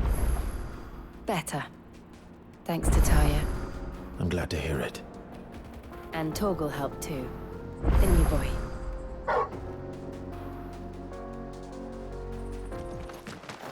This used to be a trade route for merchants crossing the Scars, till the Republic laid a new road wide enough to let wagons pass, and all official traffic moved there.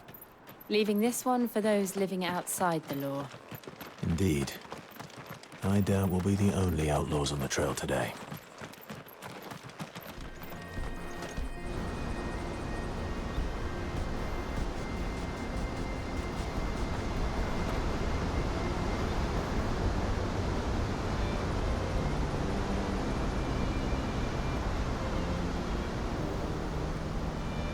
So this is Zemeckis. The land of the gods. It's even more impressive than I imagined. I remember being captivated by the story as a child. Long, long ago, man was overcome by avarice and challenged the gods in a bid to win their power. The final battle took place here, at these falls. Or so the legend goes. If anyone ever manages to plumb those depths, perhaps we'll learn if there's any truth to the tale. That the gods emerged victorious and punished man for his defiance by visiting upon him 2 curses. Dominance and bearers. To tell the truth, I always thought it strange that the dominant and their icons were deemed a curse. Back home, the dominant inherited the throne. They were admired and exalted, not spurned. Whenever I got to that part of the story, I always assumed there must be something I'd misunderstood. You had a lot of storybooks, didn't you? In your room, I mean. When we were young. The old legends were always my favorites. Epic battles between gods and men. Father encouraged me to read as much as I could. He thought it good for my education. You really were a boy like any other, weren't you?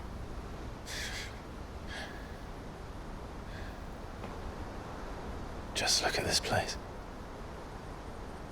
It's enough to make you believe the legends are true. I know.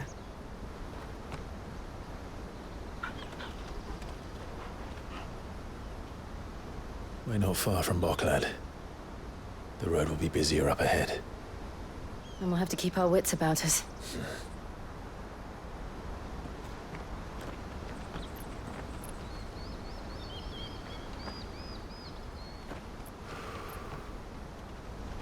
Clive?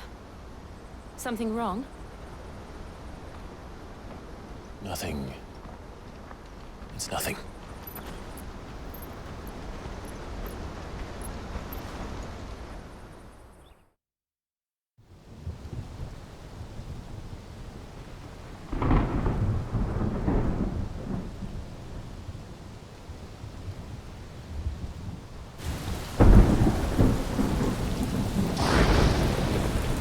I see the reports are true, Father. You have surrendered the throne to Olivier. I have. Emperor Olivier shall rebuild the Holy Empire of Sanbreque.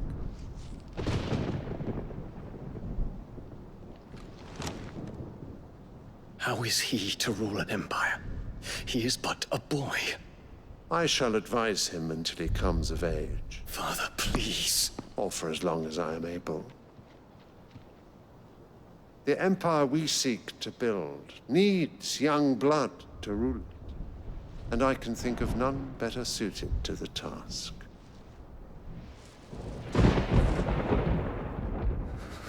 There is other news, Dion. Hugo Kupka is dead, and Drake's Fang destroyed. The pillars of the Republic have fallen. Ere long, the Imperial banner shall fly over every city in Storm. And then, Valisthea. All shall bow before their Emperor. Father, these are the words of a tyrant. They are the words of a god. The Emperor whom I gladly serve. Great Greeker, made flesh.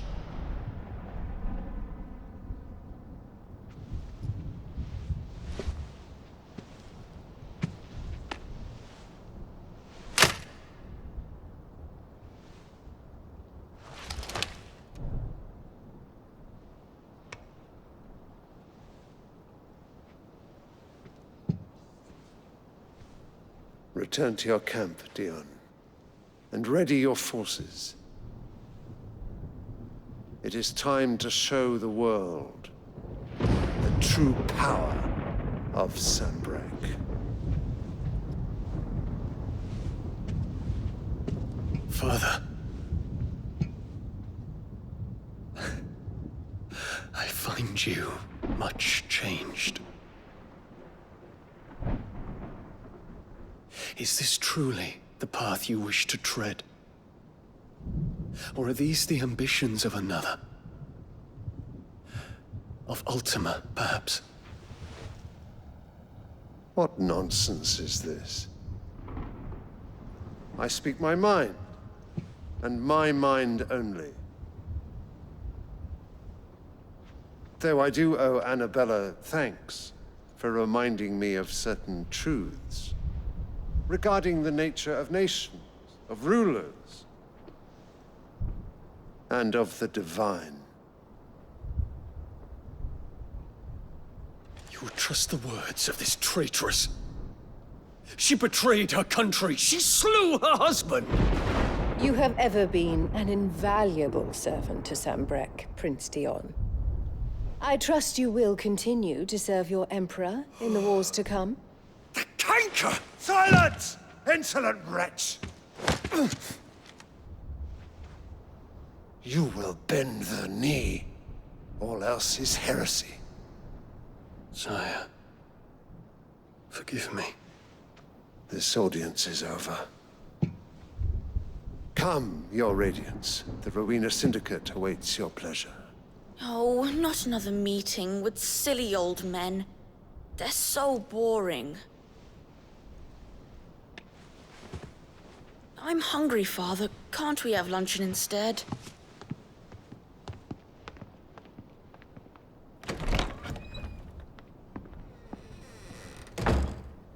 Does it pain you that you will not inherit your father's throne? I have suffered worse.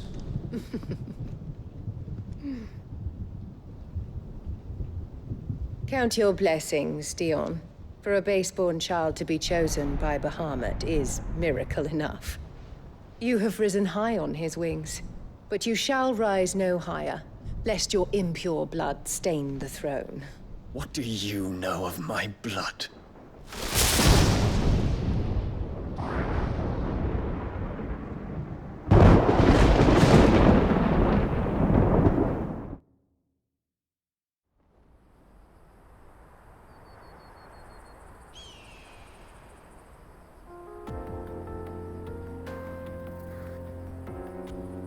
The Boklab markets are to the north. We just need to hug the coast.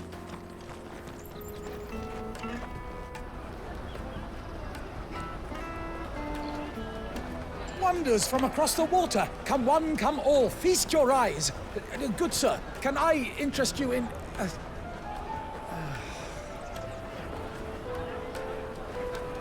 How much? For a measly crust of bread? You won't find any cheaper. Not nowadays. But you're more than welcome to look.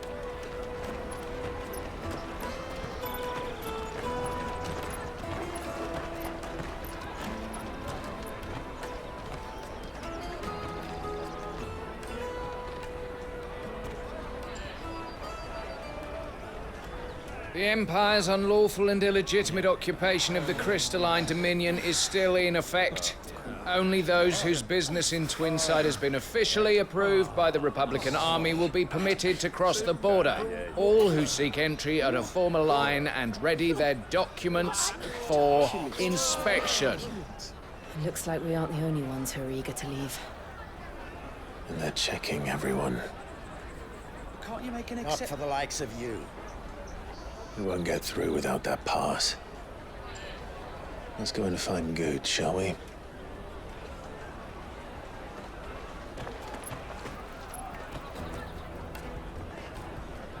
He must be around here somewhere.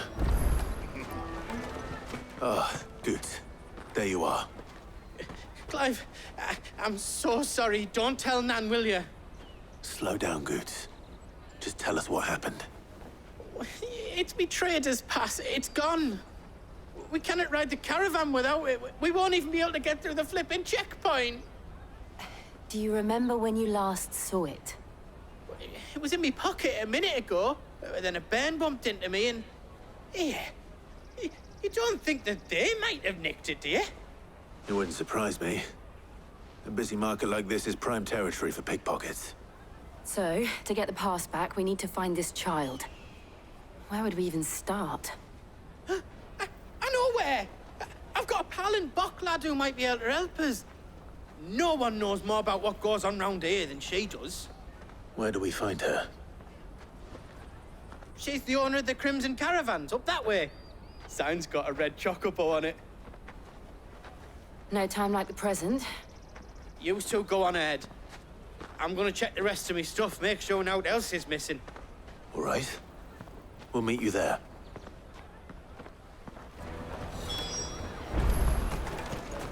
Let's keep an eye out for this red chocobo, then. And the other on our purses.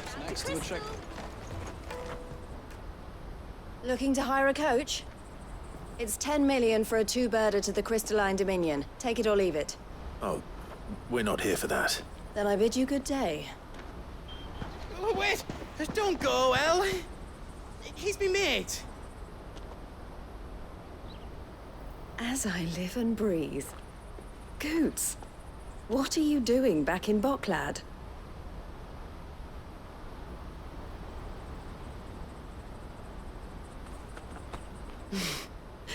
I gather Lady Karen didn't send you.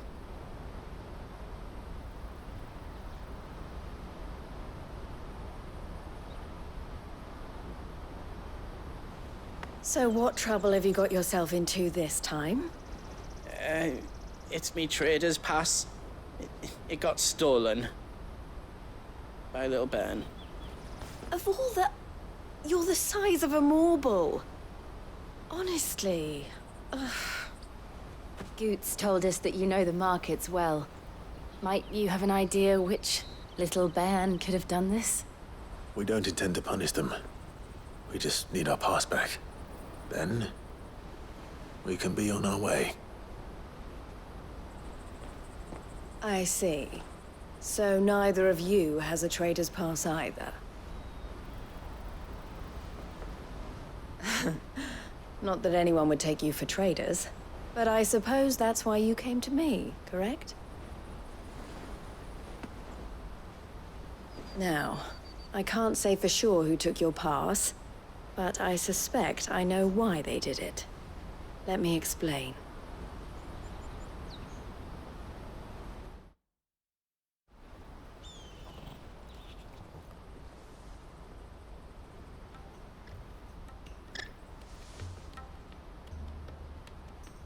Ever since the Fist marched on the Dominion, the Republic has been clamping down on any commerce that might aid the Empire more than it does us. Which means traders' passes have gone from being merely a way of easing one's progress to being essential if one wishes to cross the border at all. And with demand outstripping supply, they've become a precious commodity, leading some to seek to acquire them by less than legitimate means. So the children are stealing passes to sell on the black market? Yes, and no. Passes are inscribed with the names of their owners, and yet none of the victims' names have appeared on the register of those passing through the checkpoint. Which means? That someone is doctoring the stolen passes. The same someone who is encouraging the children to steal them. And the same someone who has Goots's pass, no doubt. Whoever they are, they're ruining the livelihoods of honest merchants, which is why we've decided to take a stand. Will you stand with us? You want to get your pass back, and we want to ensure that no more are stolen. Catch whoever's behind it all, and two birds shall be slain with a single stone. Is there any other way of getting to the Crystalline Dominion, Goots? They won't let you in if you're not with the caravan.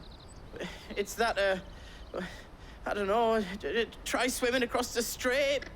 But the guards will definitely spot you if you try and do that. Like, we don't want to get spotted, right? So either we find the people who took the pass, or give up all hope of entering the Dominion. All right. We'll help. Thank you kindly. But I don't know your name. Eloise at your service. Clive. A pleasure doing business with you, Clive.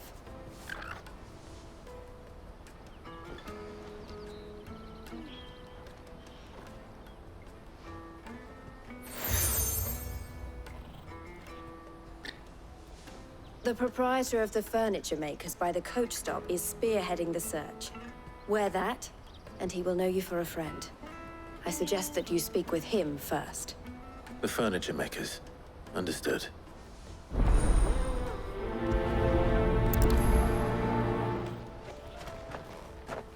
Trader's pass. Are you the furniture maker? Looking for something in particular? Ah, Eloise collared you too, eh? Then I expect you want to know more. She told me you were leading the hunt for the pickpockets. What have you learned? For one, that they're targeting the traders carrying the biggest packs. Harder to watch your back, see? And less chance of the mark giving chase if they're spotted. Not that they'd be likely to catch them. Those imps know every inch of this warren like the backs of their hands. Their eyes must have lit up when they saw Goots. The fishmonger round by the gate's been trying to track down the children involved. You should go and have a word with her. Thank you. We will. Fish for sale! Fresh sorted and smoked! Can I interest you? Ah, sorry. Message from Eloise, is it? She's asked me to help her. to help you find the pickpockets. Is that so? Suppose I better tell you what I know, then. For one, this isn't a family operation.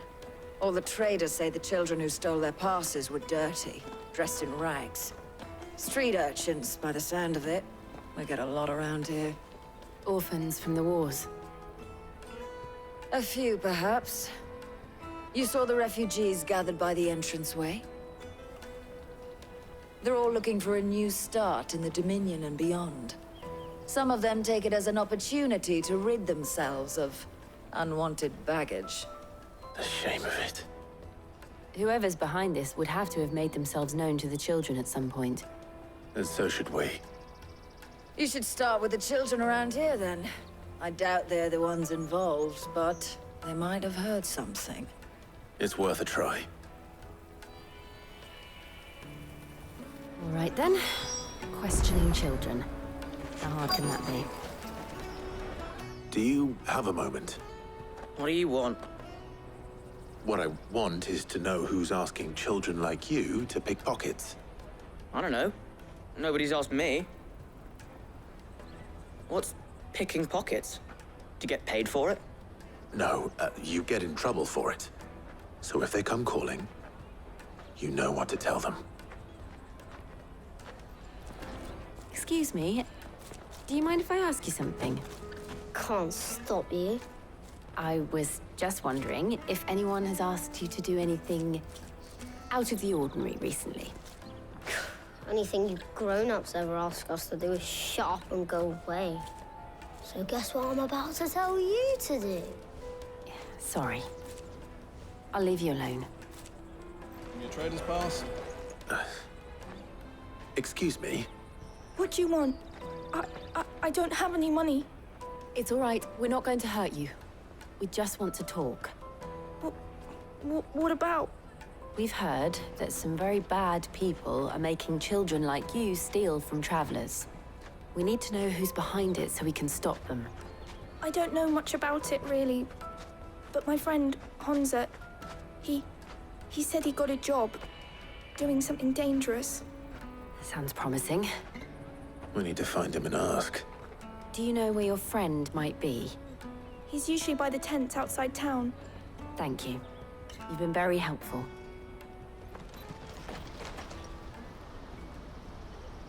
That big fat donkey was easy pickings. He wouldn't have noticed if we'd robbed his boots off him. Yeah. Wish we hadn't handed over the pass, though. Could use one of those things to get out of this dump. Chance would be a fine thing. The moment they found out, they'd string us up by our guts. Would they now? Perhaps you'd like to introduce us to these charming characters. Shit! We're in trouble now! What do we do? You two get caught if you want. I'm off. Hunter, where are you going? So that was Hunter, eh? Jill, you watch these two. I'm going after him. All right.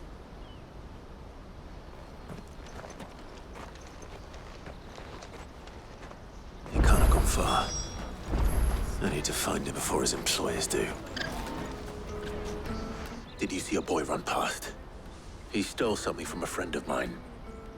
There was a boy ran back there towards the Chocobo pen, but... Thank you. Oh, shit!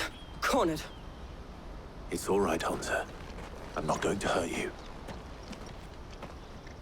I just want to ask you some questions. Fine. Not like I've got a choice. I'm looking for the people who are making you steal for them. Who are they? Called themselves the Carstones. They said they'd give me a good gill if I did what they told me. I knew they were bad, but bread doesn't come for free. Didn't come at all half the time, before I started buzzing for them. You know, if I didn't do it, they'd just pick on someone else. Someone they could push around easier. Hunter. You found him then? Jill. Where are the other two? Eloise is watching over them. She sent Goots and I to look for you. You're... him! I haven't got your pass anymore, if that's what you're after. I gave it to the Carstones. Whatever you do to me, I can't get it back. Not that I go against them anyway. If it weren't for their gil, me and my mates would have starved.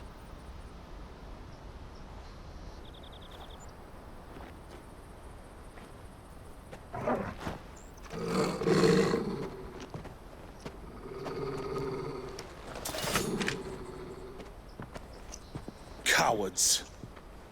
You will not force another child to do your bidding. Wait, we're not...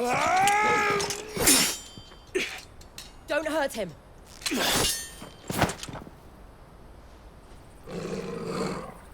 You're making a mistake.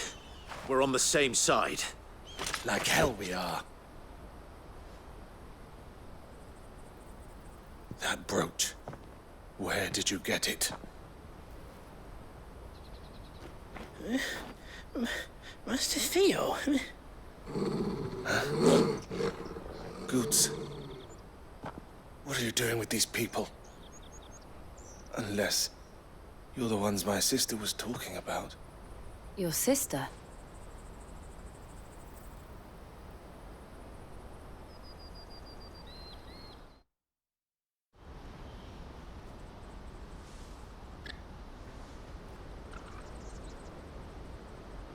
Eloise didn't tell us she had a brother. And why would she? I'm just a back and a blade. Theodore, at your service. Sorry about before. Theodore, what do you know of the cast stones? Vultures who have made Boklad their hunting ground. They prey on the desperate, stealing from those with gil and bullying those without it into joining their flock. I'd been looking into their activities in hope of sparing the refugees any further hardship. But it seems they've already stooped even lower than I'd feared. Hans is a good lad. Don't blame him for what they've made him do. If he and his friends hadn't agreed to work for the stones, some other poor souls would have. On pain of death, most likely. Clive, was it? And my sisters asked you to help put an end to the pickpocketing. Then we all want the same thing.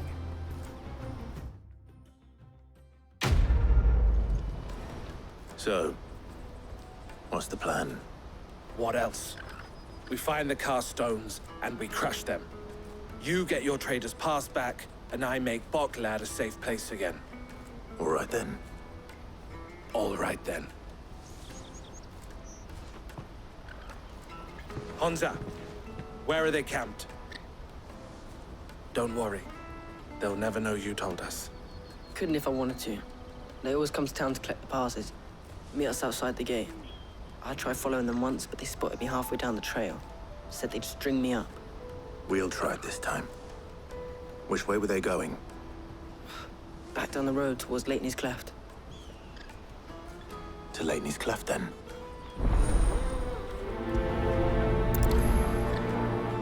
Lateney's Cleft is to the south, past the camp.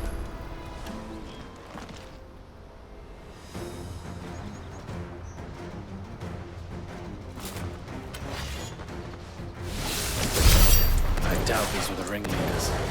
But at least we know we're on the right track.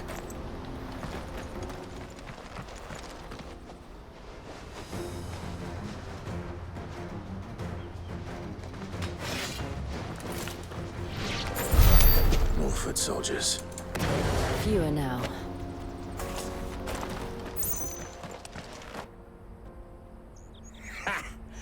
Not a bad haul today, eh? Aye. Some of our new recruits are natural-born ne'er-do-wells. Especially the little ones. That Hans has got nimble fingers, all right. It will be a shame when they chop them off. But till then, let's make the most of it. Scum. The leaders of the cast stones, I take it. They don't deserve any mercy, Clive. I wasn't planning on showing them any.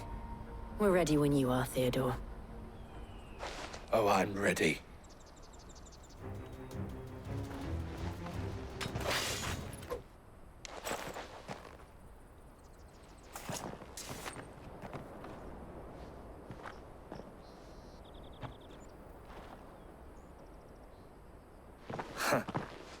And they say crime doesn't pay. Gold chains, rings, purses. Ah, and traders' passes. Dozens of them. Have the names been changed? Not yet. I recognize some of them. No doubt Goots's is somewhere among them. Now I just need to sort through it all and return everything to the people it was taken from. We should go and give Eloise the good news. Can we leave things here in your hands, Theodore? Of course. Oh, and, be sure to tell her of the part I played, won't you? We'll be glad to. Ah, Clive. How goes the hunt? My brother isn't getting in your way, I trust? Quite the opposite.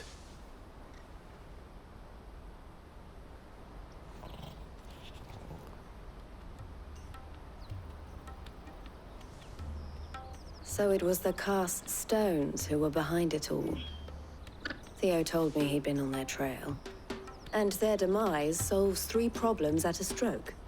That of the pickpockets, the bandits pulling their strings, and the passes they were stealing. I only hope yours is among the items you recovered. Only time and Theo's return will tell. Speaking of whom, welcome home, dear brother.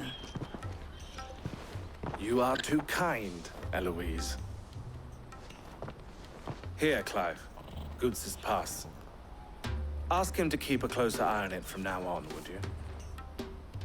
I will. Thank you. El, I've asked our boys to carry the rest of the goods back. Can I count on your help in sorting through it all? Of course. I'll make some space in the storeroom. I expect you'll soon be on your way then. But it wouldn't do to leave without introducing yourself properly. Would it now? Sid. Don't look so shocked. We're on the same side. I don't understand. As you now know all too well, we at the Crimson Caravans are always happy to help those in need. For a small fee, we will move anything that needs moving. Be that goods to market, or bearers away from it. I was the first my sister helped escape. If it wasn't for her, I'd have been branded as a boy. I had no idea. It just so happens that we are seeking to expand our operation. And who better to join forces with than the leader in the field? Wouldn't you agree, Theo? I would. It seems our purpose is the same in more ways than one. So what would you say to working together again? It would be our pleasure. And our honor. The honor is ours. Here, Clive. This is for you.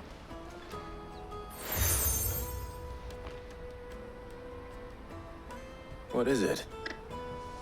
El has friends in high places, while I have associates in, lower ones.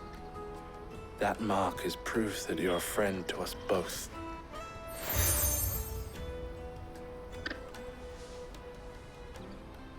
I shall bear it with pride. Well, all that remains is to wish you a safe onward journey.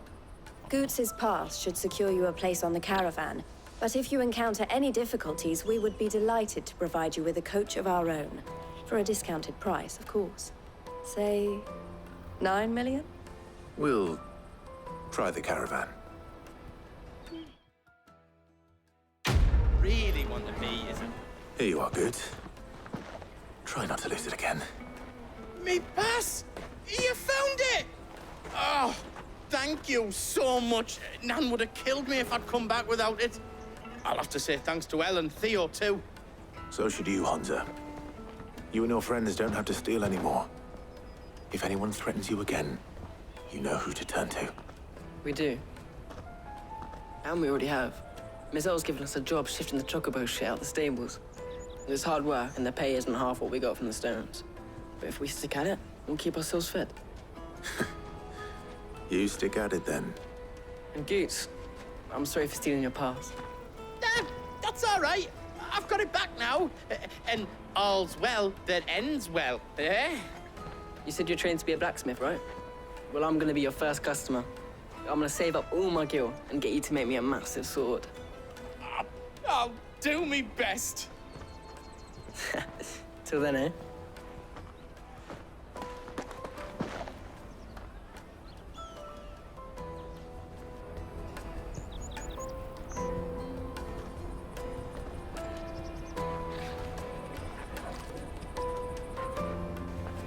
All right. We have a place on the wagon.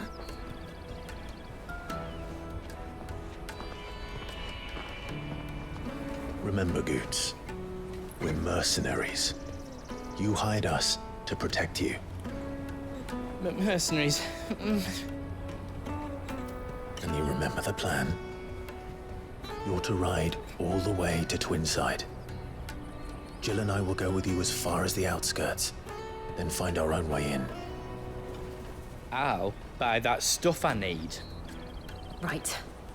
And we'll scout out the Imperial's defenses. There's a square with a big bell tower right in the middle of town. If you get lost, or out goes wrong, we can meet up there. Right. Let's go.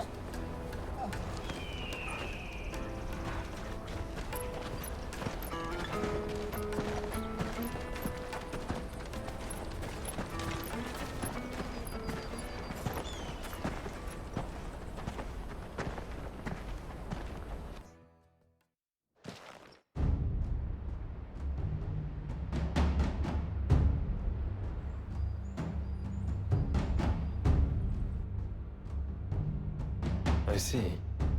And you're quite certain your father has no knowledge of Ultima? I am. I have no difficulty believing a sinister force has come to exert an influence on Sanbreque. But be that as it may, it is yet to claim my father. For better or worse, his radiance speaks his own mind. Then the fiend works from the shadows. I confess, when first you told me of this fiend, I had my doubts, and more than a few at that. A beast that labors to plunge Valisthea into turmoil, all in pursuit of your brother. But that wound is proof enough that evil is afoot. Then I have your answer, Your Highness. You will join me in my fight. I cannot. Not yet. Your Highness, please. As you are aware, the Dhalmekian army is at our gates. They have lost their mother crystal, and with it all hope of a negotiated withdrawal. It is but a matter of time before they invade. If Bahamut is not here to meet them, my people will be slaughtered. Though not by Hugo Kupka, thanks to Ultima's machinations. I know the fate of your people weighs heavy on your conscience, but if we do not put an end to Ultima's plans, they shall face a far darker fate. The chaos he would wreak would sweep all of Valisthea into the abyss. The lives of every man, woman, and child in the Twins are at stake. I believe what you say, Phoenix. But I have duties of my own, and I must discharge them. Come what may.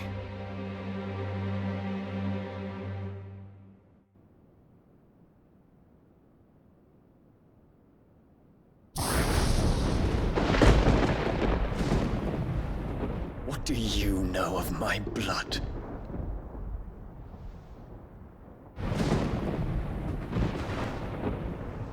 I know that it is wholly unworthy of the highest offices of state, which rightly belong to those of purer breeding. Alas. Your bloodline runs through the Oriflamme gutter, from a whore who weighed her child's worth in gill. Have you threatened my father? Of course not. I merely whispered in his ear that his mongrel son is plotting a rebellion. What? Sylvester listens to the words of his astrologers. And they have ears too. You have been feeding them your lies! Should you remain loyal to Emperor Olivier, his radiance may yet crown your head with laurel, and not with tar. Fork-tongued witch!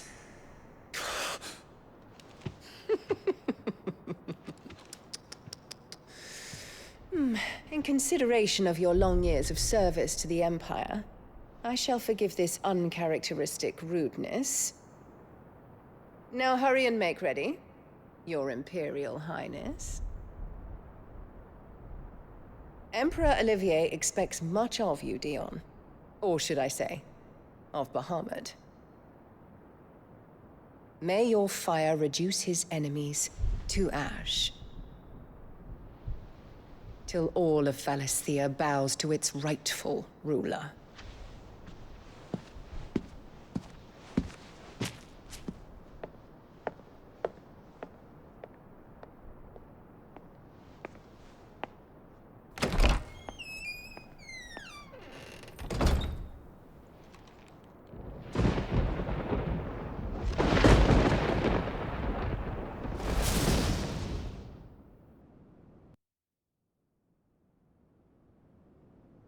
There is another darkness that has taken hold of Sanbreque. And until its grip is released, the flames of war shall spread ever wider, just as Ultima wishes. Forgive me. My family has caused you much grief. You are not her keeper, Phoenix. This is a matter for the Imperial household now, and as a member of that household, it falls to me to resolve it. At such time as that is done, what strength I have shall be yours.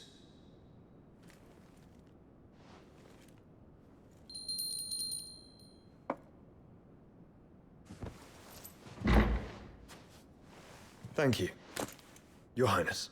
Let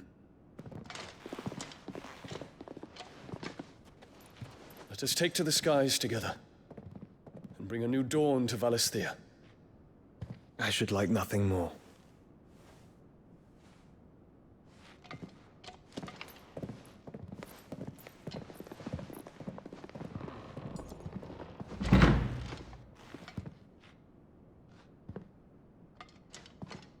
Terence. My prince. Tell me true. Do you believe what I'm about to do is wrong? We dragoons have but one leader, Your Highness. And we shall follow him unto the very end. Thank you. This is my decree.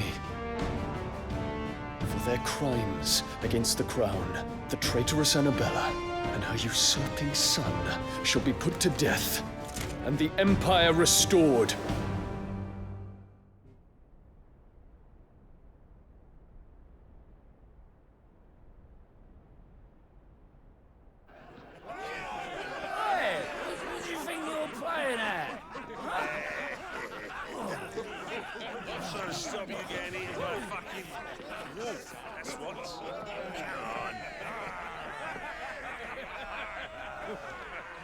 One would never guess that these people stood on the brink of war.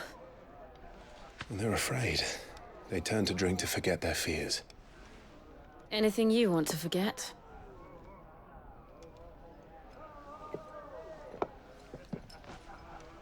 The harbor is empty, and half the market stalls too. The city may seem peaceful on the surface, but it's balanced on a knife edge.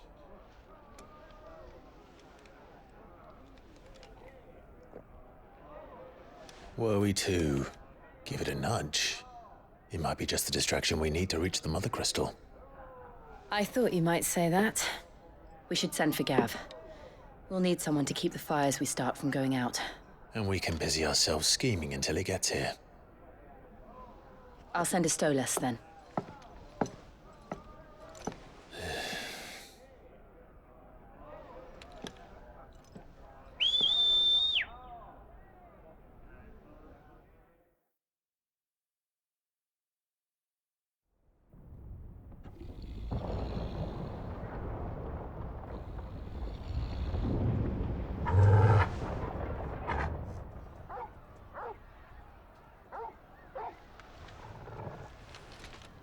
is it, boy?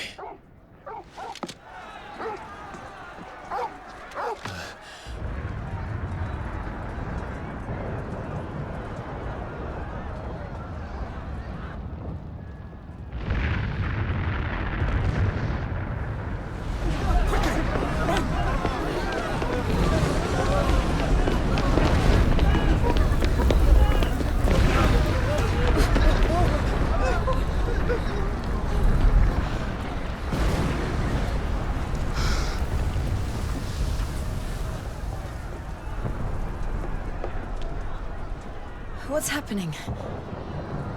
I don't know. Torgal!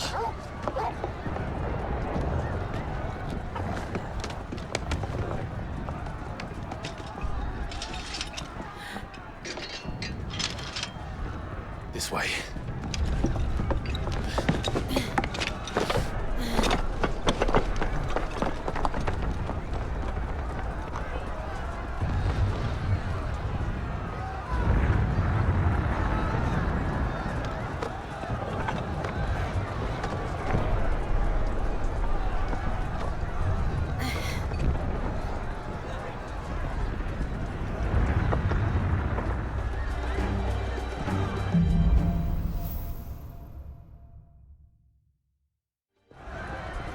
The city's on fire. I'm sure Goots is fine. He'll be making for the square. The one with the bell tower. In the middle of town, right? Those were Imperial Dragoons.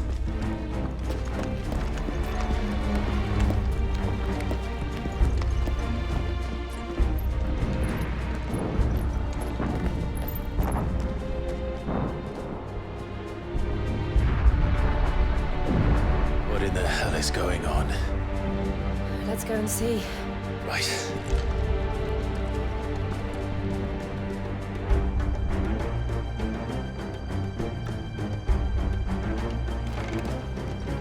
But first we find Goots.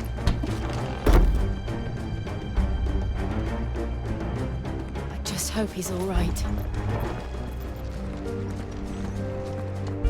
There it is. The bell tower. Right. Let's go.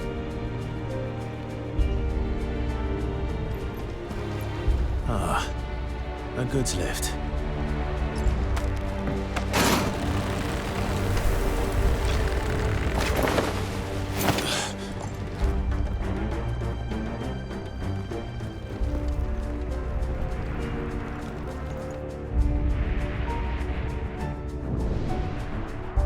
Hold on, goods.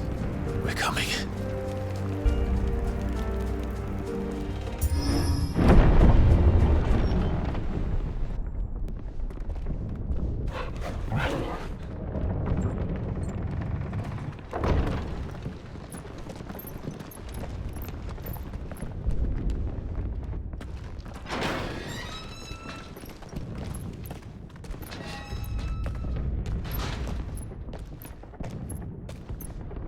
Can you see him anywhere?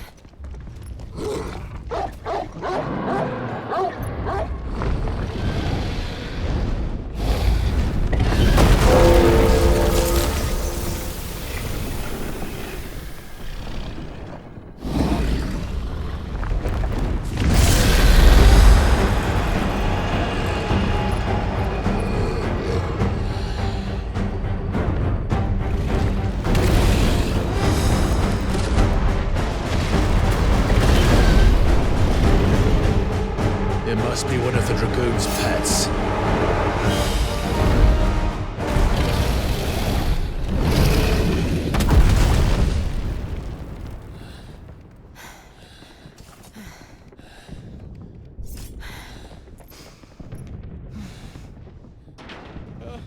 Over here, Clive!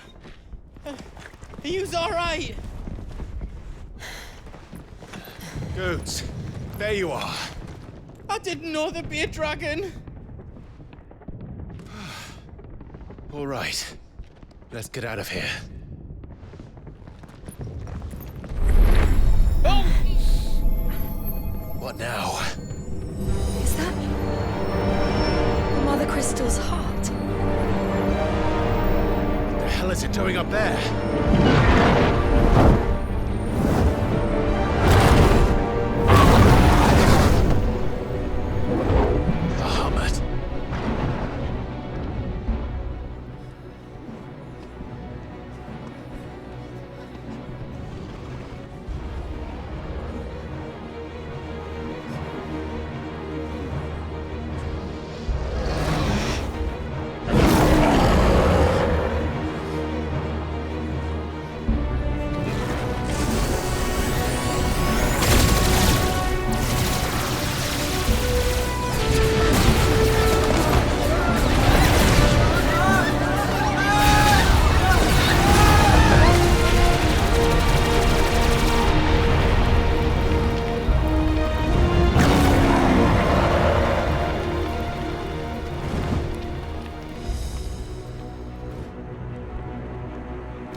Your Highness, don't do this. We must leave. Now, Your Grace. I beg of you. This is not what he wanted. Something's happened. Forgive me, Yod, but I must put a stop to this. Your Grace!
So, what do we do now then?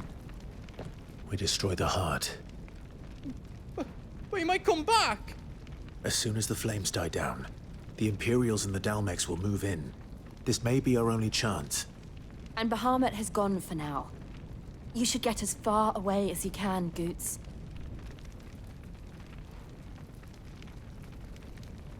What? And leave you lot in the lurch? I can't do that. If you're staying, then so am I. I packed everything up before I made a run for it, so if there's out yous need, just ask. But I won't be giving it away for free.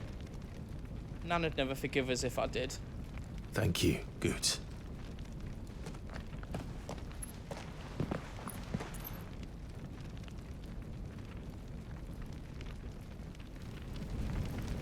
Drake's tail is right there, Clive.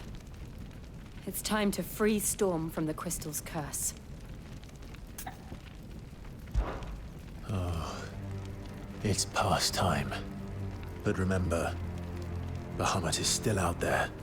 And I dare say we'll be seeing him again before the night is done.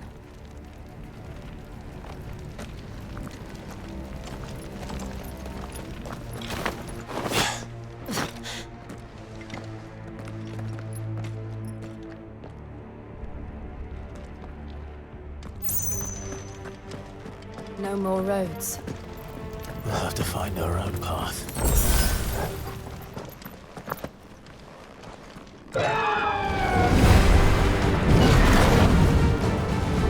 Is that a phoenix? Joshua! What is he doing? Keeping Bahamut occupied.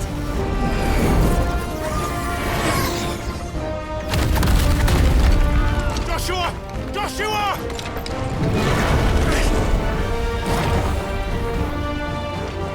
Don't, Clive. It's too dangerous. Fuck. Hold on, Joshua! I'm coming!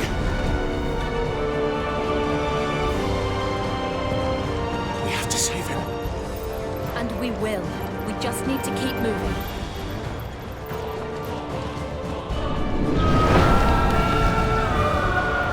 There he is. Joshua! I'm here, brother! Clive. He can't hear you. Joshua! They're heading for the heart. And so should we.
are they still standing?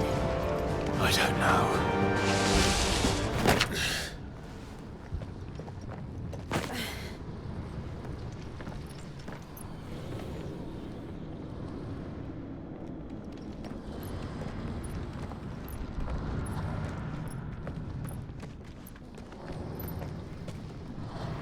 He'll be all right, Clive. He's a survivor. We're getting close.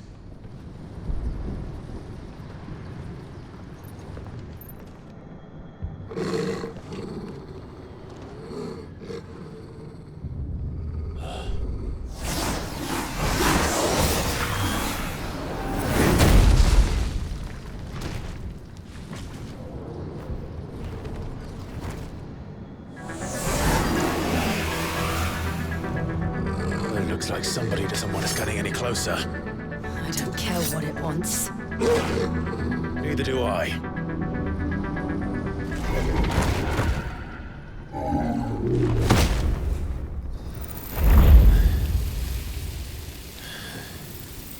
These beasts, they're getting stronger. We can think about them later. Right now, there's only one thing we need to focus on. The heart.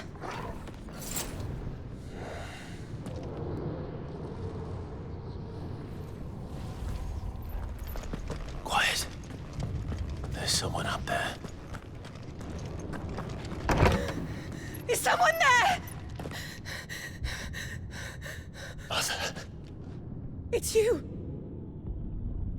What happened here? He tried to take him from me. Oh, my boy. My darling boy. Is this the child you made with the Emperor? Why, Mother? Why did you betray us all? You have no right!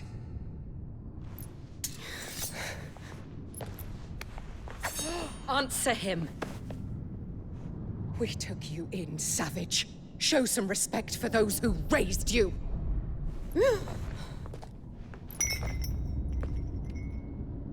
Honorable Elwyn, always thinking of his precious homeland. But what worth is a homeland in a world beset by the Blight? Father did not seek to protect his country. He sought to protect his people. A leader's duty is not to protect his people. It is to protect the source of his sovereignty. The noble blood that runs in his family's veins. So long as this bloodline remains unbroken, what does it matter if a nation falls? One can always found another. Unlike him, I did my duty. I preserved my line. I bore a son of the noblest blood, to whom the whole world might kneel. That is why I gave Rosaria to Sambrek, that I might join my line with the Lesages and birth a savior of this benighted land, blessed by both Bahamut and the Phoenix! You sold your country for a child. Why did he need another? You had Joshua. I had nothing.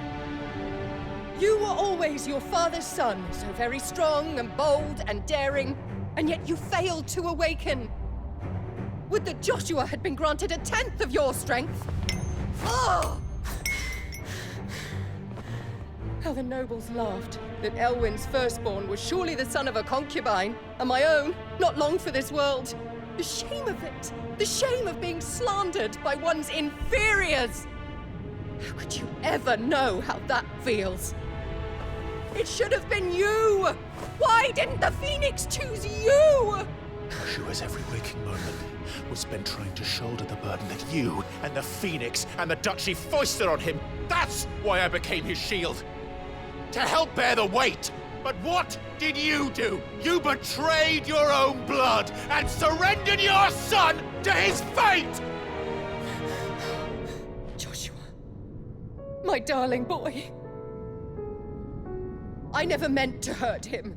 The soldiers' orders were clear. He was to be spared. Why did you survive when the only one I truly cared for died? What? Have you not looked out of the window? Joshua is here! The Phoenix lives on! He's battling Bahamut as we speak!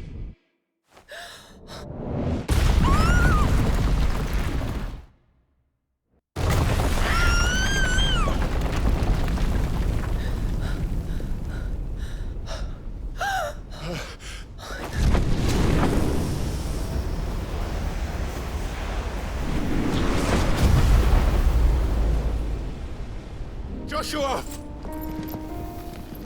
Wake up!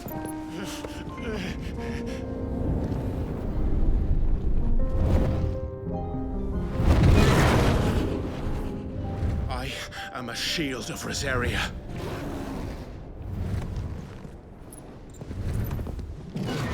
And I will do my duty. What are you...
yonder.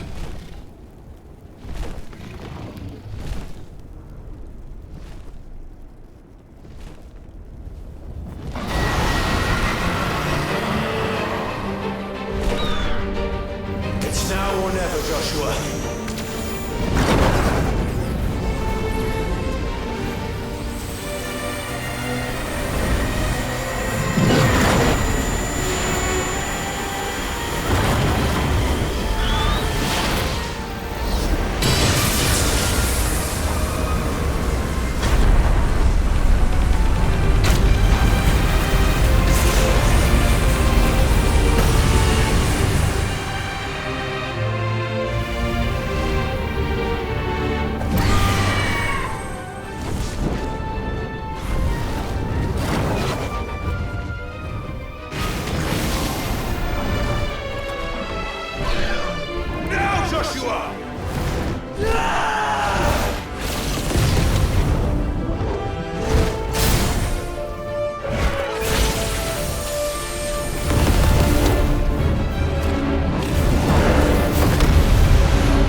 What now?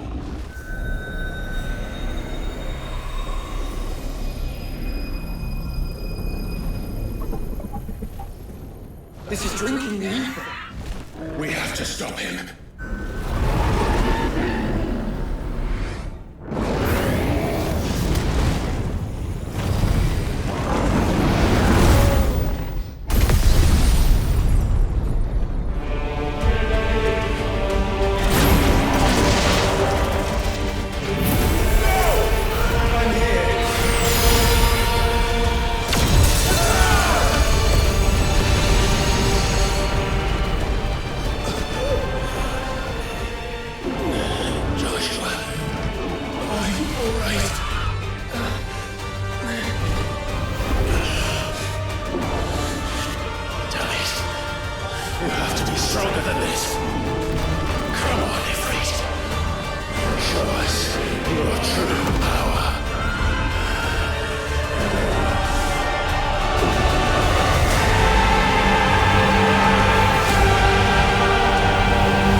the world.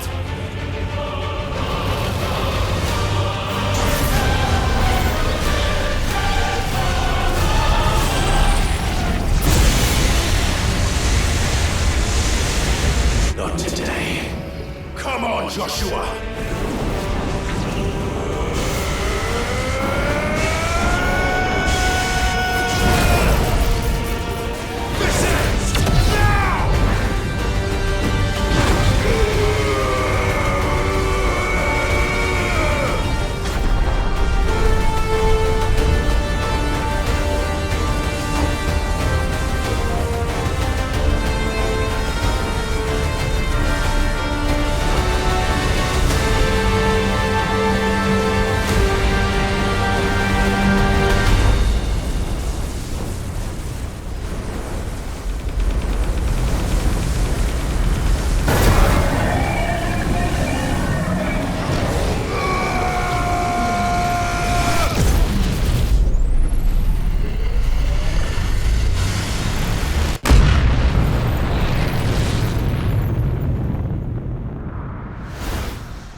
Joshua!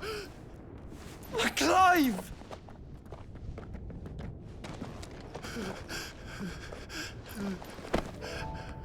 My brother. I'm sorry.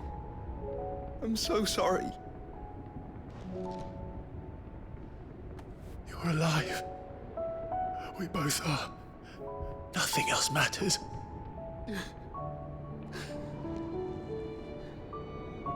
I never dared hope that I would see this day.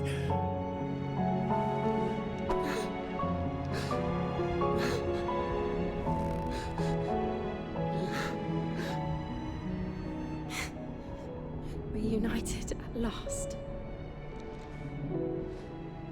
Jill.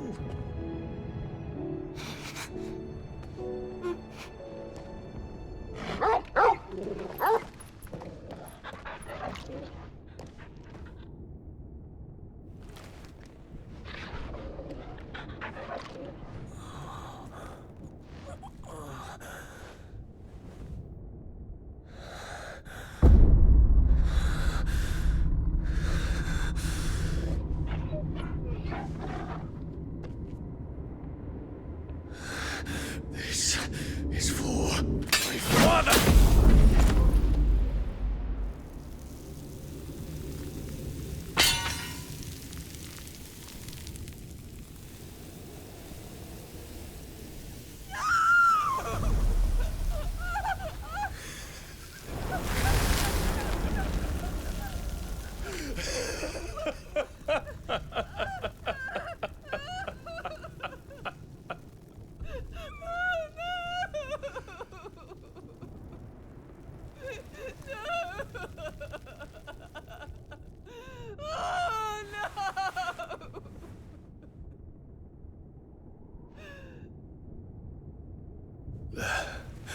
It is done.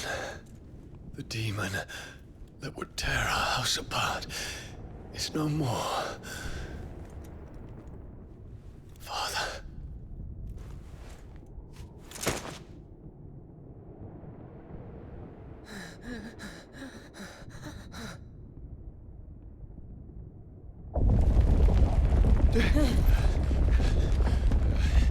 The Mother Crystal.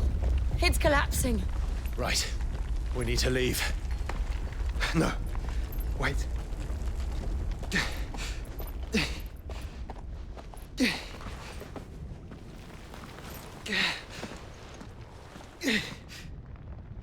I owe him a debt. Fine.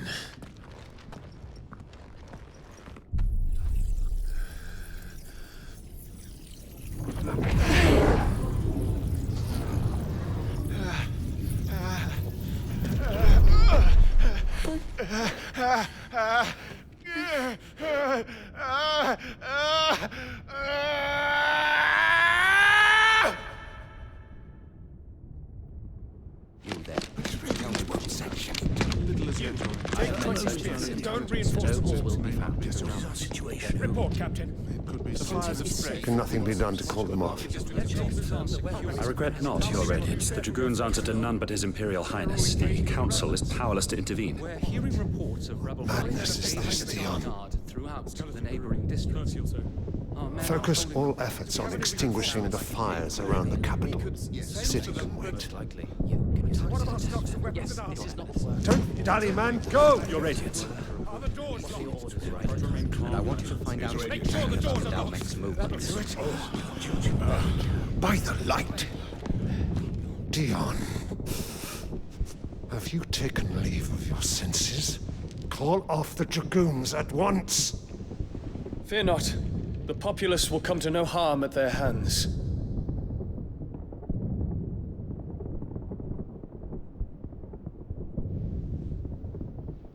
I am here to save you, Father. Save me? A creeping darkness hides in the heart of Sanbreque. It stems from your wife, the traitorous Annabella.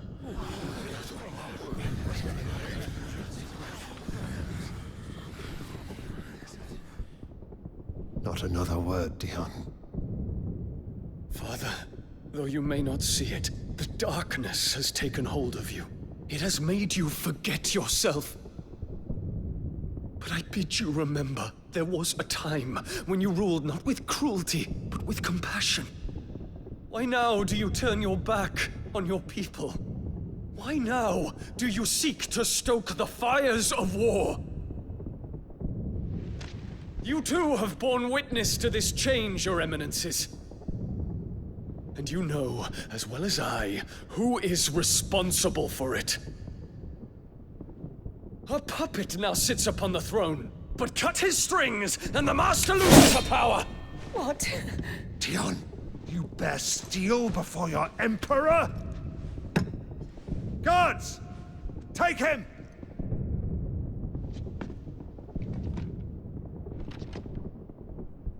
For every citizen who falls, another can be bred. For every home that burns, another can be built. Those were your words. But when the last of your citizens has fallen, and all of their homes have been reduced to ash, what will become of your empire, of its rulers, of your god? As the Mother Crystals crumble one by one, and the Blight sweeps in to claim all that we hold dear, our people look to their Emperor for protection. Yet he labors not to secure their futures, but to seize what is left of the twins for himself! Even if it should come at the cost of everything his loyal citizens have labored to build! Dion, you must understand. A small price to pay, is it not? You've been blessed with great power, Dion. Enough to win me the world. So go, claim Valisthea for me, brother.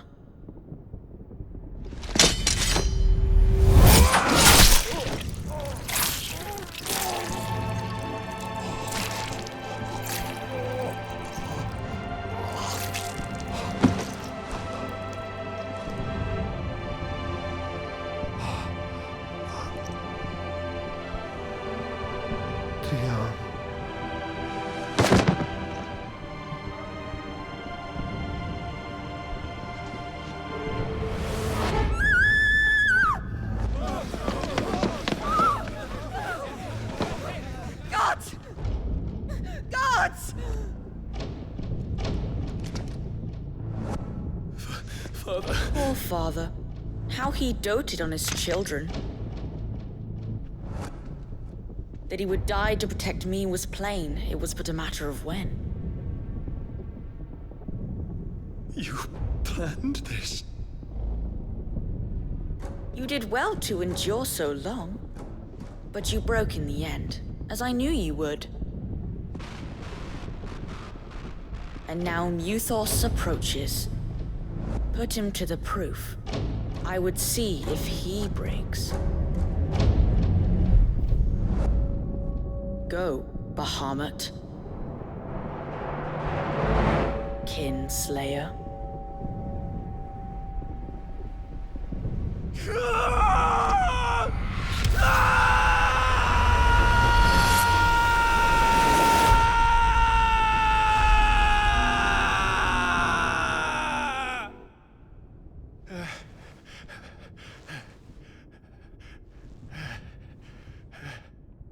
Not again. Brother? It's a long story.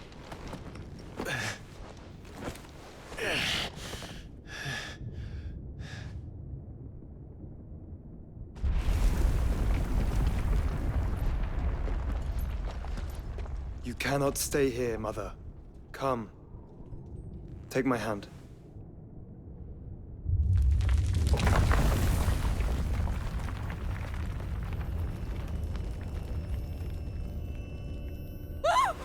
Get away from me!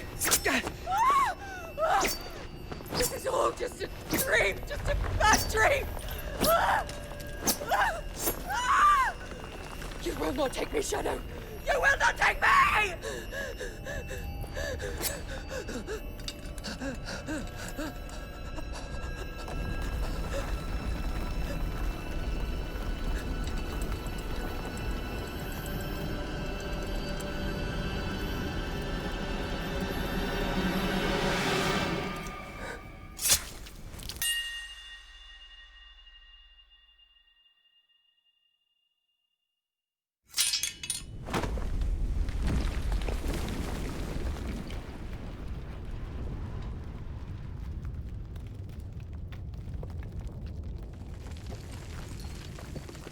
Mother.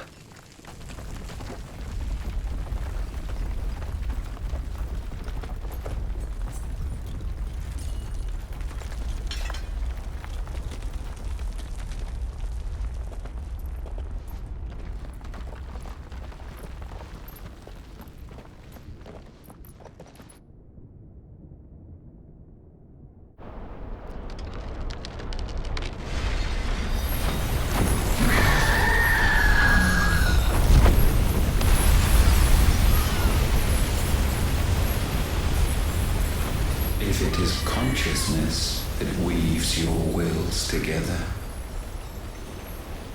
Consciousness that blurs the boundary between your own will and that of others. Then we shall set you apart once more. The ties that bind you shall be severed, and humanity return to its proper place.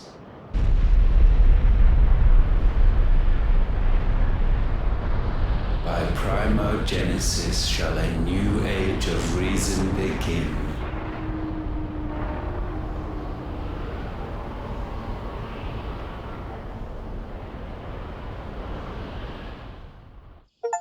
Relax, Your Majesty.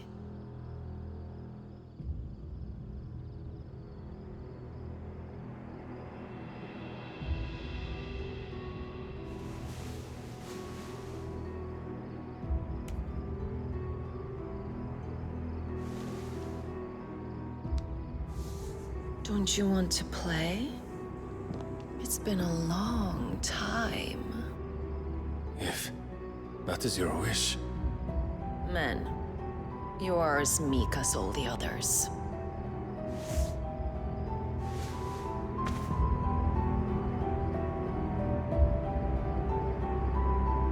Such feeble creatures.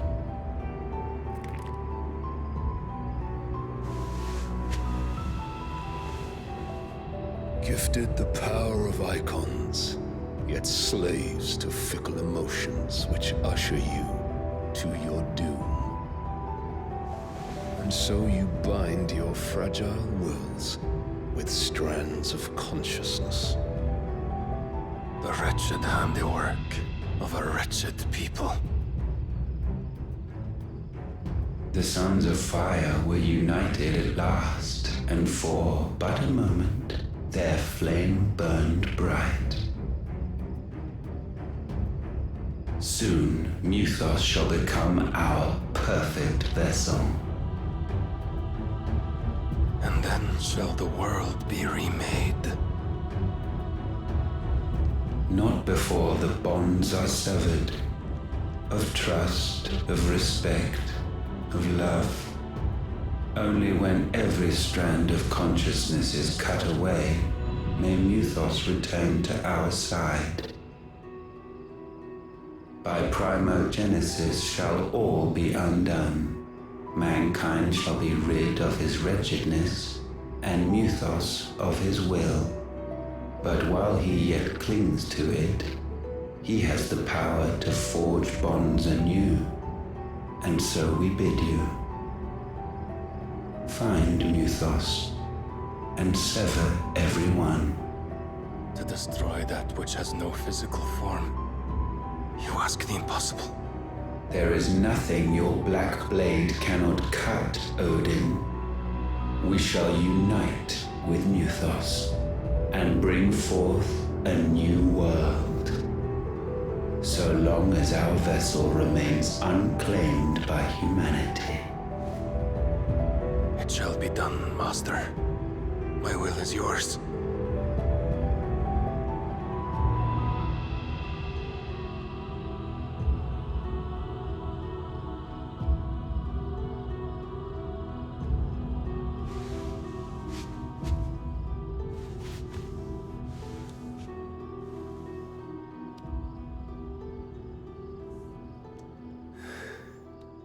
Mother.